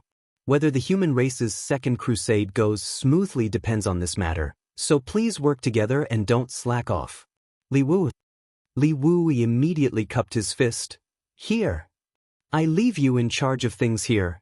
"Yes." Yang Kai nodded and took a step forward before disappearing. Meanwhile, Li Wu lowered his head respectfully, only to suddenly realize something was not right. and when he looked over, Yang Kai had disappeared without a trace. At first, he thought that since Yang Kai had returned and he wouldn't have to worry about the Void Guard anymore, only needing to do his part in the project, but now, Yang Kai was acting like an arm-flinging shopkeeper, officially putting Li Wu-yi in charge. Outside the star boundary, somewhere in the barren void of high heaven territory, several figures stood upright while looking tentatively into the distance with anticipation and excitement. All those figures were either in the 7th or 8th order open heaven realm, with many of them being at the very peak of the 8th order. Though they were from different backgrounds, they were all basically from the cave heavens and paradises or high heaven palace. Only a few of them were from other sects or families. 2 of them were the youngest star boundary great emperors, Scarlet Clouds and Wind and Thunder, standing with the high heaven palace disciples. Although they were technically disciples of the cave heavens and paradises disciples, they were born and raised in the star boundary, so they felt a sense of belonging to the latter. With over 100 such masters gathered in one place, it was obvious that something big was about to happen. Moreover, if one knew who all of those gathered here were, they would discover an even more shocking fact. All the cultivators present had directly broken through to the 7th order open heaven realm, which meant they all had a chance to become 9th order masters. In other words, everyone standing here was a future hope of the human race, a future powerhouse. There was only one reason why they were gathered here. Someone was about to break through to the 9th order. After the last battle in the barren territory and thousands of years of accumulating their strength, the humans finally had a new generation of masters ready to break through to become 9th order masters. The Supreme Headquarters naturally wouldn't ignore such a huge matter, so they immediately gathered these rising stars here so that they could observe the process. After all, this would benefit them and they might comprehend something from it. Also, they would have a reference for when it was their turn to break through. This was a sign of the beginning of a new era. Like Yang Kai had said back then, when the first 9th order master emerged from the younger generation, it would be the start of many more 9th order masters emerging. That was something the Black Ink clan couldn't compare to. At that moment, while the void was fluctuating, Yang Kai appeared and everyone turned their attention to him.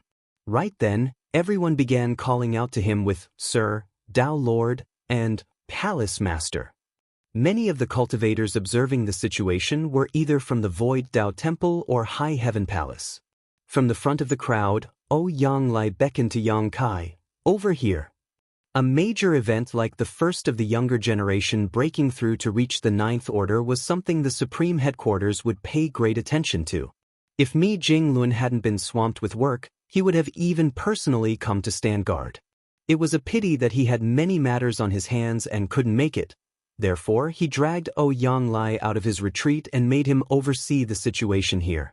Moreover, Mi Jinglun had also mentioned this matter to Yang Kai before he left the Supreme Headquarters and asked Yang Kai to come over if he was free. After all, the rising star breaking through to the 9th order today was from High Heaven Palace. Being High Heaven Palace's palace master, Yang Kai should be here no matter what. Martial Peak, Chapter 5862, The Arrival of a New Era.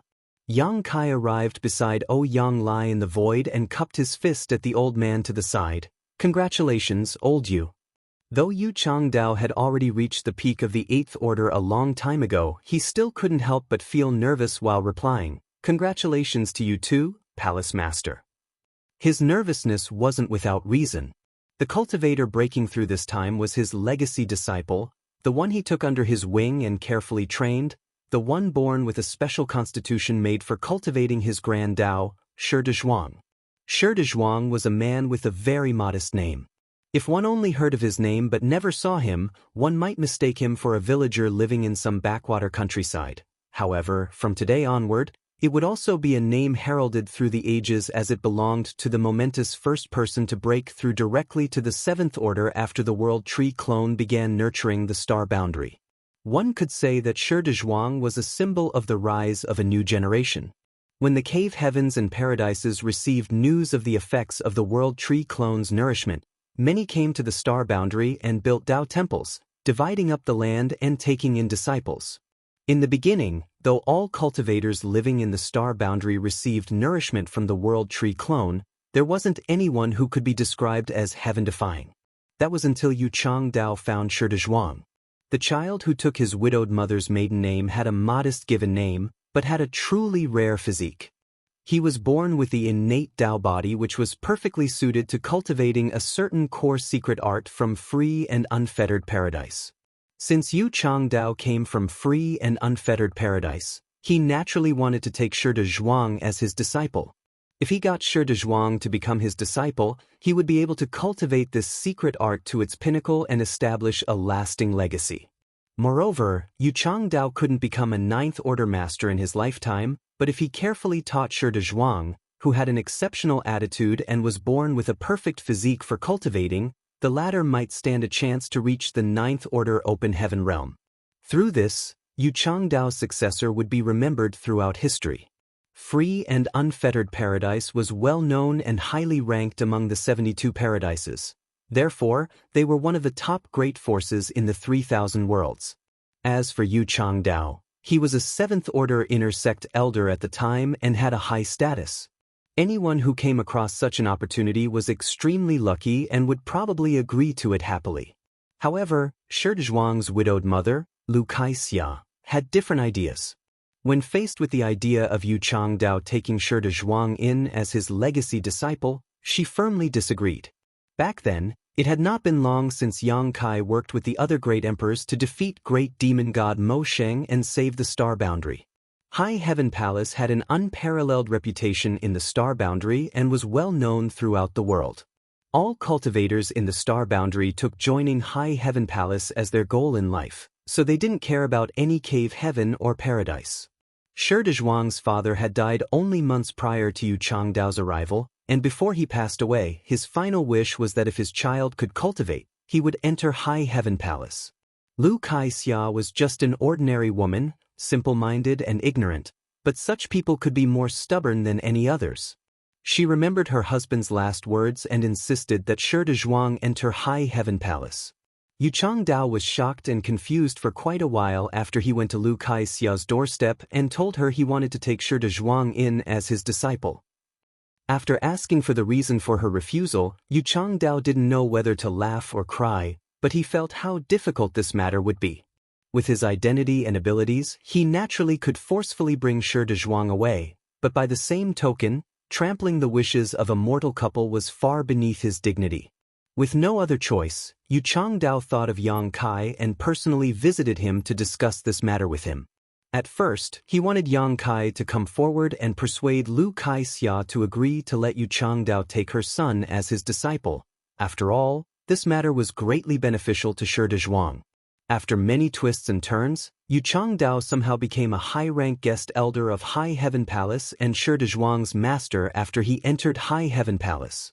Yu Changdao knew Yang Kai had dug a pit for him in this matter, but no matter the process, he still gained his desired legacy disciple, so he jumped in all on his own. Over the years, Yu Changdao poured everything he could into nurturing his disciple. At the same time, Shi Zhuang proved worthy of his excellent physique as his cultivation increased rapidly. What was even rarer was that he inherited his mother's modest and steady personality, not showing any of the arrogance and conceit that many gifted children had. This naturally made Yu Changdao even more satisfied. Yu Changdao guided Shi Zhuang all the way through his cultivation, from directly reaching the 7th order until today, when he was finally about to become a 9th order master. Yu Changdao immediately reported this matter to the Supreme Headquarters, and Mi Jingluan treated the news very seriously. Not only had he dispatched Yang Lai to stand guard for the event, he even told Yang Kai about this. With 2 9th order masters overseeing the situation here, it could be said that so long as Shi Zhuang had accumulated enough heritage, it wouldn't be a problem for him to break through. Looking in that direction, Yang Kai couldn't help but sigh. Thousands of years have passed just like that. It was as though the matter of Shi Zhuang finding a master had only happened yesterday. It happened before Yang Kai headed to the Black Ink battlefield. Even though Yang Kai was now a 9th order master, he couldn't help but exclaim how time seemed to fly by. The higher his cultivation, the faster time seemed to pass for Yang Kai. Thinking back to the days he had just begun cultivating, he felt every day and year was filled with adventure and fulfillment, but now, Even a simple retreat could take dozens of years without him knowing it. Even though an 8th Order Master had a long lifespan, Yu Changdao had obviously become older after several thousand years. As for Yang Kai, he still looked the same as he did on that day. This kid has a good foundation. Yang Lai was looking in Shi Zhuang's direction with an approving expression. When mentioning that, the usually calm Yu Changdao had a proud expression as he chuckled.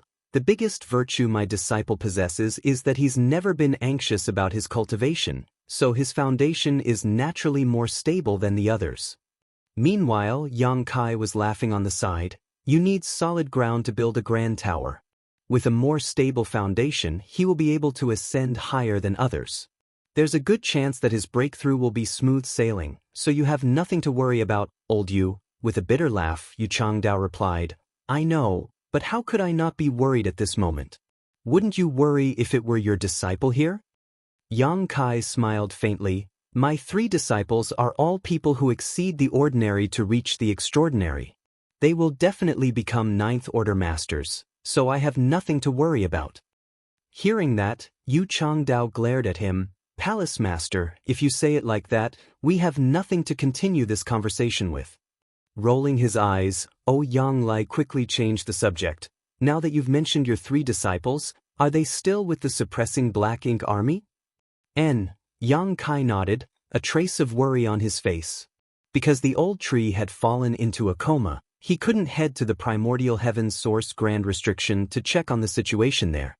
They're probably not having it easy there either. Yang Lai sighed. Counting the days, your eldest disciple and second disciple began cultivating at almost the same time as Shi Zhuang. Theoretically, they should have almost reached the point of breaking through to the 9th Order Open Heaven realm too. Who knows? Yang Kai shook his head. Yu Changdao was a little frustrated. It's not that this old master wants to lecture you, Palace Master, but you care too little about your disciples. As he was a High Heaven Palace high-rank guest elder, he had a good relationship with the others from the sect. His and Shi Zhuang's relationship resembled a father and son, whereby he would be with Shi Zhuang all day and carefully teach and train him. On the other hand, Yang Kai and his few disciples were the exact opposite. Yu Changdao had rarely seen Yang Kai interacting with his disciples. To describe it in one saying, it would be, the master teaches the trade, but the disciples' skills are self-made. However, even though Yang Kai didn't teach them much, his disciples all had excellent achievements. Before they joined the suppressing Black Ink Army, all 3 disciples had reached the 8th Order with hopes of becoming 9th Order Masters. I was busy. Yang Kai spread his hands hopelessly. I do want to be like old Yu and teach them personally, but I can't help it. Yu Changdao groaned and sighed. It's been hard on you. Without you, the human race might not have made it to this day. It's starting. Yang Lai suddenly spoke up. Meanwhile, the 7th Order and 8th Order Masters eavesdropping on the trio's conversation also instantly became solemn and looked in the direction of the void. When Yang Kai looked over, he saw Shi Zhuang sitting down cross-legged. His small universe's illusory phantom had appeared behind him. Dao strengths flowed as world force pulsed rhythmically. An 8th Order Master becoming a 9th Order Master was the greatest achievement when cultivating the Open Heaven Realm method. The path to the peak was treacherous, and one would fall with one slip and suffer a tragic ending. Since ancient times, there weren't a lot of cultivators who could directly advance to the 7th Order Open Heaven Realm, but there weren't few either. However, there were only around 100 9th Order Old Ancestors from the Cave Heavens and Paradises on the Black Ink battlefield. Not everyone who had the qualifications to become a 9th Order Master would succeed because even the breakthrough process was very risky. If the cultivator failed at the last moment, the lightest consequence would be damaging their small universe, causing them to be unable to reach the 9th Order, similar to Xiang Shan's previous situation. The heavier consequence would be destroying the cultivator's small universe and instantly perishing. Many people had failed in this final step, so there hadn't been many 9th Order Masters over the years. The crowd could clearly see the illusory phantom behind Shi Zhuang increasing in size like a balloon being blown up. Meanwhile, the scene inside the small universe had become blurry because it was getting more bloated. A while later, it was restored to its original condition. After that, It happened again. The movement made it seem like the small universe had its own life force and was slowly breathing. Following every cycle, the small universe would slowly break through its limitations. It's extremely dangerous for an 8th order master to become a 9th order master. The cave heavens and paradises have naturally studied this matter for hundreds of thousands of years and come up with all kinds of methods to assist in this process. The current technique Shi De Zhuang is using is the most common and ordinary bridging method. Although all of you come from different backgrounds, many of you have reached the peak of the 8th order open heaven realm, so I believe your masters and elders have spoken about this to you. The bridging method might seem ordinary, but it is also the safest method. Its only flaw is that it takes a long time. All of you will experience this day too, so I hope you can take away something from today, Yang Lai said aloud. The open heaven realm masters observing nodded and agreed. Meanwhile, Yang Kai was instantly intrigued. Do the cave heavens and paradises have many secret techniques related to this breakthrough? Yu Changdao nodded and replied, of course. The heritage accumulated by the cave heavens and paradises are something other great forces find hard to reach. Hearing that, Yang Kai agreed, the accumulation gathered throughout several millions of years is no joke. I'll inquire about it later. There's no need for that. Head manager Hua has already asked the cave heavens and paradises about such matters. Also, these things aren't confidential anymore and can be exchanged for military merits. Martial Peak, Chapter 5863, Relying upon external forces to cultivate. The immense external pressure had forced the human race to be united in good faith. In the past, all the cave heavens and paradises had hoarded their secret techniques from the public. These breakthrough secret techniques were naturally not taught to outsiders and difficult for ordinary people to access. The current reality was a huge contrast from back then. Not only were these highly revered and precious secret techniques available to the general public now, but they could also easily be obtained in exchange for a certain number of military merits. In terms of heritage, High Heaven Palace was naturally inferior compared to the extensive accumulation of the established top great forces. It was fortunate that High Heaven Palace had Hua Qing Si. While Yang Kai was wandering the vast universe all this time, she had taken care of High Heaven Palace in an orderly manner. Even the secret techniques and the breakthrough secret techniques that needed to be exchanged with military merits had been collected from various sources in advance. In this way, High Heaven Palace disciples would not need to spend too much effort and resources to obtain these secret techniques when the need arose. Shi De Zhuang's breakthrough was very different from Yang Lai and Yang Kai's breakthrough. The limits of Yang Lai and Yang Kai were the peak of the 8th order open heaven realm. In other words, they were limited by the innate shackles of the open heaven method at the time. When their cultivation reached their respective limits, a world barrier had formed around their small universe. Unfortunately, the boundary wall surrounding their small universe could not be broken with their strength alone. They had to borrow the help of an external force to break through the boundary wall. Yang Lai had made use of a supreme-grade open heaven pill while Yang Kai had relied upon the three selves source reconstitution art. On the other hand, Shi De Zhuang's breakthrough was not as troublesome. He had advanced directly to the 7th order open heaven realm, so he had the qualifications to reach the 9th order open heaven realm in the first place. At present, he only needed to overcome his bottleneck to succeed. It was just as Yang Lai had said. The breakthrough secret technique that Shi De Zhuang had chosen was one of the simplest. Compared to other breakthrough secret techniques, no additional requirements or cultivation resources were needed. In fact, it could be said that most 8th order masters aiming to advance to the 9th order could choose this secret technique. Nevertheless, the disadvantage of this secret technique was obvious. It took a long time. The longer one spent during the advancement process, the greater the number of unknown variables that would appear. That was why the old ancestors who previously advanced to the 9th order would rarely choose this method. They were more likely to choose a breakthrough secret technique that required additional cultivation resources or secret techniques during their advancement to increase their success rate and decrease the time required. Only those like Shi De Zhuang, who not only had a solid foundation and confidence in their strength, but would also not be afraid of such variables. The illusory phantom of Shi Dezhuang's small universe continuously expanded and contracted. These movements closely resembled the breathing of a living creature, and every movement was stronger than the one from before. His breakthrough process was quite slow. With the continuous expansion and contraction of his small universe, his aura finally accumulated to a critical limit after half a month of effort. At a certain point, his small universe expanded but did not shrink back to its original size as before and simply continued instead. His small universe quickly expanded until the extreme. Despite the great distance, the group of people standing far away could clearly sense the burgeoning world force coming from that direction. Yu Changdao's expression instantly became tense. Likewise, the expressions of the 7th Order and 8th Order masters observing the advancement process became serious. Everyone could tell that the final moment had arrived. The success or failure of the accumulated progress throughout the past half-month hinged upon this moment. Similarly, both Yang Kai and Yang Lai were focused on the situation in front of them. The main reason for their presence was to stand guard for Shi Dezhuang. To put it simply, their role as so-called protectors was to take action to save Shi Dezhuang if he failed in his advancement. Such an act would be tough even for 2 9th Order Open Heaven Realm Masters, so they could only do their best if necessary.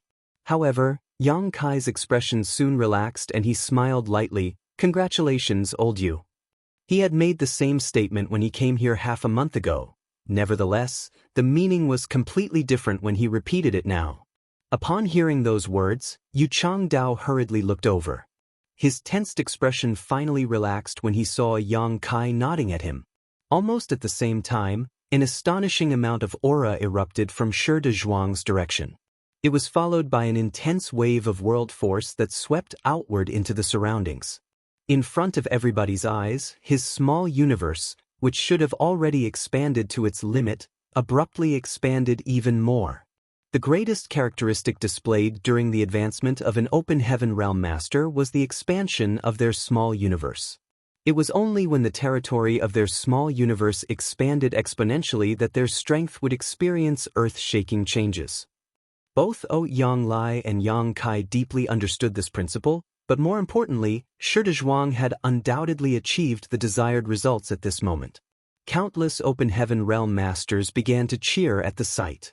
Meanwhile, Yu Changdao reached up to stroke his beard. His heart was filled with a sense of relief, but he smiled brilliantly in the face of the congratulatory cheers from the people around him. On this day, the first of the new generation of 9th Order Masters was born to the human race outside the star boundary. It was later recorded in history books that the birth of this 9th Order Master heralded the arrival of a new era. Yang Kai did not stay for long.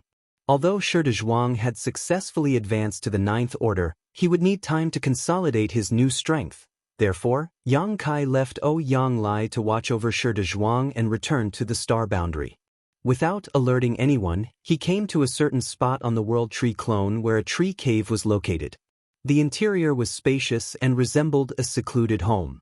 This tree cave secluded home was where he had hidden himself to recuperate from his wounds in the past.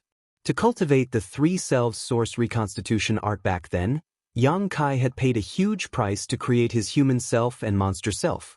Each time he created one of his selves, he would severely damage his foundation by splitting his soul in half. Hence, he had hidden himself here to recuperate from his wounds. On this occasion, his return was not for recuperation but for cultivation. Several hundred years had passed since he advanced to the 9th Order and his heritage had clearly increased during this period, but strictly speaking, he was still just a newly advanced 9th Order Master with a lot of room for growth. If he cultivated steadily, he would probably need to spend thousands of years to improve his cultivation to the limits in his current order. Unfortunately, the human race's second crusade was fast approaching. There was not much time left for him to cultivate, so he had to improve his strength as soon as possible. If it were anybody else, they might not have a good method to increase their cultivation quickly, but fortunately for Yang Kai, he was one of the great emperors of the star boundary, so he could borrow the power of the star boundary to increase his strength. That was precisely the reason why the great emperors of the star boundary and even Thunder Shadow were able to increase their cultivation to their limits far faster than ordinary people. It was because they cultivated with support from the power of the universe world. That was especially true for the star boundary. The accumulation of feedback from the world tree clone over several thousands of years had greatly enhanced the star boundary's heritage. At present, not only was the star boundary's world energy indescribably rich, but the world's grand Tao and principles were also extremely stable. It could be said that there had never been another universe world like the star boundary throughout history, and this unprecedented phenomenon was all thanks to the uninterrupted feedback from the world tree clone. If somebody had the ability to absorb all the power in the star boundary, it would be enough for them to become a ninth-order master out of thin air. Furthermore, that person would be an extremely mighty ninth-order master. Yang Kai planned to borrow the power of the star boundary to cultivate. To put it simply, he would be utilizing the world energy of the star boundary to enhance the heritage of his small universe directly. He had done something similar before. At the time, he had borrowed the power of the star boundary to temporarily raise his cultivation from the 6th order to the 7th order in order to confront a powerful enemy. Although he later returned most of the power to the star boundary, a small portion had remained in his small universe. This small portion of power had saved him hundreds of years of secluded cultivation, and it was precisely because of this incident that he discovered the benefits of being a great emperor of such a universe world. Extracting the world energy from the star boundary would naturally cause damage to the star boundary, but the star boundary's heritage was unprecedentedly rich. As long as he was measured in his usage and avoided causing damage to the foundation of the star boundary, there would not be any problems. Furthermore, the power he absorbed would eventually be replenished again as long as the world tree clone remained in the star boundary. Yang Kai sat down cross-legged inside the tree cave and focused his mind. With a single thought, the entire star boundary came under his control. "Please assist me," he murmured softly and opened the portal to his small universe. In the next moment, an invisible and intangible force slowly began to gather from various parts of the star boundary. The force subsequently flooded into his small universe only to be refined and absorbed by him. Despite the drain on the star boundary's world energy, the change was minimal. Even if a ninth-order master were standing here, they would have trouble detecting the changes unless they were paying very close attention. Nevertheless, the great emperors of the star boundary noticed the changes immediately. Having been recognized as great emperors by the world's will, they shared the fate of the star boundary. It was only natural for them to notice the slightest changes and abnormalities in the star boundary. For a moment, the great emperors looked startled and immediately tracked the source of the phenomenon to investigate the situation. Once they learned the disturbance was caused by Yang Kai's actions, they immediately felt relieved and did not bother to interrupt his cultivation. This couldn't be helped. Every one of them had done something similar in the past, including the two youngest great emperors. The two newly advanced great emperors had advanced from the 7th order to the 8th order in several hundred years. That was not a cultivation speed that an ordinary person could hope to achieve. If they had not used the power of the star boundary to strengthen themselves, it would have been impossible for them to advance to the 8th order so quickly. Conversely, Yang Kai had never done this in the past because he had always been traveling extensively throughout the years. That was why the great emperors immediately understood his intentions once they realized that the incident was caused by Yang Kai. It was evident that he wanted to increase his strength as quickly as possible so that he would have an easier time in the upcoming war. Yang Kai was the strongest ninth-order master alive. Hence, it would be greatly beneficial for the human race if he could increase his strength at a rapid pace. The star boundary's world energy flowed continuously into Yang Kai's small universe like an invisible stream of water and vanished into thin air. At the same time, the heritage of the void world in his small universe strengthened at an astonishing speed. Using this method to enhance his cultivation with the power of the star boundary was orders of magnitude more efficient than refining cultivation materials or open heaven pills. The power of a universe world itself contained various types of grand Tao, so if someone like Jianghu Hen were to cultivate with this method, he would have to spare some time and energy to remove the Tao strengths that he did not cultivate. Such measures were necessary to prevent his small universe from being polluted. However, Yang Kai had no such need. He was currently proficient in 10,000 grand Daos, so he basically dabbled in every kind of Dao strength that existed. Therefore, he would not be troubled by the different kinds of Dao strengths pouring into his small universe from the star boundary. On the contrary, these Dao strengths would enhance his attainments in their corresponding grand Daos instead. It could be said that he was completely accepting of all the power that flowed into him from the star boundary. Everything could become his capital to become stronger. As the days passed and turned into years, the power of the star boundary constantly flowed into the void world without pause. Nevertheless, Yang Kai ensured that his actions created minimal effects by scrupulously following the principle of making gradual and orderly progress.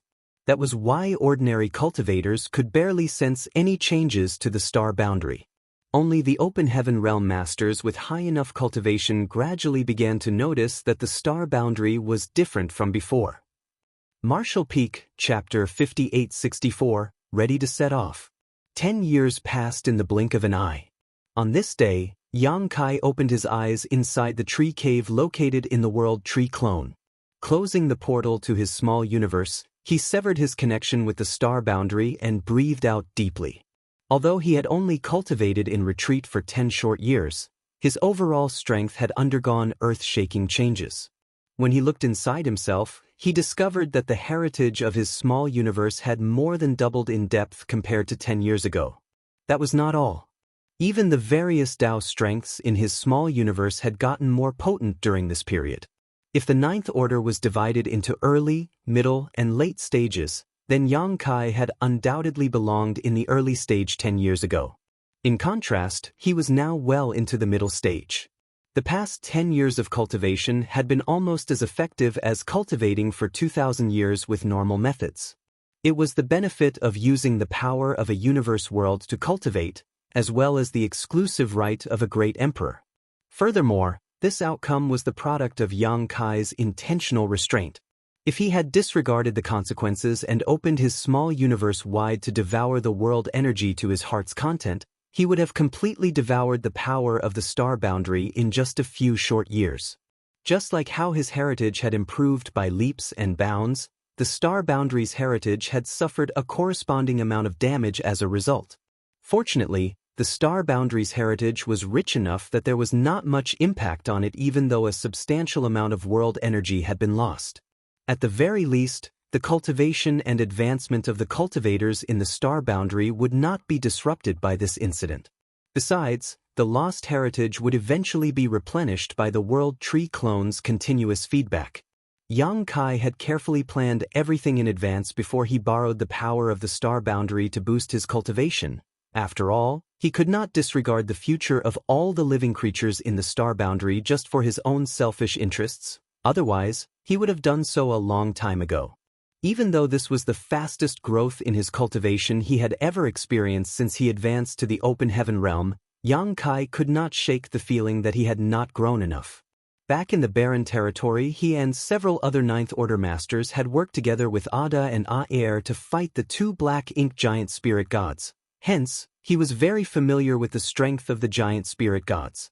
According to Yang Kai's estimations, he would need to reach the peak of the Ninth Order just to fight a black ink giant spirit god on even ground. Even then, it was nothing more than a possibility. Seeing as he was only in the mid-stage of the Ninth Order open heaven realm, it was obvious that he did not fulfill the basic requirements at the moment. Big brother, go to the Myriad monsters world. Seeming to sense his intentions, Thunder Shadow's voice appeared in his mind. Have you forgotten? I am a great emperor of the Myriad monsters world. Yang Kai chuckled at those words. I did not forget. Yang Kai had been planning to take a trip to the Myriad monsters world, but he had not been certain whether such a trip would be useful. After all, it would be more accurate to say that Thunder Shadow was dead. All that remained was Thunder Shadow's consciousness. There was no saying whether Yang Kai would be recognized by the Myriad monsters world's will. Nevertheless, it was something he had to try to find out. With that in mind, Yang Kai left the tree cave and transformed into a stream of light, soaring into the sky. It did not take long for him to arrive in Myriad monsters territory by traveling through the territory gate. Then, he flew straight in the direction of the Myriad monsters world. Many years had passed since Yang Kai first planted the World Tree clone in the Myriad Monsters world. Compared to back then, the barbaric universe world where only ancient beasts existed now contained many traces of activity from the human race.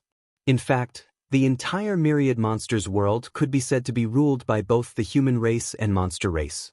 The Myriad Monsters world had consecutively given birth to many other great emperors since the birth of its first, Thunder Shadow. Most of them were from the monster race, but there were also a few from the human race. That was only natural since the Grand Tao in the Myriad Monsters world was more inclined towards the Grand Tao of the monster race. Under the feedback from the World Tree clone, the Myriad Monsters world's heritage was no longer comparable to the past. While it was not equal to the star boundary, it was certainly extremely abundant. As soon as Yang Kai arrived in the Myriad Monsters world, he allowed Thunder Shadow to take over his physical body.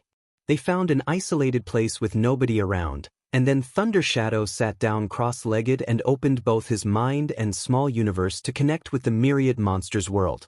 In the next moment, the same phenomenon that occurred in the star boundary repeated itself. The world energy of the Myriad Monsters world poured into Yang Kai's small universe without pause and became part of the Void World's heritage. Upon seeing this situation, Yang Kai knew that Thunder Shadow's status as a great emperor was still recognized by the Myriad Monsters world's will, otherwise, the connection would not have been formed so easily. His actions immediately attracted the attention of the great emperors in the Myriad Monsters world, and when they learned that Yang Kai was behind the phenomenon, they couldn't help feeling a little surprised. As far as they knew, only the great emperors of the Myriad Monsters world had the qualifications to perform such actions. Yang Kai was not a great emperor of the Myriad Monsters world, so how was he able to achieve such a feat? In any case, the Ninth Order Open Heaven realm was not something any of them had ever achieved before. Combined with the fact that Yang Kai was often performing extraordinary stunts, they did not bother to question the situation even though they were puzzled. 5 years later, a general order was issued by the Supreme Headquarters and relayed throughout the lands where the human race inhabited. When the news spread to the public, everybody knew the war was about to resume. Be that as it may, this war was different from the previous wars. In this war, the human race was taking the initiative to attack the no-return pass and launch an offensive against the primordial heaven's source Grand Restriction. If everything went smoothly, they might even succeed at eliminating the Black Ink clan once and for all. The human race army that had been resting for the past 20 years assembled once more and set off for Black territory. At every location where the human race inhabited, every single person came forward to send off the soldiers who were bravely heading to war. They did not seem overly worried or anxious. On the contrary, they were filled with determination and faith that they would not give up until they broke through the enemy's defenses. When the belief rooted itself in their very being, they firmly believed that the human race army would be invincible and indomitable. For a time, all the places that the human race's various outposts and bases became deserted as all those with the ability to participate in the war had set off to join the fight. In just 3 months, the 12 armies had gathered in Black territory. The entire Black territory instantly became overcrowded. As warship after warship continuously arrived, they eventually formed an enormous fleet. At this moment, Mi Jinglun stood with his hands behind his back on a universe fragment where the Supreme Headquarters was located, outside of Puryang Pass. He stared fixedly at the territory gate in the direction of High Heaven territory. He knew that many of the soldiers who embarked on this mission might never return home. There was a high possibility that many of them would lose their lives on the battlefield. Nevertheless, it was a decision that had to be made. It was also a painful tragedy that the human race was bound to face one day.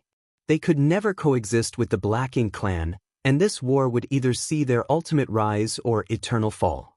They would either destroy their enemy or perish in the attempt. A stream of light suddenly came from afar. When the light came closer, Yang Lai's figure was revealed and Mi Jinglun inquired, "How is it?" Yang Lai shook his head. He is still cultivating in retreat at the moment, but he should be done soon. The world energy of the Myriad Monsters world has almost been drawn to the limit before it will severely affect the universe world. That brat will never drain the lake just to catch the fish after all. Mi Jinglun nodded and suddenly seemed fascinated. I wonder how much his strength has grown by now. Yang Lai had a nonchalant attitude towards the question. In any case, he is bound to be much stronger than you or I. Then, he couldn't help clicking his tongue in mock annoyance. If I had known earlier, I would have found a universe world and become the great emperor there. Mi Jinglu burst out laughing. It's useless even if you become a great emperor. The feedback from the World Tree clone is the only reason the Star Boundary and the Myriad Monsters world have such rich heritage. The great emperors of ordinary universe worlds would not be able to emulate him. That's true. Yang Lai nodded. As the saying goes, heroes are born during troubled times. While it is different for the Myriad Monsters world, I'm sure that Brat never expected the Star Boundary to become one of the last hopes of the human race when he first planted the World Tree clone there. If not for the Star Boundary, it would have been impossible for the human race to possess such powerful heritage in the present circumstances. Be that as it may, Yang Kai had only planted the World Tree clone in the Star Boundary to save his dying homeland at the time. Needless to say, his small universe and the Myriad Monsters world also played a huge role in the grand scheme of things. It was precisely because of these 3 open heaven realm cradles that countless talented individuals were perpetually being produced among the human race. How is the situation with the Void Guard? Yang Lai asked. The space arrays connecting the Star Boundary to the no-return pass are already being installed, so it should be completed soon, Mi Jinglun replied. At the moment, their rear was practically deserted. All the cultivators with the slightest ability to participate in the war had been recruited into the human race army, therefore, only a small number of the old and weak had been left behind. The reason the old and weak had remained behind was not to protect the rear though. To put it bluntly, the human race would go extinct if they failed to obtain victory in this war, so there was no point in leaving behind the old and infirm when they could not protect anything either. On the contrary, the main reason they stayed behind was to guide the cultivation of the younger generations. Doing so would ensure that the human race had a steady stream of fresh blood being produced in the future, which was extremely crucial for them to gain the capital required to support the front lines during the war. Originally, it would have taken even an 8th Order or 9th Order master quite some time to travel from the Star Boundary to Black Territory. However, the presence of the teleportation road laid by the Void Guard would greatly shorten the travel time required. Besides, this was simply the early stages of their preparations. Once the human race army conquered the no-return pass, they would further proceed with the space arrays that would eventually connect directly to the primordial heavens source grand restriction. After exchanging some pleasantries, Yang Lai said, "Since everything is going smoothly, I will head to Black Territory first." "Go ahead. Relay the order for the troops to wait at ease," Mi Jinglun instructed. Yang Lai nodded and left in a flash. A few days later, Mi Jinglun's wait finally ended. He suddenly raised his head to look in a certain direction. There seemed to be a figure rapidly approaching him from that direction. A short while later, a figure stepped out from the ripples in the void. It was none other than Yang Kai, who was late. "Long time no see." Yang Kai nodded lightly at Mi Jinglun. Mi Jinglun studied Yang Kai for a moment. Although he could not determine the depth of Yang Kai's strength, the aura that was inadvertently emanating gave him a heavy sense of oppression. It had to be said that Mi Jinglun was also in the 9th Order Open Heaven Realm Master. The fact that Yang Kai gave him a sense of oppression meant that the latter's strength had grown tremendously during this period. After all, he did not experience this feeling from Yang Kai 20 years ago. He couldn't help feeling taken aback. "What do you estimate your current strength is like?" Yang Kai did not know how to answer Mi Jinglun's abrupt question. According to his personal breakdown of the 9th Order Open Heaven Realm, he had entered the late middle stage of the 9th Order Open Heaven Realm after devouring and refining the heritage of the Myriad Monsters world. After pondering in silence for a moment, he answered the question, "The me right now can defeat 3 of me from 20 years ago." The explanation was so novel and unique that the corners of Mi Jinglun's mouth twitched in response. However, he soon became shocked. The Yang Kai from 20 years ago had already been very strong, but the current Yang Kai could defeat 3 of himself from that past. In just 20 years, his strength had improved significantly. It was difficult to imagine just how much he had grown after devouring and refining the power of 2 open heaven realm cradles. Nevertheless, this was a good thing for the human race. There were not many Ninth Order masters at the moment, so the greater Yang Kai's strength, the greater the suppression he could exert against the Black Ink clan. Martial Peak, Chapter 5865. Passing on the torch? Has everything been prepared? Yang Kai glanced at the universe fragment where the Supreme Headquarters was located. This place had always been bustling with people whenever he came here. Not only was the crowd generally packed shoulder to shoulder, but there would also be numerous cultivators constantly flying around performing various tasks. In comparison, the entire universe fragment was vacant and silent at this moment. There was not a single person to be seen anywhere. In fact, the vast Pure Yang Pass contained only Mi Jinglun. It was obvious that Mi Jinglun had been waiting for him alone. The human race had drained their entire heritage in order to prepare for the upcoming war. Just looking at the Myriad Dao sealed world built by Yang Kai more than 20 years ago could provide a clear example. The Myriad Dao sealed world no longer existed in anything but name. While the sealed world remained in existence, there was no Dao strength left inside. Even if a cultivator were to enter the sealed world for training, they would no longer obtain any benefits. Such a huge sealed world had been hollowed out by the human race army in just 20 years, and a large number of 8th Order Masters had been produced as a result. Many veteran 8th Order Masters also benefited from the sealed world as their attainments in their Grand Daos had improved significantly, which in turn boosted their strength. After so many years of preparation, the human race had exhausted all their possible options. At this moment, they could be said to stand at the pinnacle of the human race. Everything is ready, Mi Jinglun replied. Yang Kai grinned. In that case, let's begin. When the words left his mouth, he summoned the space-time river. The meandering river wound itself around the majestic Pure Yang Pass and encircled it like a dragon. As Yang Kai continuously urged the Dao strengths, the void containing the Pure Yang Pass was stripped away and then gradually compressed. The main reason why Mi Jinglun had waited for Yang Kai at this spot was that he had no means to bring Pure Yang Pass away with him. Apart from Yang Kai, the human race had no other means to transport or move the huge Great Pass. Even Yang Kai had to rely on his space-time river and a certain secret technique to refine the void containing the Pure Yang Pass into an existence that resembled a world bead. Needless to say, Yang Kai could probably take the entire Pure Yang Pass into his small universe with the current heritage. It was just that Pure Yang Pass was so gigantic that taking in Pure Yang Pass would place an enormous burden on him, which would inconvenience his future plans. Therefore, Yang Kai decided to follow the original plan and summoned the space-time river instead. The Dao strengths kept vibrating strongly. Meanwhile, the space-time river wrapped around Pure Yang Pass shrank at a speed that was visible to the naked eye.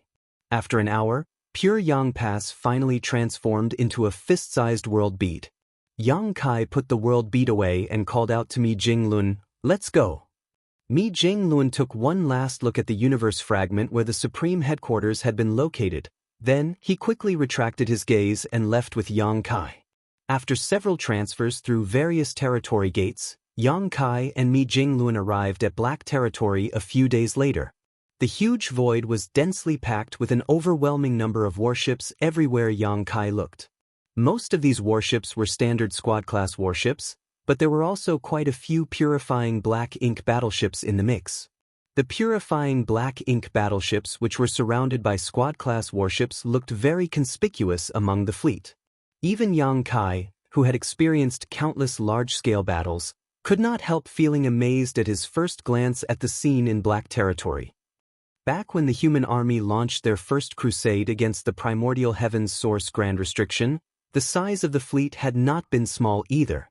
Nonetheless, that was merely the gathering of forces from 100 or so great passes. Comparatively, the current force contained all the existing heritage of the human race. The human race army from back then could not compare with the current human army in terms of the number of open heaven realm masters or the size of the fleet. The only lacking aspect was the number of Ninth Order masters. In that regard, the current human race army could not compare to the human army from back then. There used to be more than 100 Ninth Order Masters in the past, but there were no more than 10 of them now. There's an additional Ninth Order Master. Yang Kai glanced in a certain direction in surprise. As soon as he stepped foot in the Black territory, he instantly detected an unfamiliar aura belonging to a Ninth Order Master. It was not Shi Zhuang who advanced to the Ninth Order 20 years ago, but somebody he did not recognize. Tang Tao of Golden Antelope Paradise. I'm not sure if you've heard of her before, Mi Jingluan explained casually. She advanced to the Ninth Order 5 years ago. 5 years ago, Yang Kai did a quick calculation. That was around the time he entered the Myriad monsters world and borrowed its power to boost his cultivation. A woman? He sounded even more stunned. Listening to Yang Kai's tone, Mi Jinglun wondered in astonishment. Are you prejudiced against women? No, I'm just surprised. That would be for the best, he smiled. Junior Sister Tang is slightly prejudiced against men. I hope you won't take her words to heart if she says something unpleasant to you when you meet each other, junior brother. Yang Kai chuckled. Of course, I won't take offense from a junior. Mi Jingluan sighed in amazement. The new era is here. If the human race had just another 1,000 years. No, even 200 years would be enough. At that time, we would be able to conquer the no-return pass with ease. It's such a pity that the time we have is so short. Shi Zhuang's advancement symbolized the arrival of a new era. He represented the emergence of the rising stars who had received feedback from the First World Tree clone. They were the hope and future of the human race and the light illuminating the coming dawn. As part of the Open Heaven Realm Masters from the previous generation, Mi Jingluan and the others were sincerely pleased by the situation. Born as part of the human race in this chaotic era, they did not fear death or pain. On the contrary, what they feared most were the lack of successors and the inability of their descendants to take over the burdens of their ancestors. In just 2 decades, the human race welcomed the birth of 2 new Ninth Order Masters. Moreover, it was believed that more and more Ninth Order Masters would rise soon. Yang Kai and Mi Jinglun walked forward without hiding their auras. As they passed the warships, countless soldiers stationed aboard them turned to stare at them with expressions of great admiration in their eyes. It did not take long for them to arrive in the middle of Black territory where the secret passage was located. Many higher-ups from the cave heavens and paradises knew about this place. After all, it was at this spot that Yang Kai had traveled to the Black Ink battlefield alone. Thousands of years ago, the Black Ink clan had enthusiastically searched for the entrance to this secret passage, but their efforts had proven futile. After all, Yang Kai would make sure to seal the entrance completely whenever he entered or exited the secret passage. Only those with great proficiency in the Tao of space could find traces of his handiwork if they investigated this place carefully. Many Ninth Order Masters were waiting here on the deck of a purifying Black Ink battleship. Yang Kai and Mi Jingluan flew over, landed in front of the Ninth Order Open Heaven Realm Masters, and cupped their fists in greeting. Many thanks for your patience, everyone. The Ninth Order Open Heaven Realm Masters quickly bowed in return with Yang Lai explaining, we didn't wait very long. Big Head Mi considered your cultivation time when he issued the assembly order, so our timing is just right.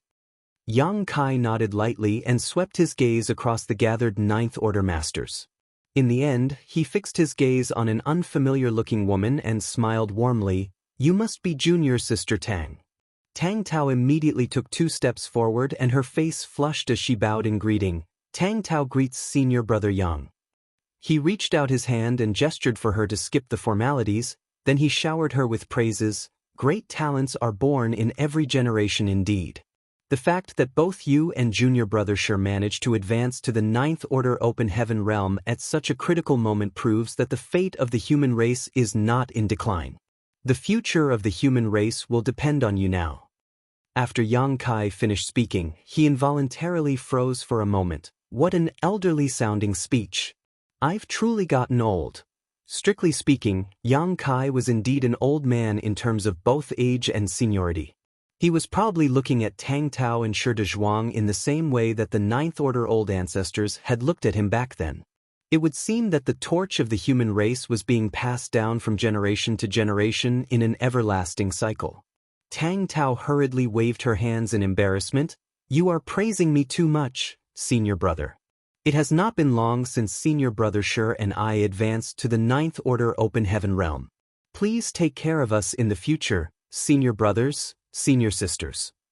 After saying that, she turned her eyes to Shi Zhuang, who was standing next to her, and secretly kicked him in the shin. Shi Zhuang came to his senses and nodded repeatedly. Junior sister Tang is right. Tang Tao added, senior brother, both senior brother Shi and I are from the star boundary too. In fact, I came from the southern territory. Oh. Yang Kai raised a brow at those words. The southern territory is said to have produced countless talented individuals throughout history. I guess it's true. Don't forget to take good care of yourself when the war breaks out. Only by staying alive can you slaughter more Black Ink clansmen in the future and witness our final victory. Yes. Tang Tao nodded so hard that she resembled a chicken pecking rice. Afterwards, Yang Kai turned around without wasting more time and his expression grew stern. This matter cannot be delayed.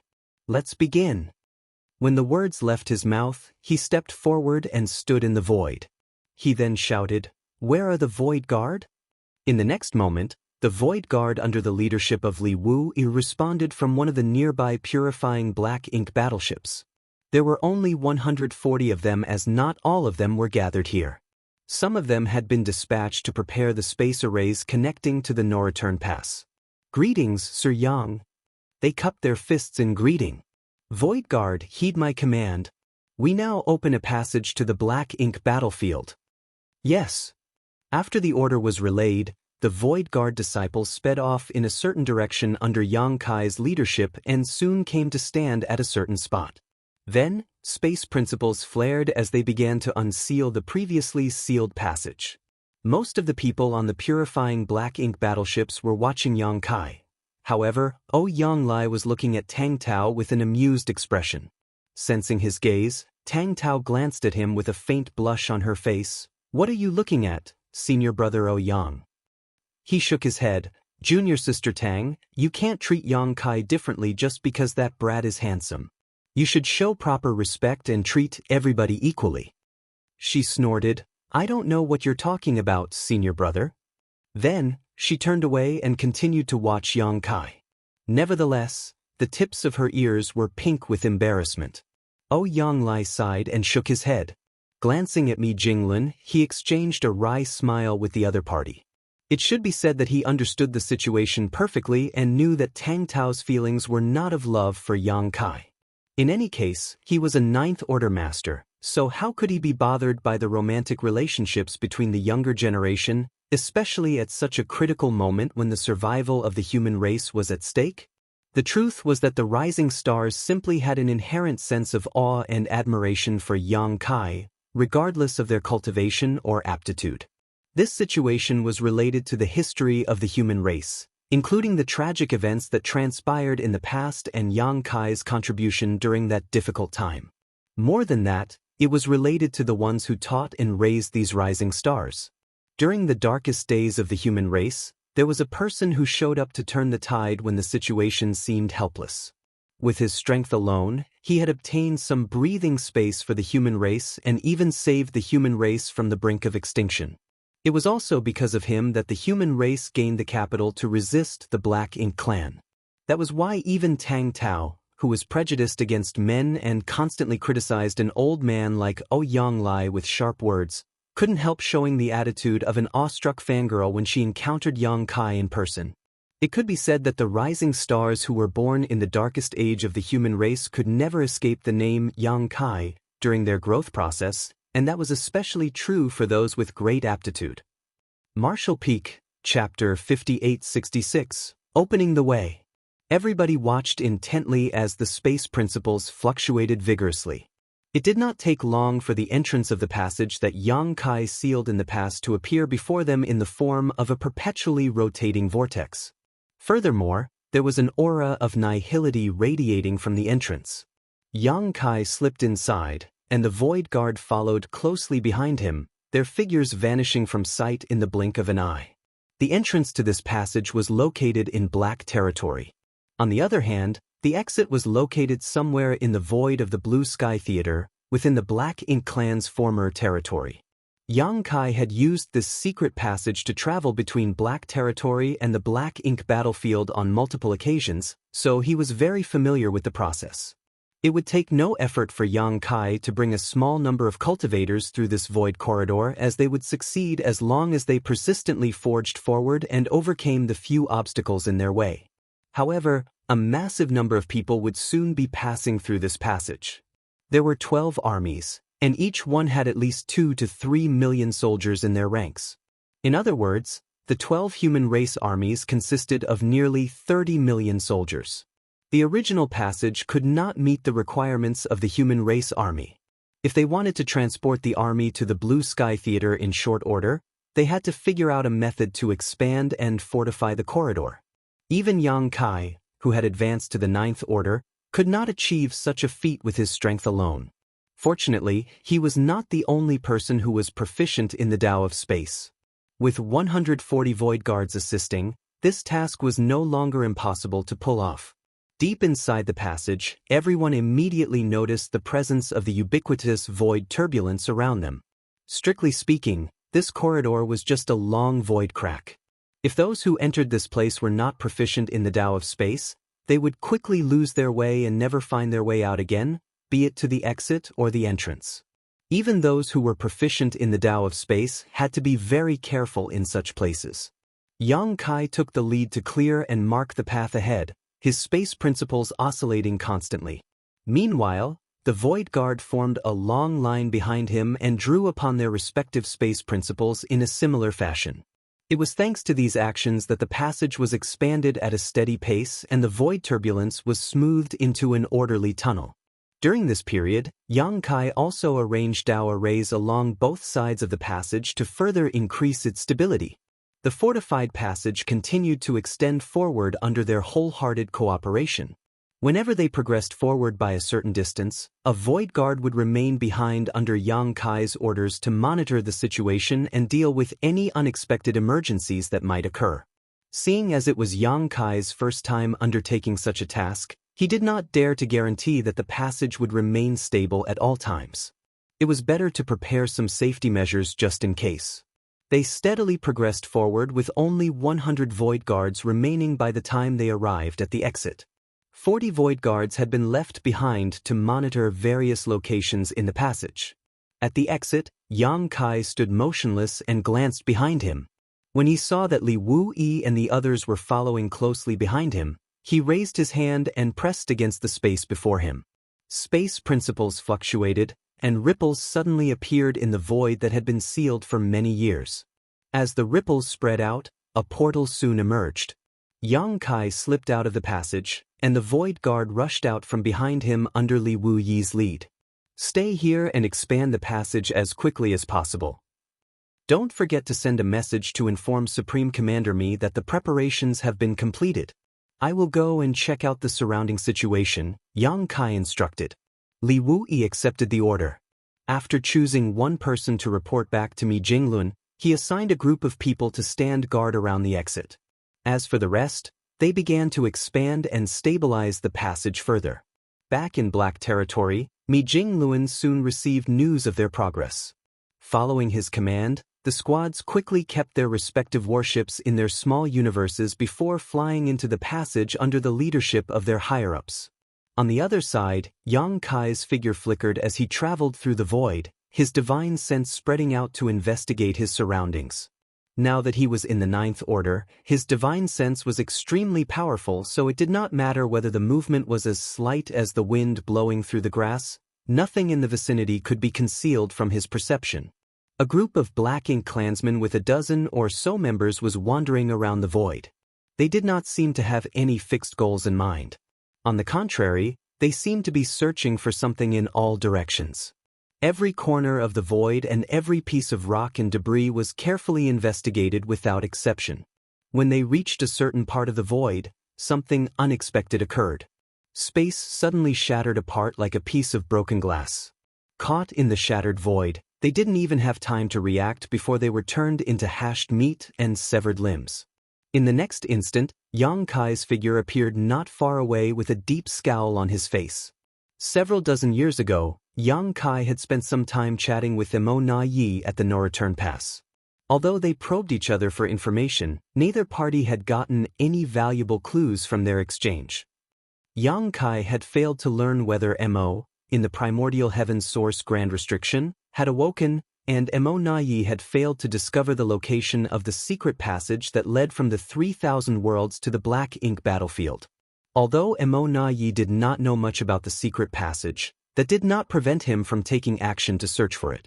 This was actually the 5th Black Ink clan team that Yang Kai eliminated so far. All of them had been low-rank and high-rank Black Ink clansmen.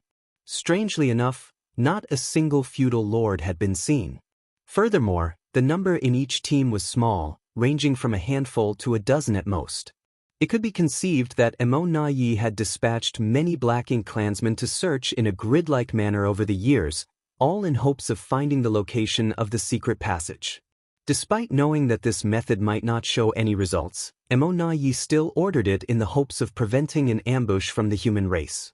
At the very least, the Black Ink clan would quickly receive feedback that 5 Black Ink clan search teams that Yang Kai eliminated had gone missing.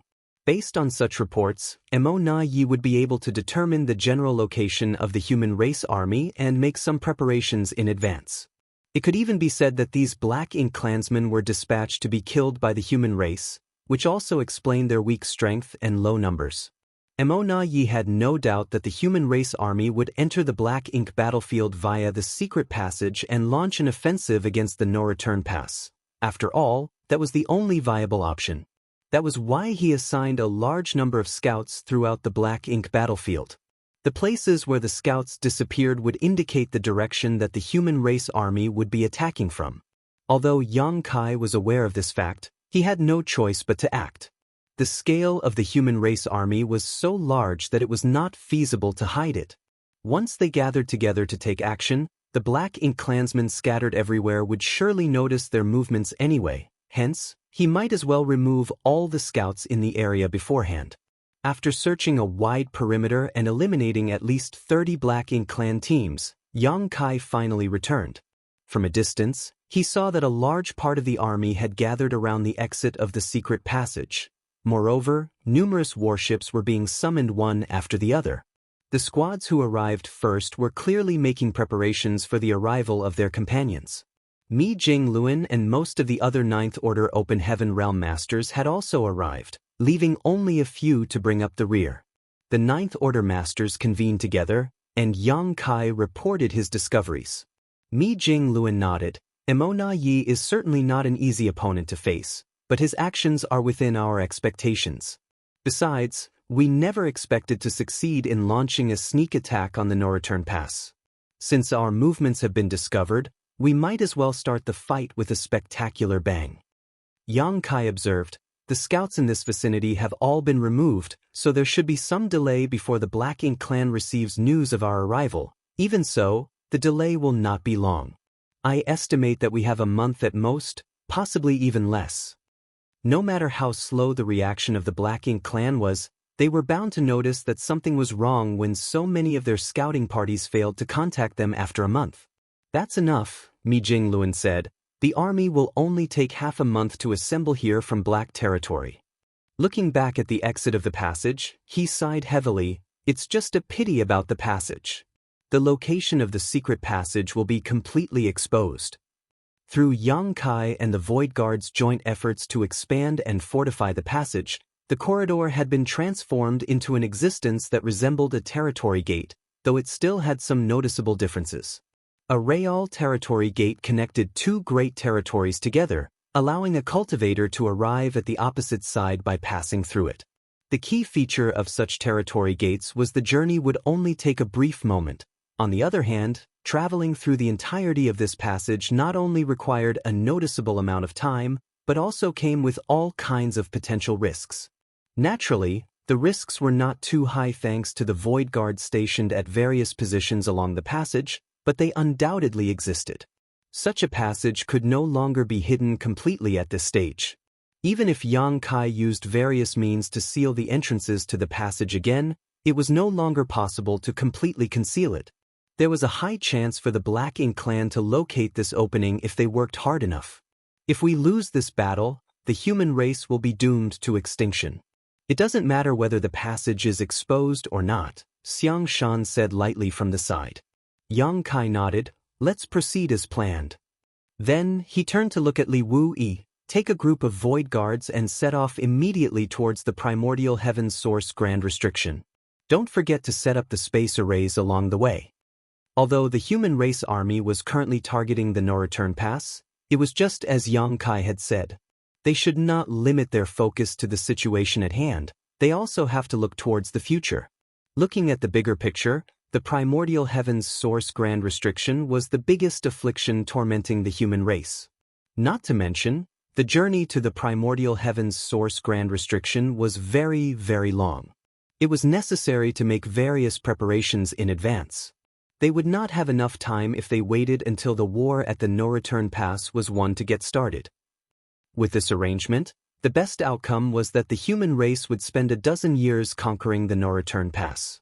This period would provide the Void Guard with enough time to finish preparing the space arrays connecting to the primordial heaven's source grand restriction.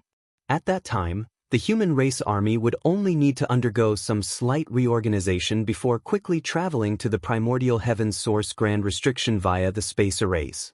These actions were part of the plans that the Supreme Headquarters made in advance. During the journey from the Supreme Headquarters to Black Territory, Mi Jinglun had explained the plans to Yang Kai in detail. In regards to manpower, the Supreme Headquarters had also taken the necessary measures beforehand. When Li Wu-yi heard Yang Kai's statement, he immediately accepted the order, yes. Yang Kai glanced at Li Wu-yi and warned, the road ahead is dangerous. May fortune be with you. Li Wu-yi nodded heavily and immediately gave a wave of his hand, designated squads, with me. Out of the 100 or so void guards left, 80 instantly departed with Li Wu. That was not all, a fleet of warships also headed swiftly into the depths of the void. These squads were tasked with protecting the universe temples.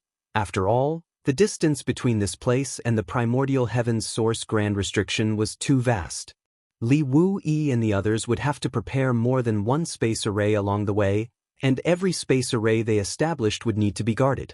Relying on the Void Guard's manpower alone would not be enough to carry out the task. Every Void Guard was proficient in the Tao of space, so they traveled extremely quickly. Even though the fleet of warships set off at the same time as Li Wu-yi and the others, they did not travel together. They simply needed to arrive at each space arrays that were established along the route, then divide their forces to establish protective details for those space arrays. Hence, there was no need for them to push themselves to travel together with Li Wu-yi and the Void Guard. In Mi Jinglun's plans, each universe temple would have at least one 8th Order Master standing guard. It was fortunate that the heritage of the human race had improved drastically over the years, so there were many 8th Order Open Heaven Realm Masters to spare nowadays. If it had been several thousand years ago, the human race would not have had the capital to throw their manpower around in such a luxurious manner. Martial Peak, Chapter 5867, Departure. I'll be leaving first, Yang Kai informed Mi Jinglun. After picking out 2 Void Guards, the 3 of them immediately traveled in the direction of the no-return pass. According to the original plan, Yang Kai was also supposed to prepare some space arrays. It was just that he was responsible for preparing the space arrays that connected the exit of the passage to the no-return pass instead. The exit of the secret passage was located in the Blue Sky Theater, within the territory occupied by the Black Ink clan back then. Although the distance between this place and the no-return pass was not as great as the primordial heaven's source grand restriction, it could not be considered short either. With the human race army's current enormous lineup, they would need to spend at least 2 years to arrive at the no-return pass without the help of the space array, which was an unacceptable delay. Now that the Black Ink clan scouts in the vicinity had been removed, it would not take long for the enemy to learn about the human race's attack. Speed was crucial under these circumstances. Naturally, it was better for the human race army to attack as soon as possible. After Yang Kai departed, the remaining Void Guards began to prepare the first space array that would be located here. Setting up the space array was not a difficult task because all the space arrays had been prepared beforehand and transported in the universe temples that had been collected previously. Hence, the Void Guards simply had to search for a suitable location, place the Universe Temple in position, and make some slight adjustments to the space array inside. One of the Void Guards in the 8th Order opened the portal of his small universe. Following his actions, the portal expanded incessantly. It did not take long before a Universe Temple emerged. Under Mi Jingluan's guidance, he placed the Universe Temple at a certain spot in the void. Several Void Guards immediately flew into the Universe Temple to check and calibrate the space array. A short while later, they reported that everything was ready and the space array was in perfect working condition. Thereupon, the human race army finally succeeded in placing their first space array on the black ink battlefield. With this space array acting as a connection point, the space arrays laid by Yang Kai in the direction of the no-return pass and the space arrays laid by Li Wui in the direction of the primordial heaven source grand restriction could easily form a connection with the space array in this place.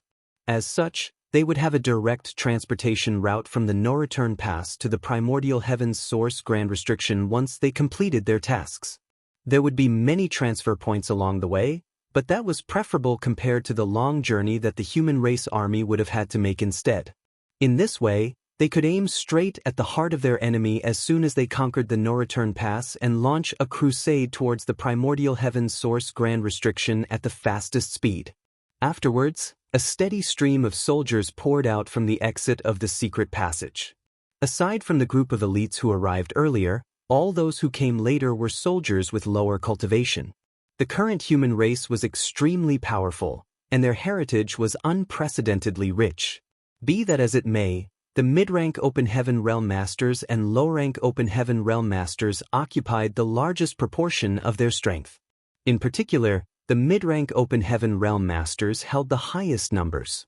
The amount of 4th Order and 5th Order Open Heaven Realm Masters was the highest, exceeding the total number of Open Heaven Realm Masters in the 3rd Order Open Heaven Realm and below. This situation was vastly different from the situation during peaceful times. Before the Black Ink clan invaded the 3,000 worlds, those in the 3rd Order and below had accounted for the majority of the human race. In fact, Yang Kai had encountered many 1st Order and 2nd Order masters when he first arrived in the 3,000 worlds. On the contrary, hardly any 1st Order or 2nd Order masters were born among the human race nowadays. Even the weakest Open Heaven Realm masters advanced directly to the 3rd Order.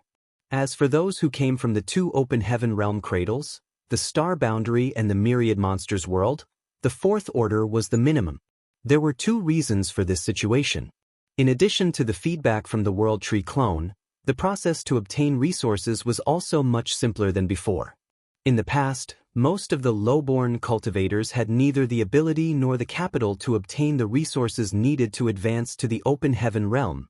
However, they could now redeem these resources from the human race army as long as they had enough military merits to perform an exchange. Strictly speaking, it did not become easier for cultivators to obtain resources, it was simply a more direct method of resource acquisition that had not been available to those who were born from humble backgrounds before. Back when the Great Passes were in conflict with the Black Ink clan on the Black Ink battlefield, the minimum requirement to enter the Black Ink battlefield was the 6th Order. After all, those below the 6th Order were completely helpless against the corruption of Black Ink strength. Unlike back then, the human race now had the means to resist Black Ink strength. Not only did they have purifying light, which could dispel Black Ink strength in a cultivator's small universe, but they also had the purifying Black Ink pills, which could prevent the corruption of Black Ink strength. Thus, the requirements had been reduced by a slight margin. Nevertheless, no matter how much they lowered their requirements, the 4th Order remained the most basic requirement. Only those in the 4th Order and above qualified to contribute their strength on the battlefield. Those in the 4th Order and below would not have much value on the battlefield. In other words, those in the 3rd Order Open Heaven Realm and below did not meet the basic requirements to enter the battlefield. After all, the human race did not have the habit of using those with weaker cultivation as cannon fodder.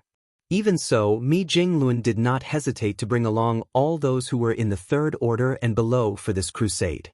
The mission of those in the 3rd Order and below was not to fight on the battlefield but to mine resources. The human race had been lacking cultivation resources for a long time now. If Yang Kai had not brought back a large amount of materials from the Black Ink clan a couple dozen years ago, the repair of Pure Yang Pass would not have been possible. At the moment, though, the human race was practically bankrupt. The demand for various resources would only increase exponentially once the war at the No-Return Pass broke out. Not to mention that resources were required each time they transported the army via the space arrays. Seeing as the entire human race army would need to be transported to the primordial heaven's source grand restriction in the near future, there was no doubt that the consumption of resources would soar to a shocking level. That was why they had to make preparations in advance. Even if they expected to receive an enormous amount of resources once they conquered the No-Return Pass, that would only come after they succeeded in their crusade. The 3,000 worlds was an empty shell right now. There was no place left where resources could be sourced from, but the Black Ink battlefield was different. The vast Black Ink battlefield had always been a treasure trove of various cultivation resources due to how expansive it was. Over the years, both the human race and the Black Ink clan had been mining resources in the Black Ink battlefield, and although the Black Ink battlefield was bound to grow barren one day, it was currently enough to meet the needs of the human race. Therefore, the cultivators in the Third Order and below were dispatched here after the elites of the human race army arrived and settled in. These cultivators did not waste any time. As soon as they arrived, they immediately split into small groups and scattered in all directions to search for locations with resources. The dozen or so void guards who remained behind also split up in various directions. Their current task was to construct more universe temples equipped with space arrays at various locations throughout the Black Ink battlefield. This way, the cultivation resources gathered by the others could easily be sent back to the main army. The scene might have seemed frantic and chaotic, but things were actually moving forward in an orderly manner. 2 days later, nearly 3 million Third Order Masters had arrived from Black territory. That number accounted for almost 10% of the human race army. They swiftly scattered in all directions across the Black Ink battlefield. At this rate, it would not take long before they brought huge and continuous benefits back with them. It was not until this moment that Mi Jingluan's anxiety finally reduced slightly. Over the years, he had been in charge of the Supreme Headquarters. He was responsible for coordinating and dispatching the human race army, so the supply of resources had also been a huge headache for him. Nevertheless, there was nothing he could do to solve this problem until the human race army set off for the Black Ink battlefield. At this point, the Black Ink battlefield was no longer the Black Ink clan's backyard. It belonged to the human race. The human race army was attacking, and the Black Ink clan could do nothing to stop them except defend the No-Return Pass. The situation at this moment was very similar to the Black Ink clan's previous assault on the No-Return Pass. It was just that the offense and defense had been reversed. At this moment, a figure flew out of the universe temple that had just been set up. He came straight to Mi Jingluan and cupped his fist in greeting. "Supreme Commander Mi, we have established a connection with the first space array leading to the No-Return Pass." Mi Jingluan nodded lightly. "Understood."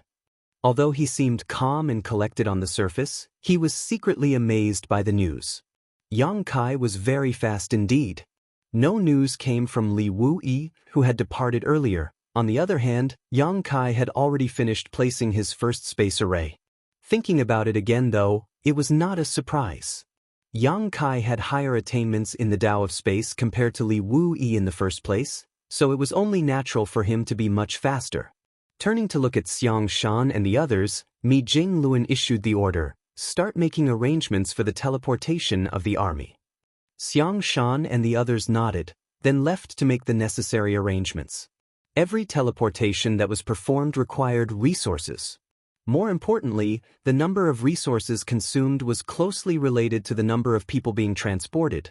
Therefore, in order to reduce consumption, the human race army needed the high-rank Open Heaven Realm Masters to accommodate some of their subordinates in their respective small universes in an effort to reduce the number of people being transmitted.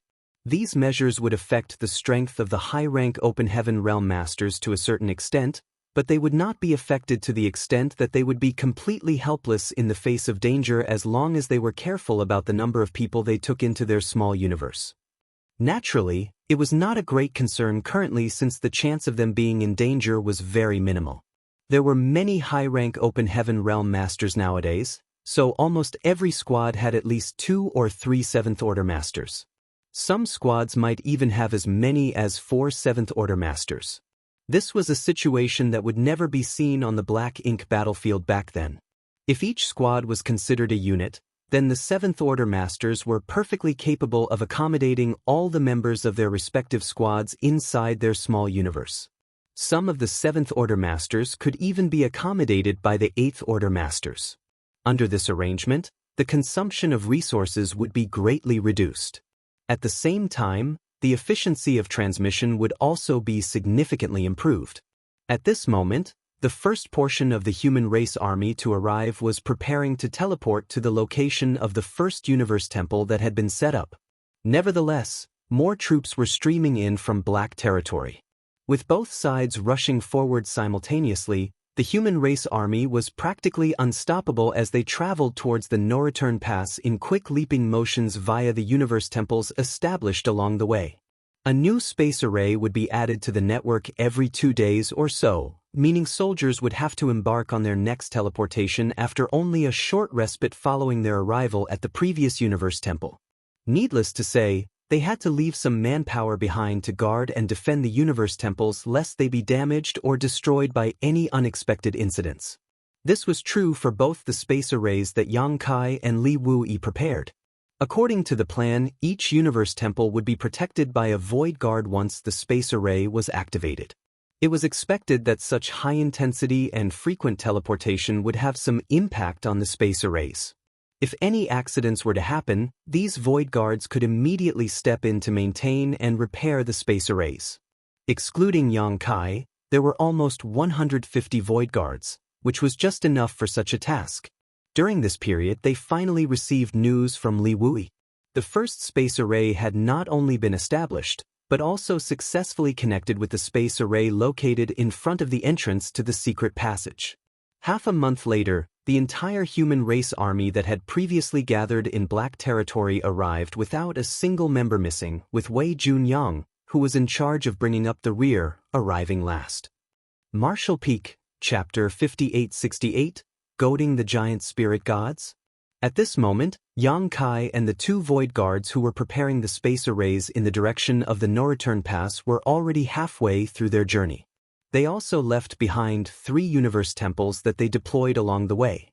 Judging by their speed, the first part of the human race army would reach the periphery of the no-return pass in another half a month. It was not until this moment that the no-return pass realized that something was wrong, but the delay could not be blamed on the Black Ink clan's ignorance. The truth was that Emo Na Yi was already very cautious. After his previous exchange with Yang Kai to probe each other for information several years ago, he confirmed the existence of a secret passage leading between the 3,000 worlds and the Black Ink battlefield. Thanks to that piece of information, he immediately realized that the human race would eventually attack the no-return pass through that secret passage. After all, that was the only method for the humans to fully maximize their strengths in the assault. It was far too disadvantageous for them to attack from the territory gate because the Black Ink clan could cause significant casualties to them just by establishing a tight line of defense around the location. Nobody would ever choose to use such a foolish method if there was a better option. Unfortunately, Emo Na Yi had been unable to confirm the exact location of the secret passage's exit. That was why he quickly dispatched a large number of Black Ink clan scouts into the Black Ink battlefield following Yang Kai's departure from the no-return pass. His plan had been to search for the secret passage while simultaneously guarding against any possible movements from the human race. Naturally, his main purpose was the latter. As for finding the exit of the secret passage, he did not expect much and simply did his best to achieve results. For this purpose, the Black Ink clan even deliberately produced nearly 10,000 low-rank Black Ink nests for the Black Ink clan search parties to bring along when they ventured deep into the Black Ink battlefield. Yang Kai had eliminated several dozen Black Ink clan squads around the vicinity of the secret passage. Moreover, his movements were so swift that the Black Ink clansmen had no time to react whatsoever. Although Yang Kai managed to prevent the enemy from learning about their presence in the immediate term, the Black Ink clansmen overseeing the nearby low-rank Black Ink nests soon noticed that something was wrong when they failed to make contact with their search teams for the past half a month. Therefore, they followed the instructions they received from Mo Na Yi before they were dispatched here and sent word to the no-return pass via the Black Ink nest space. Upon receiving the message, Mo Na Yi immediately realized the problem. It was impossible for the Black Ink clan scouts searching the Black Ink battlefield to disappear for no apparent reason. After all, there were currently no dangers on the Black Ink battlefield. It was understandable if something had happened to one or two teams, as accidents or unexpected delays did still occur, but the fact that dozens of scout teams had gone missing at the same time was self-explanatory. Under the premise that the human race army would launch an assault from the Black Ink battlefield, Missouri Na Yi would not hold any unrealistic illusions towards the information he received and immediately concluded that the humans were coming. Furthermore, their general direction and distance could now be determined from the location of the lost Black Ink clan scouts. With the no-return pass as the starting point and the location of the lost scouts as the endpoint, Mo Na Yi plotted a route and hastily ordered the Black Ink clan scouts along the route to investigate their surroundings carefully and report any sign of abnormalities immediately.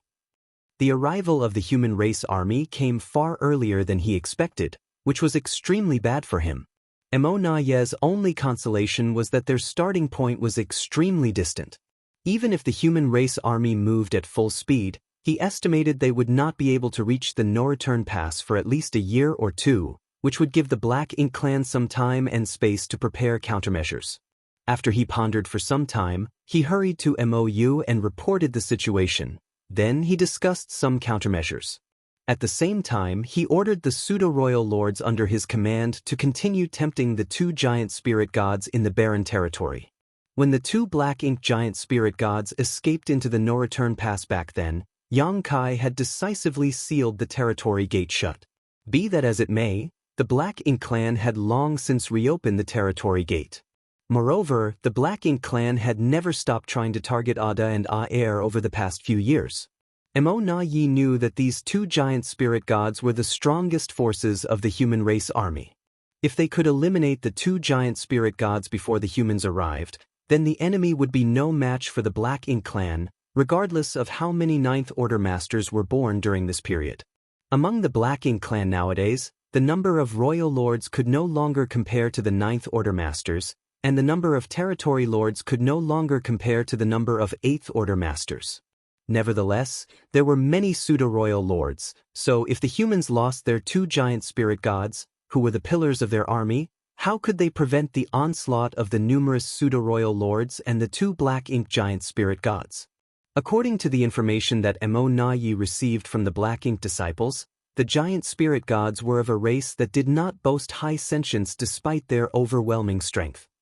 If they could utilize this aspect properly, they might just be able to eliminate those two behemoths without too much trouble. Nonetheless, they had to lure the two giant spirit gods into the no-return pass if they wanted a chance to eradicate them. The no-return pass was the headquarters of the Black Ink clan, with countless masters gathered here in addition to the two Black Ink giant spirit gods. As long as the two giant spirit gods dared to step foot into the no-return pass, they would never leave this place alive again. Provocation was one method, however, no matter how the Black Ink clan tried to taunt them, Ada and Air never forgot Yang Kai's instructions to protect the territory gate before he departed. Their orders were to smash any Black Ink clansman who tried to pass through the territory gate, nothing more, nothing less. Several pseudo-royal lords were injured as a result.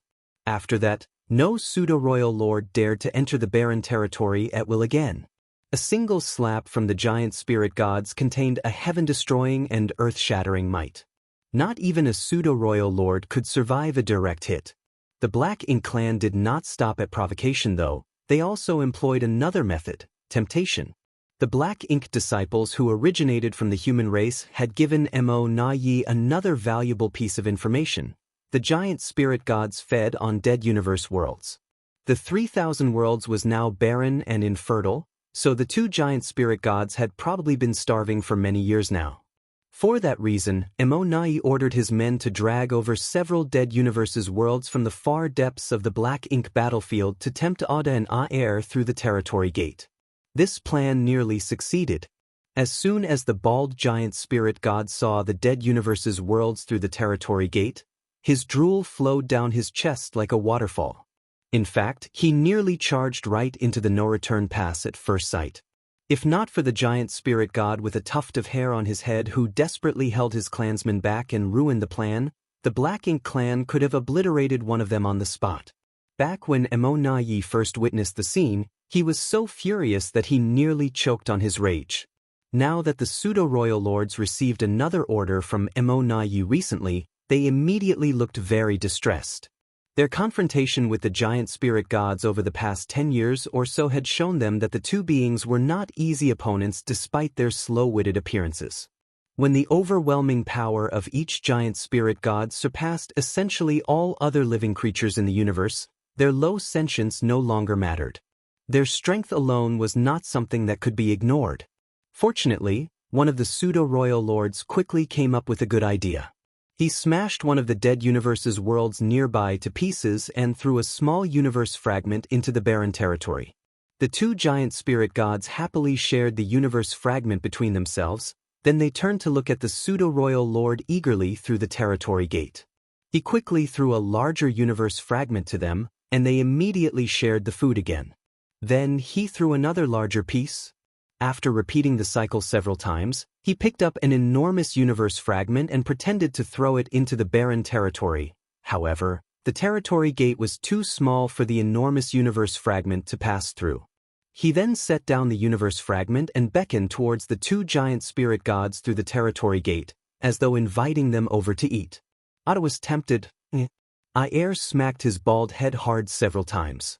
The blows made him clutch at his head in pain with an extremely aggrieved expression. His appearance was very pitiful, as though he did not know what he had done wrong. "Stay here and smash them. Don't go there," Aer reminded in a rumbling voice. Even though he was standing in the vast void, his voice still echoed like explosions of thunder. Ada nodded repeatedly, finally recalling the warnings of the little one. Raising his head once more, he glared at the pseudo-royal lord fiercely and shouted, "Give it, or I will smash you to death." The pseudo-royal lord was stunned for a moment. In the next moment, he raised his hand and shattered the enormous universe fragment into dust while shouting at Ada through the territory gate, "Come and smash me if you dare." Ada immediately lost his temper. Starving as he was, how could he tolerate the sight of a perfectly good piece of food being ruined right in front of him? No matter how good-natured he was, he had reached his breaking point. He stood up and took a step forward. Just as Ada was about to charge through the territory gate, Aer threw himself at Ada and pinned the latter down. On that day, the entire Black Ink clan in the no-return pass heard the roars that came from the other side of the territory gate. They could hear the bald giant spirit god screaming the words, "Smash you to death," over and over again. It was a terrifying sound. Inside the high-rank Black Ink nest that belonged to Nai was reporting the situation to him, but another Black Ink clansman was sitting next to them. Given his right to sit together with Nai and Mou on equal footing, the identity of this Black Ink clansman went without saying. He was a royal lord. The human race had produced a new generation of Ninth Order masters. Likewise, the Black Ink clan had also seen the rise of the next generation of royal lords. It had to be said that all acquired territory lords had the qualifications to become royal lords. Thus, the only question that remained was whether they had the necessary aptitude. There was the issue where it was significantly more difficult for a territory lord to become a royal lord than an Eighth Order master to advance into the Ninth Order. The root cause was the method that the Black Ink clan employed to increase their strength was very different from the humans. Unlike the human race, which relied on personal effort and accumulation to enhance their strength, the Black Ink clan relied upon their Black Ink nests to cultivate. As the power of a Black Ink clansman grew, the process for them to enhance their strength became harder in turn. It was precisely because of this factor that despite having so many powerful territory lords, most were unable to become royal lords. Nevertheless, the difficulty of the process did not matter in the end. The accumulation over thousands of years was enough for some of those territory lords to overcome the bottleneck in their cultivation. Yang Kai had already noticed that particular issue when he came to the no-return pass more than 20 years ago.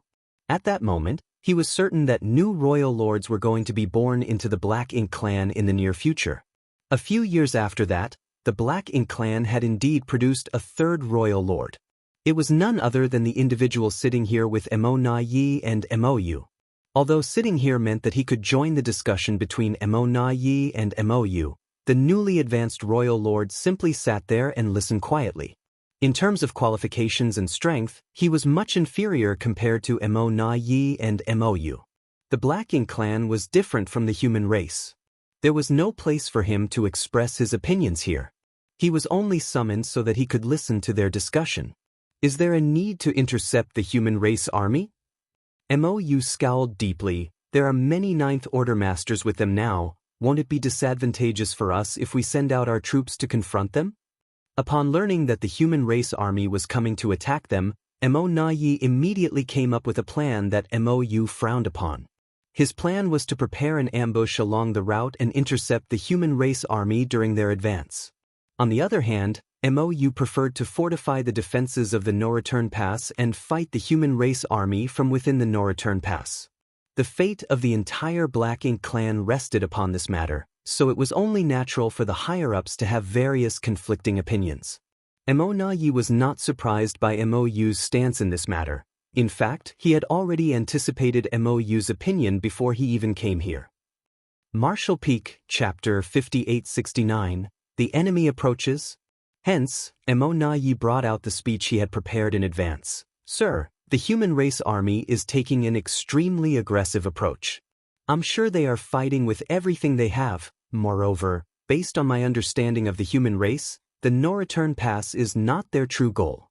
If they manage to conquer the no-return pass, they will definitely dispatch their army towards the Primordial Heavens Source Grand Restriction. The Primordial Heavens Source Grand Restriction? Mou's expression darkened at those words. The Primordial Heavens Source Grand Restriction was the origin of the Black Ink clan.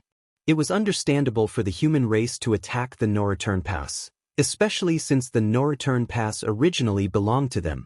The Black Ink clan had simply occupied this land for the past several thousands of years.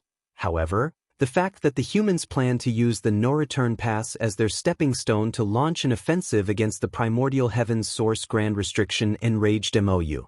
The humans are too arrogant. We currently have many pseudo-royal lords among our ranks, so we are perfectly capable of defending and holding the no-return pass. Not to mention, we also have the support of the two of the Supreme One's soul clones. It will not be easy for the human race army to conquer the no-return pass. Mou cautioned Mou, there is no need to be concerned about the ordinary members of the human race, but I hope you do not forget about Yang Kai, sir. It's true that we currently have many pseudo-royal lords among our ranks, but the situation on the battlefield can change in the blink of an eye. If Yang Kai was given the chance, there is no guarantee that the pseudo-royal lords would be able to survive a sneak attack from him. Upon hearing that name, Mou's expression darkened even more as he couldn't help recalling the battle from several thousand years ago. When the Black Ink clan invaded the 3,000 worlds back then, they had forced the humans back into a mere dozen or so great territories. With such a glorious achievement, it seemed as though they could exterminate the human race with just a little more effort. That was the era when the innate territory lords had been locked in conflict with the Eighth Order masters. At the critical juncture, though, Yang Kai had abruptly appeared out of nowhere. Wielding a strange secret technique that harmed both himself and the enemy at the same time, he caused panic among the innate territory lords scattered across the various battlefields. In the end, he even managed to force the Black Ink clan to concede and sign a series of truces on the condition that he would no longer attack them. These agreements had given the human race some breathing room. Now, that person who overturned the entire situation between the human race and the Black Ink clan by himself had advanced to the Ninth Order Open Heaven realm. There was no denying that the Black Ink clan currently boasted a large number of pseudo-royal lords, but based on Yang Kai's previous battle records, it was clear those pseudo-royal lords had no means to protect themselves from him whatsoever. His interference alone had caused the Black Ink clan to lose 8 pseudo-royal lords in E5 territory. The current situation could be said to be even worse than the one in the past. A few thousand years ago, Yang Kai had relied upon his strange secret technique that harmed both himself and the enemy to carry out his attacks. As a result, he had always needed to recuperate for some time after each strike. Now, however, he no longer had such scruples. The goal of the human race army has never been the no-return pass. Now that they have dispatched their troops, they must be confident they will obtain the ultimate victory. If we wish to gain the upper hand under these circumstances, then we must change our approach from being passive to aggressive. We must strike a crushing blow while the human race army is on the march, otherwise, they will only become harder to defeat once they establish themselves outside the no-return pass. Mou fell into deep thought at those words. Yi relentlessly pressured Mou. Sir, this is our only chance. The opportunity will not come again. After a long time, Mou finally raised his head to look at Yi. How should we deal with Yang Kai? Yi replied, alone, I am definitely not his opponent, but I am capable of restraining him with the help of several pseudo-royal lords. Then, he turned to look at the royal lord who had remained quiet all this time. Dia Luo can hide in the shadows and find an opportunity to ambush him. If all goes well, we might even be able to injure him heavily. Dia Luo nodded lightly. If given the chance, I will do my best. Yi added, the human race is unaware of your existence, which makes you our trump card against Yang Kai. Do not expose your existence unless you have absolute confidence in achieving success. I understand. Mou questioned once more, what about the Supreme One's soul clones? Do we need to mobilize them? Yi shook his head, we must not mobilize them. The 2 giant spirit gods are watching us hungrily from the barren territory. What's more, we don't know if the human race has any other plans in place. If the Supreme One's soul clones leave the no-return pass, we will lose the ability to restrain the 2 giant spirit gods. The consequences will be dire if those 2 beings charge into the no-return pass at that time. Mou frowned deeply in thought. Although he felt that Yi's words made sense, he could not bring himself to make a decision. Seeing that, Yi earnestly continued to persuade Mou, Sir, in the worst-case scenario, we will be besieged by the human race army at the no-return pass. They will chip away at our strength, just like how we attacked the no-return pass in the past. In such a situation, our defeat will be inevitable. On the contrary, we might have a chance at victory if we take the initiative to strike first. After he finished speaking, he watched Mou calmly. Yi had said everything he needed to say, so it was now up to Mou to make the decision. There was nothing else he could do if Mou refused to dispatch their troops to intercept the human race army. He might have made their situation sound extremely serious, but the truth was things were not that bad. Even if the human race army laid siege on the no-return pass, the Black Ink clan was not completely helpless to fight back. They had made various preparations in the no-return pass over the years, all for the arrival of this day. It was just that. Comparatively, Yi preferred to take the initiative and launch an offensive for once. After a long time, Mou nodded lightly, I hope you are right. Yi was overjoyed, but just as he was about to leave to make arrangements, a territory lord rushed into the room from the outside with a panicked expression. Mou scowled at the territory lord and questioned in great displeasure, What is it? The territory lord hurriedly submitted a jade slip. Sirs, the scouts on the front lines have discovered something of critical importance. Mou raised a hand and grabbed the jade slip. Sending his divine sense inside, he studied the contents before his expression abruptly changed. Yi's heart thundered uneasily at the sight as he instantly realized that something had gone terribly wrong. Although he did not know what was written in the jade slip, he could tell from Mou's expression that it was something detrimental to the Black Ink clan. In the next moment, Mou silently handed the jade slip over. Yi took the jade slip and checked the contents. His expression quickly changed upon reading the contents and he exclaimed in alarm, How can that be? The information indicated that they had lost contact with countless Black Ink clan scouts along the route that he previously plotted from the no-return pass to the secret passage. More importantly, the location of these scouts was situated along the midpoint of the route. In other words, there were human race masters who not only traveled the distance that would have normally taken a year in less than 10 days, but also eliminated some of their spies who were stationed to monitor their progress. Mo Yi immediately thought of Yang Kai. After all, Yang Kai was the only human at the moment who had enough proficiency in the Tao of space to travel at such mind-boggling speed. Looking back at the contents once more though, he felt his heart sinking after reading the second part. According to the information recorded, some of the Black Ink Clan scouts had seen a magnificent grand hall in the void from a distance. Furthermore, the periphery of the grand hall was heavily guarded by the human race army. A universe temple.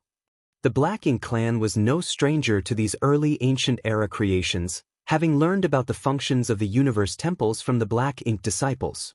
The universe temples were mainly used by the humans in their travels thanks to the ability to shorten the time and distance required during their journey.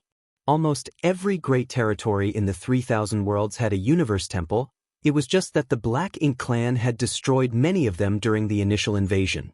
Nevertheless, it was evident that some had survived the war. Mo Yi never expected that an object which should have remained in the 3,000 worlds would appear on the Black Ink battlefield. Recalling the function of the universe temples, however, he immediately realized what was happening. Mo Yu had obviously come to the same conclusion. Looking at Mo Yi, he dryly made an observation: looks like we do not need to attack them anymore. Prepare our defenses. In just half a month, a universe temple had appeared at the midpoint of the route that Mo Yi had previously plotted.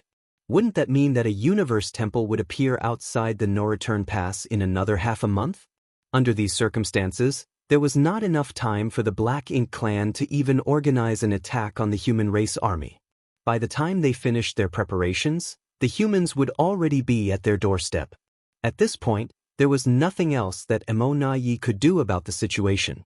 All his plans and schemes were useless in this situation. If he wanted to defend the no-return pass, then he could only confront the humans. Thus, he composed his expression and said, "I understand." Mo Yu added, "We also need to come up with another solution for the two giant spirit gods." Agreed. There was some time until the human race army arrived. If they could deal with the two giant spirit gods before the attack, then they would be invincible. Over the next few days, the Black Ink Clan significantly increased the intensity of their attempts to entice and provoke the two giant spirit gods. They even tried to send the two Black Ink giant spirit gods into the barren territory. Be that as it may, the enraged Oda did not give them any chance to take a single step forward. He stood firmly in front of the territory gate, smashing anybody who dared to step forward through the portal. Even the two Black Ink giant spirit gods were beaten so badly that they were forced to retreat. A steady flow of information was consistently being relayed to the no-return pass, and the various reports indicated that the human race army had erected 7 or 8 universe temples along their anticipated route. Some of the Black Ink Clan scouts even witnessed the human race army appearing and disappearing from the universe temples from a distance. The current situation clearly explained the deployment of the human race army. With the help of the universe temples, they were rapidly approaching the no-return pass. Some 10 days later, a figure appeared just half a day away from the no-return pass. It was none other than Yang Kai, who had arrived ahead of the others. Gazing at the magnificent base in the distance, he raised his brow at the sight. The layout of the no-return pass had changed significantly compared to his previous visit. When he came here 20 years ago, the ruins of numerous destroyed great passes had been scattered around the no-return pass and countless Black Ink nests had been distributed all over them without any regularity. At this moment, however, it was clear to see that the ruins of the great passes had been organized. The Black Ink Clan had arranged the destroyed great passes left behind by the human race in a sphere outside the no-return pass to form a solid defensive barrier.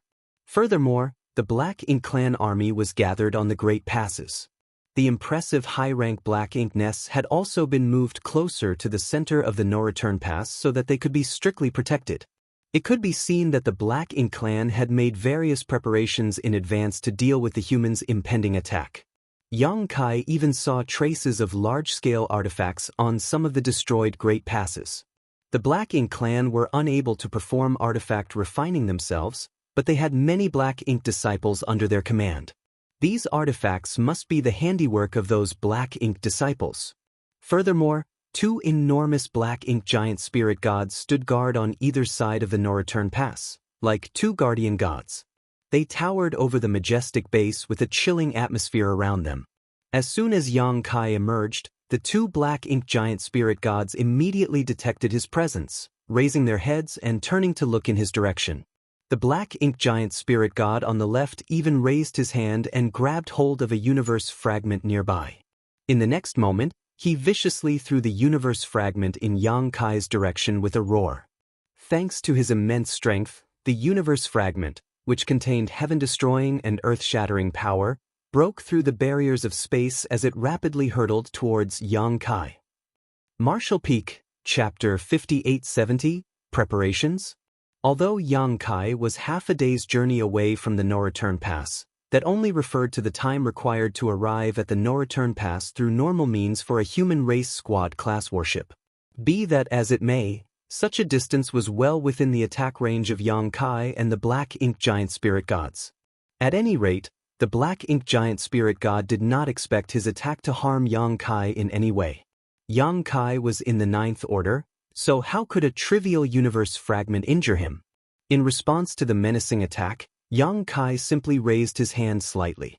The universe fragment that was hurtling towards him at an astonishing speed instantly came to an abrupt halt and quietly hovered in front of him. Then he clenched his raised hand into a fist. The huge universe fragment subsequently exploded into dust. The loud and flashy confrontation instantly alerted the entire Black Ink clan in the no-return pass to the enemy's presence. One after another, countless figures quickly rushed out of the no-return pass and stared in Yang Kai's direction. Those figures radiated with powerful auras that shook the void. They were none other than the pseudo-royal lords. The pseudo-royal lords had obtained tremendous power with the help of the Source fusion technique, but in exchange, they could never utilize their full strength. The price of their power was also their lack of ability to control it. For that reason, every one of them was extremely conspicuous. They generally resembled bright lights in the dark of the night when they stepped onto the battlefield, which made it impossible for them to carry out any kind of ambush. Yang Kai also saw Mo Na Yi and Mo. The 2 royal lords were standing in the middle of the no-return pass, surrounded by many pseudo-royal lords. When their gazes collided, Yang Kai grinned at them. On the other hand, the expressions of Mo Na Yi and Mo darkened at the sight. Now that Yang Kai was here, how far behind could the human race army be?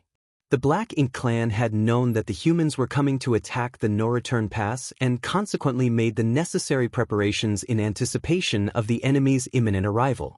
Nevertheless, the speed of the human race army's advance was simply too swift. After staring at each other across the distance for some time, Yang Kai raised a hand and made a slashing motion across his throat at Mo Na Yi and Mo before he casually departed. It did not take long before his figure vanished from sight. Inside the no-return pass, Mo Na Yi scowled fiercely. There was no denying that Yang Kai's actions were incredibly childish, but he could not guess the reason for him acting this way. Did he come here just to demonstrate his might? But what was the point?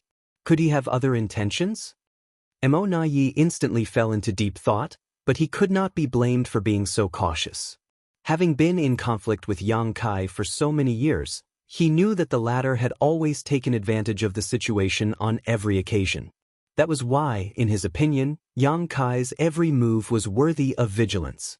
At the same time, a universe temple had appeared in the void approximately 3 days' journey from the no-return pass, and a steady stream of human soldiers was emerging from it.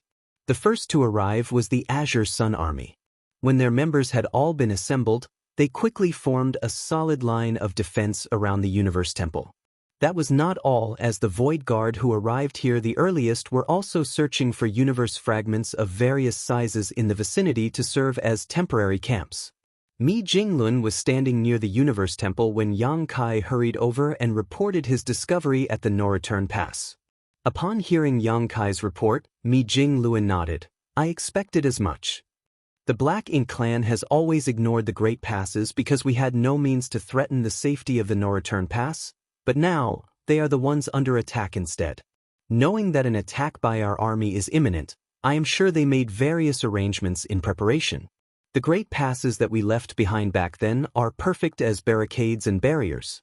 After he finished speaking, he turned to look at Yang Kai and asked, "Did Imo discover you?" Yang Kai replied, "I wasn't hiding." Mi Jingluan chuckled, "In that case, they won't dare to act rashly. Imo is both shrewd and suspicious, so your sudden appearance outside the no-return pass will definitely make him worry about various possibilities. I was worried that we might be attacked, but it looks like there's no need for such concerns anymore." If the Black Ink clan struck before the human army could finish assembling, the latter would definitely be troubled. The situation at this moment was the perfect example. Just the Azure Sun army alone would not be able to hold back so many Black Ink clansmen. Naturally, such an endeavor would also have been a huge risk to the Black Ink clan. The defenses at the no-return pass would weaken considerably if such a large number of Black Ink clan masters were to leave, which would have allowed the humans to exploit. The possibility was not likely to occur now though, so Mi Jingluan was only being vigilant towards every scenario. At this moment, he was practically certain that the Black Ink clan would not dare to act rashly again after Yang Kai's actions. This incident had given the human race army the opportunity to fully assemble their troops. An endless stream of soldiers poured out of the Universe Temple, but they all marched in an orderly manner without the slightest display of chaos. Meanwhile, Yang Kai took out the sphere that had been compressed by his space-time river. After finding a wide and open place, he raised his hand and threw the sphere. The space-time river lingered around the void, then the sphere expanded violently and quickly transformed into a majestic Great Pass. It was the Pure Yang Pass. Pure Yang Pass was not only the last remaining Great Pass in the possession of the human race, but would also be an important weapon in conquering the no-return pass. What's more, many of the soldiers learned for the first time that they had managed to regain one of the Great Passes from the hands of the Black Ink clan. Thus, they couldn't help cheering at the sight. The Ninth Order Masters who arrived earlier flew over and came to stand beside Yang Kai. Staring at the modified Great Pass, they couldn't help feeling emotional. It was as though they were recalling the tragic battle at the no-return pass. A large number of troops soon swarmed into Pure Yang Pass. Following the arrangement that had been determined in advance, they swiftly took their positions. It did not take long before the many spirit arrays began lighting up consecutively. At the same time, numerous array masters prepared some spirit arrays and unique artifacts in the nearby void.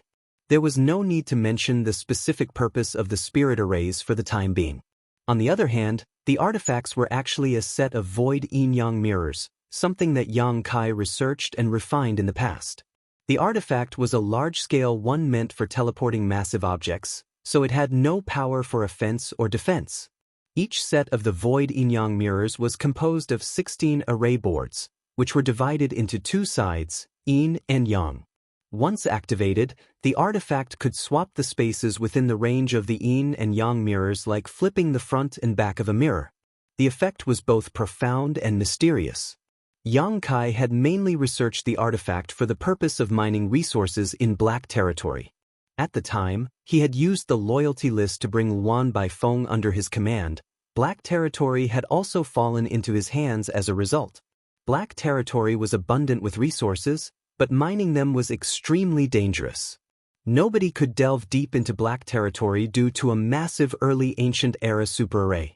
Therefore, Yang Kai's initial idea was that the ore slaves could mine the resources safely if he could figure out a method to transport the ore stars located inside the array to a safer location. That was how the void yin-yang mirrors came into existence. The artifact was first created by Yang Kai, but was later modified by the artifact refining Great Grandmaster Ma Fan. The performance of the artifact became much better as a consequence. Yang Kai had not only brought this artifact to the Black Ink battlefield, but also spread it throughout the various Great Passes, allowing them the chance to study and replicate it. Thanks to the effects of the void yin-yang mirrors, Yang Kai managed to solve the shortage of supplies among the major Great Passes in one fell swoop. Before the existence of the void yin-yang mirrors, the major Great Passes were forced to dispatch their soldiers deep into the void to gather supplies. These soldiers not only had to search for and mine materials, they also had to keep a constant lookout against ambushes and raids from the Black Ink clan. Things were different ever since they acquired the Void Yin-Yang mirrors. They could now transport dead universe worlds and fragments that contained abundant resources to the vicinity of the Great Passes and mine them without worry. In this way, the efficiency of collecting resources naturally increased significantly. It was not an exaggeration to say that the lives of the soldiers at the major Great Passes improved considerably after Yang Kai came to the Black Ink battlefield. At this moment, the human race army was preparing many void yin-yang mirrors in their surroundings. Needless to say, they were preparing to transport many universe worlds and fragments here. It was just that the purpose of these universe worlds was not for sourcing resources.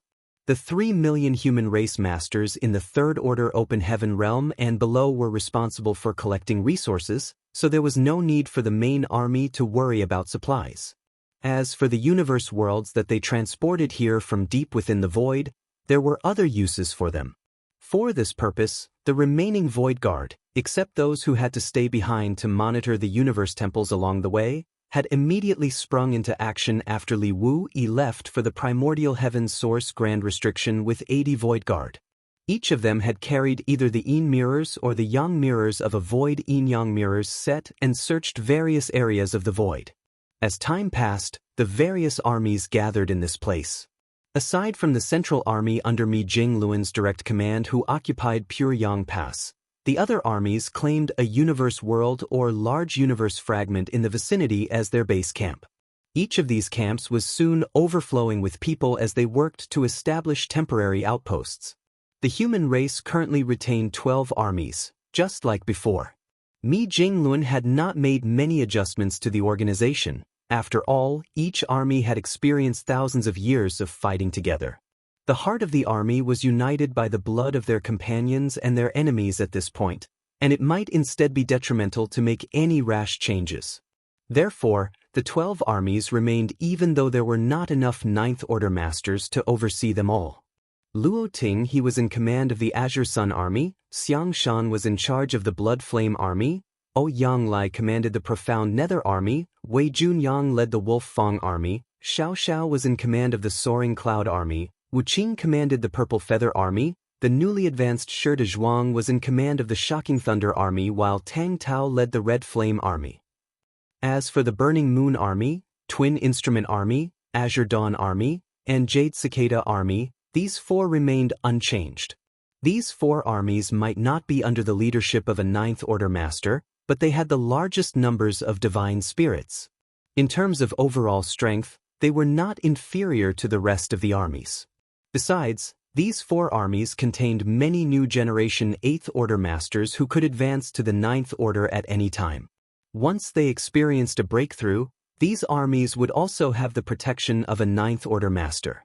A few days later, large ripples spread out endlessly from an area somewhere in the void that was warded off by a set of Void Yang mirrors. The vibration from these ripples was so strong that the space anchored by the Yang mirrors became extremely unstable, making it difficult to distinguish between what was real and what was illusory. With the spreading of the ripples, the fluctuations of space principles became increasingly obvious. As time passed, under the watch of countless eyes, something seemed to appear in the space that was originally empty. Once all the commotion had settled, the object turned out to be an enormous universe world that had appeared out of nowhere. Several soldiers quickly stepped forward to retrieve the Yin mirrors before moving to set them up in a new free space. Many array masters and artifact refiners then rushed towards the universe world and gathered on the side of it that was facing away from the no-return pass. Following a cursory survey of the geography, they immediately sprang into action and prepared a large-scale spirit array on the back of the universe world. After the first universe world was transported here via the Void Yin-Yang mirrors, more and more began appearing. Meanwhile, almost all the array masters and artifact refiners from the 12 armies were dispatched, working diligently without rest. Martial Peak, Chapter 5871, Universe Worlds.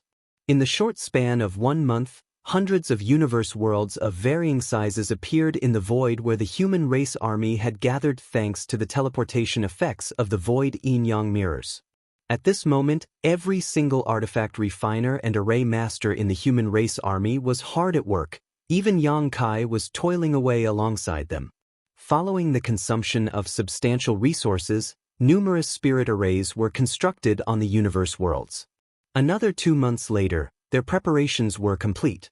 The dwindling resources of the human race were completely exhausted after such a grand and large-scale project. However, the Ninth Order Masters did not seem worried about the situation. There were nearly 3 million humans at or below the Third Order gathering resources throughout the Black Ink battlefield and many universe temples equipped with space arrays connecting to various locations. Therefore, it would not take long before large amounts of materials came flowing in from all directions. It could be said that they no longer had to worry about resources as soon as they entered the Black Ink battlefield through the secret passage. During the past 3 months, the Black Ink clan at the No Return Pass had repeatedly sent out scouts to investigate the situation. As they did not dare to dispatch any masters for the task, the information that the weak Black Ink clansmen could obtain was very limited. All the Black Ink clan knew was that the human race army had assembled at a spot some 3 days' journey from the No Return Pass, and that they could attack at any moment. They could not gain any further information regarding the situation. On this day, all preparations were completed. The human race army finally embarked on their quest to retake the No Return Pass. This crusade was the first of its kind in the thousands of years since the Black Ink clan first invaded the 3,000 worlds. The first time the human race had truly taken the initiative in the war.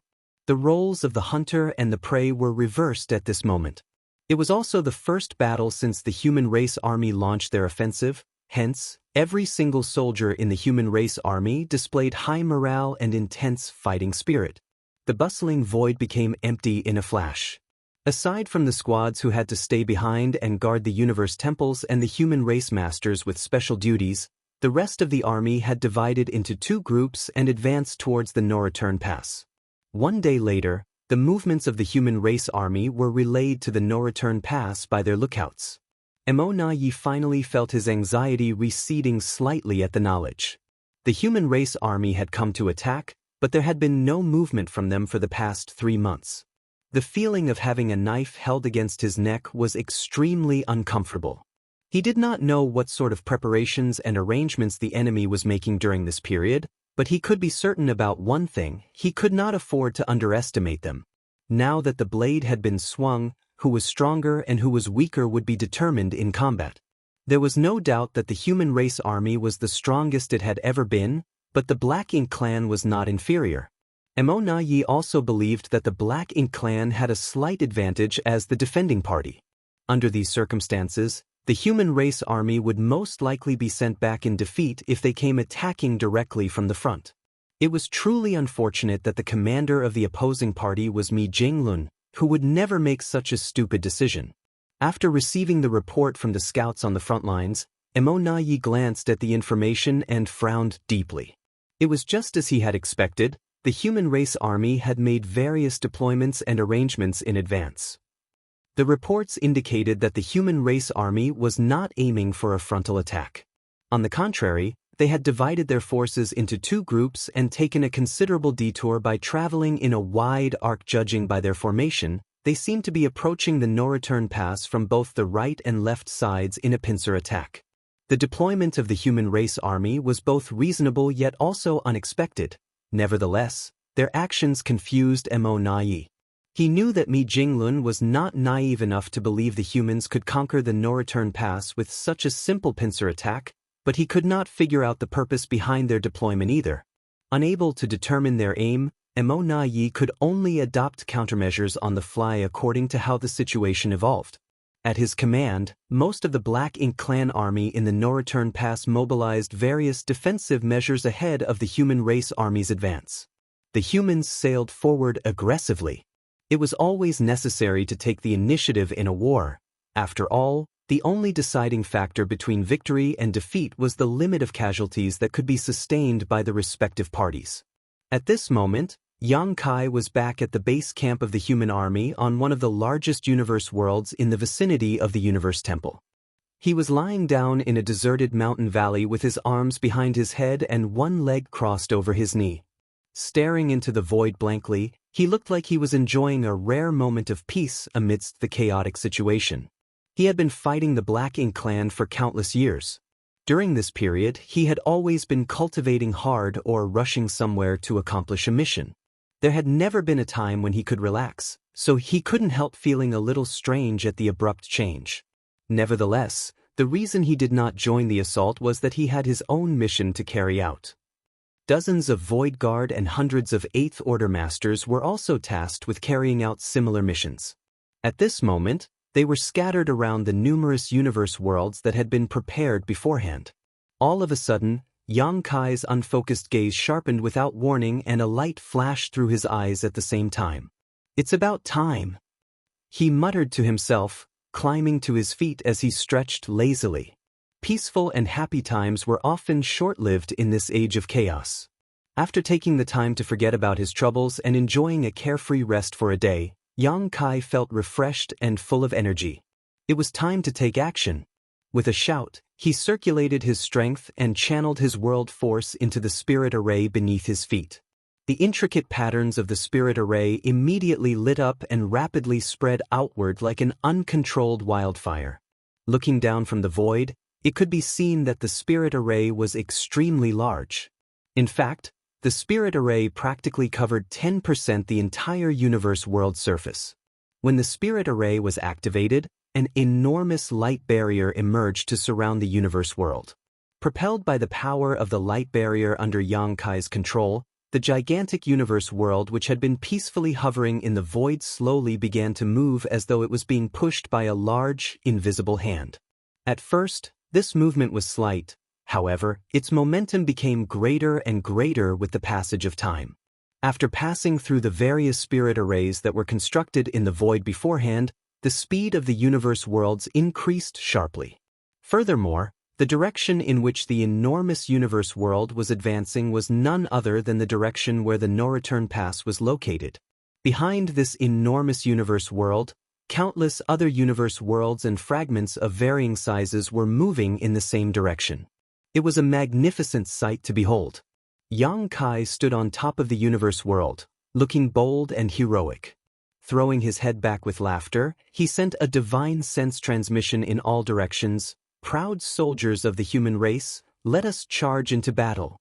Many Eighth Order Masters and Void Guards responded gallantly from the backs of those universe worlds.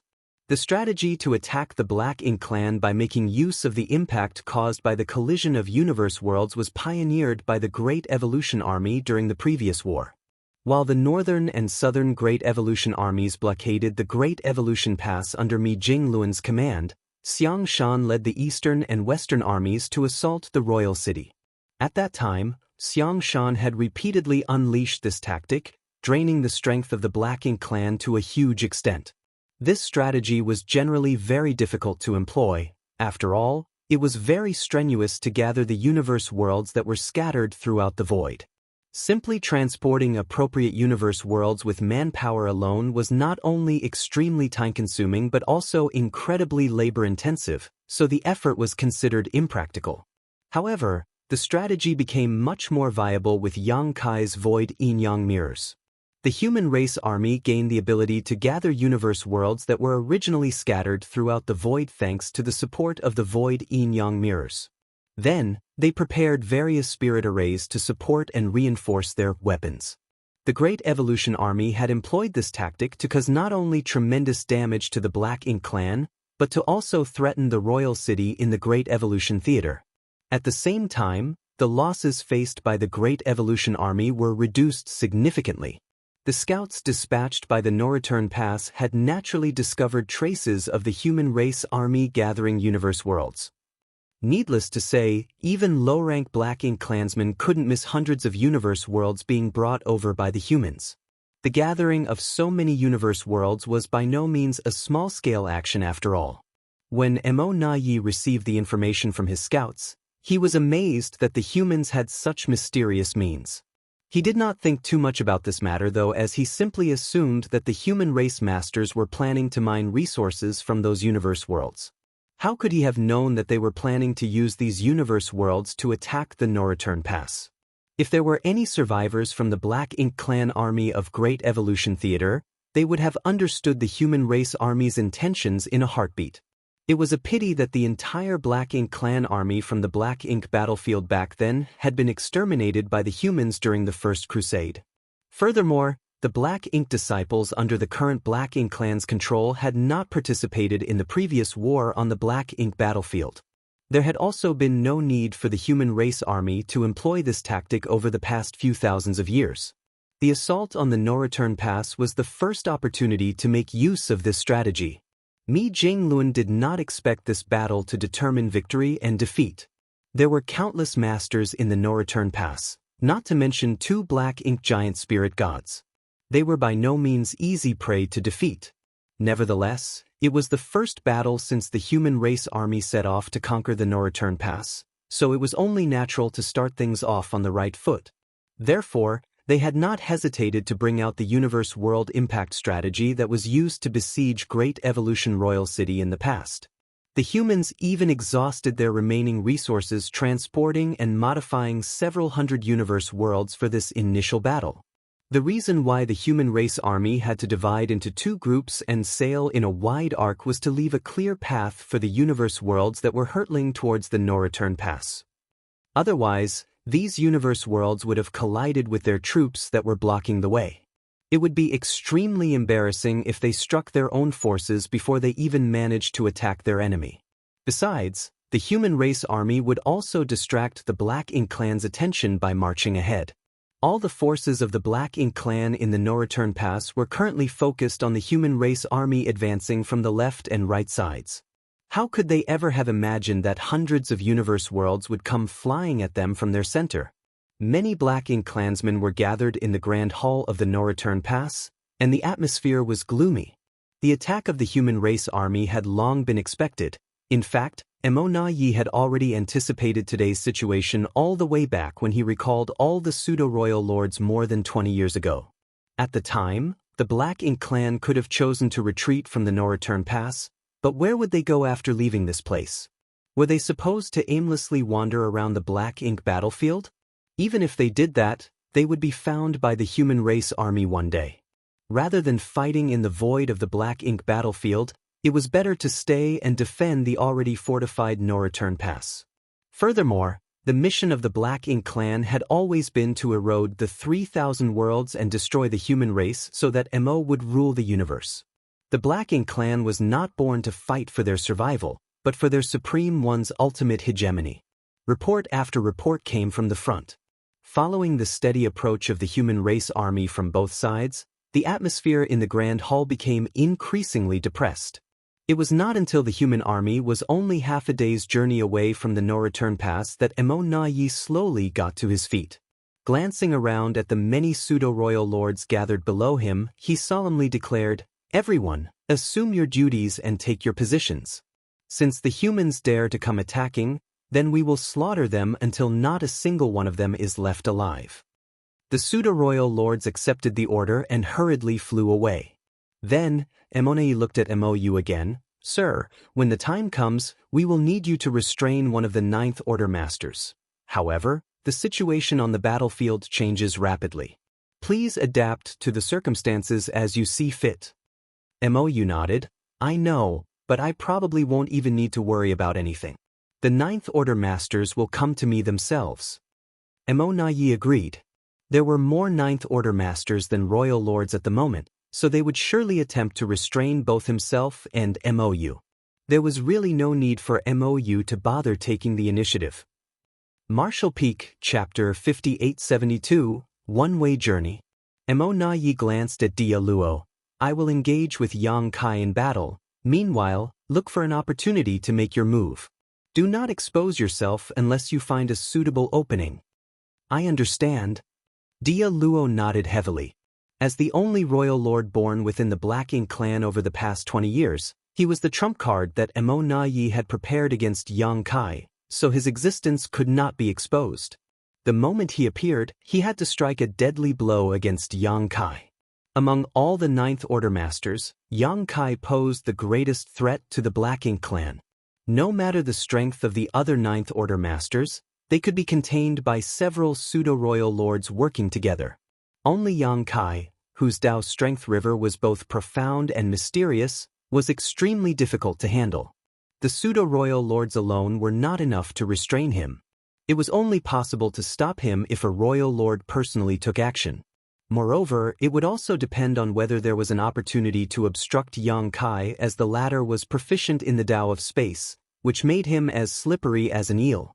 Without the right opportunity, nobody could even hope to pin him down. Although the Black Ink clan had 2 Black Ink giant spirit gods, they could not be dispatched into battle casually, as the true giant spirit gods were eyeing the no-return pass eagerly. If the 2 Black Ink giant spirit gods left their post in the no-return pass, the Black Ink clan would have no means to guarantee the safety of their rear. It could be said that the existence of the 2 giant spirit gods was keeping the Black Ink clan's strongest combat force in check. Naturally, the same could be said in reverse. In this situation, neither side had an advantage over the other. After making various arrangements, Immortal darted out of the Grand Hall and stared into the depths of the void. With his cultivation and eyesight, he could naturally see the imposing human race army around him. The huge and boundless fleet coming from both sides resembled a swarm of locusts that covered his entire field of vision. Just looking at the scene gave off an extremely strong sense of oppression. Not to mention, there was a conspicuous and majestic great pass on the left side of the human race army that stood out like a sore thumb. The corner of his face twitched involuntarily at the sight of the great pass, as it was none other than pure Yang Pass that Yang Kai took from the no-return pass some 20 years ago. Despite knowing that the human race army would use pure Yang Pass against the Black Ink clan if they let Yang Kai take it, the Black Ink clan was forced to make certain concessions due to the pressure from various threats caused by Yang Kai at the time. That was because the safety of the pseudo-royal lords wandering outside could not be guaranteed if Yang Kai was allowed to act as he pleased. The Great Pass had been repaired and modified by the human race. At this moment, the entire Great Pass seemed to radiate with a sense of grandeur. It was easy to see that the various artifacts mounted on the walls of the Great Pass were not mere decorations. Any Black Ink clansman who dared to approach the Great Pass would instantly be greeted with a storm of attacks. With pure Yang Pass, the safety of Mi Jinglun, who served as the supreme commander of the human race army, would be guaranteed. Immortal couldn't help feeling a twinge of regret at the sight. He had been searching for an opportunity to eliminate Mi Jinglun the entire time, but the latter had always remained in the supreme headquarters during the previous wars. Because Mi Jinglun rarely entered the battlefield, the Black Ink clan had been unable to touch a single hair on his head up until now. Besides, it had been obvious that Yang Kai was preparing the Great Pass for Mi Jinglun when he came to the no-return pass and demanded pure Yang Pass. Immortal sneered coldly to himself, "Yang Kai sure takes good care of Supreme Commander Mi." Then, various other thoughts came to mind unbidden. I wonder if the human race army will fall into chaos if Mi Jinglun is killed before they launch their attack on the no-return pass. Where is Yang Kai? He swept his gaze over the human race army coming from both sides but did not spot his nemesis anywhere. The realization caused Immortal to become vigilant. Not only was Yang Kai proficient in the Tao of space, but he also seemed to have mastered a mysterious secret technique that almost perfectly concealed himself. If he wanted to stay hidden and ambush the pseudo-royal lords during the battle, none of the pseudo-royal lords would survive the encounter. Could he be hiding in the vicinity? That's certainly a possibility. Just as Immortal was starting to feel suspicious, the human race army that had been approaching the no-return pass slowly from both flanks suddenly accelerated. The news was instantly relayed to the entire no-return pass. The battle was about to begin, and the atmosphere in the no-return pass was chilling. The entire Black Ink clan had mentally prepared themselves to fight the humans to the death. Likewise, the pseudo-royal lords were blazing with intense fighting spirit. They displayed their auras proudly, not bothering to conceal their presence in the slightest. 4 hours passed and the humans were now closing in on the no-return pass. Be it the human race army or the Black Ink clan army, The stronger soldiers now could already see the various deployments of the opposing party clearly. At this moment, none of the Black Ink clansmen, including the royal lords, noticed anything abnormal. However, the two Black Ink giant spirit gods standing guard on both sides of the no-return pass reacted as though they had discovered something. One of the Black Ink giant spirit gods grabbed a universe fragment from nearby and hurled it into the distance, just like how he had attacked Yang Kai several months ago. The rather large universe fragment shot through the void at a high speed, but under the astonished gaze of the Black Ink clan, it did not hurtle towards the human race army but instead soared off into the empty middle void. Then, the two giant spirit gods began to hurl universe fragment after universe fragment into the void without pause. A great surge of anxiety immediately washed over Mo Na Yi at the sight. According to the original plans, the Black Ink giant spirit gods were supposed to use this tactic against the human race army once the war began. They were responsible for guarding the no-return pass, so they could not move around easily. Nevertheless, they could rely on throwing these universe fragments to create a great degree of disturbance to the human race army. If they were lucky, they might even injure their enemies. Even the Eighth Order Masters would not be able to withstand such an attack from these Black Ink giant spirit gods. However, the two Black Ink giant spirit gods had unexpectedly begun to take action before the war started or the Black Ink clan army in the no-return pass engaged the enemy. The sudden turn of events was very different from the original plans. As the two Black Ink giant spirit gods were both soul clones of the Supreme One, Mo Na Yi had no right to criticize them for anything.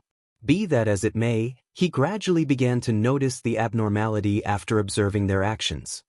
He looked in the direction where the universe fragments were being thrown, and what entered his field of vision were countless shadows of indescribable size. When he finally caught a clear glimpse of the shadows, his body began to shake involuntarily.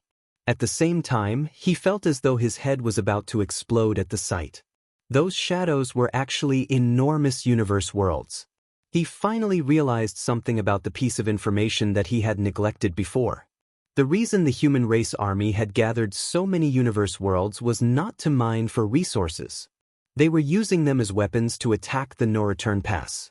With the abilities of the human race, it was not surprising for them to achieve such a feat. It was just that Mo Na Yi never expected them to attack in such an outrageous manner. The Black Ink clan had only thought of relying on the Black Ink giant spirit god's strength to attack the human race army by throwing universe fragments at them, but the humans found a way to do something similar. They had brought the universe worlds to the war. Moreover, there were hundreds of them. It was simply outrageous. In Mo Na Yi's field of vision, the universe world that came first was particularly massive. At the same time, Yang Kai's figure finally appeared on the periphery of a large universe world. He was flying through the void, leading hundreds of unstoppable universe worlds in a torrent behind him.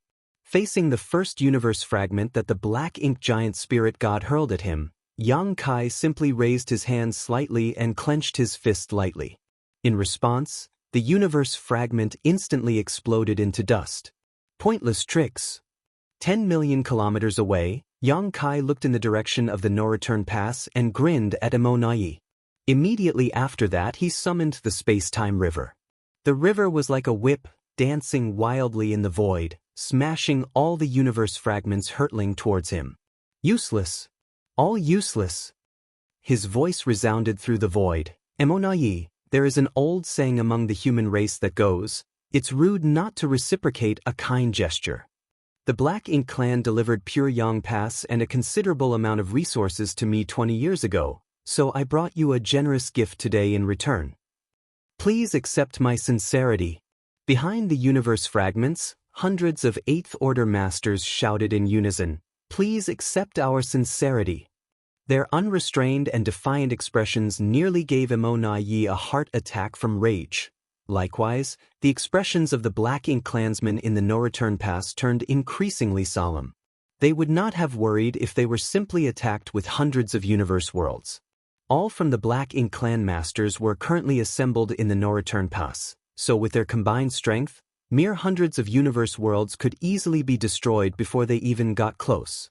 However, the human race army was currently surging towards their left and right flanks. If the Black Ink clan diverted their strength to intercept these universe worlds, the human army would surely take advantage of their distraction. On the other hand, the impact on the no-return pass would be too much if they simply ignored the universe worlds. The Black Ink clan masters might not be too affected, but those with lower cultivation would definitely suffer heavy casualties. Any possible casualties were merely their secondary concern, however, as their primary worry was that the impact of such an attack might threaten the safety of the black ink nests. After all, black ink nests were all extremely fragile. At this moment, the intention of the humans was extremely clear. The two groups pressing them from either side abruptly increased their speed so that they arrived at the same time as the universe worlds. They were planning to completely overwhelm the Black Ink clan from all sides.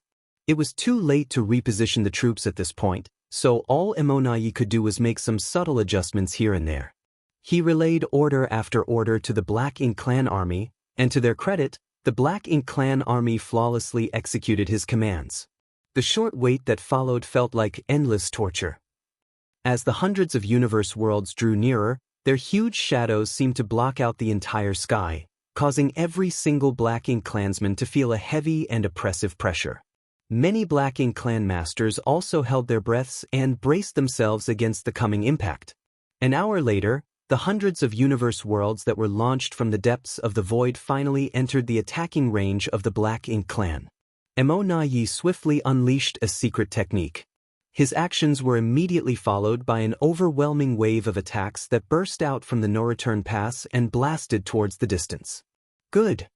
Yang Kai pushed his space-time river in front of the lead universe world, coiling it into a giant swirling shield that absorbed and blocked the various secret techniques blasting towards it, causing the water to churn violently.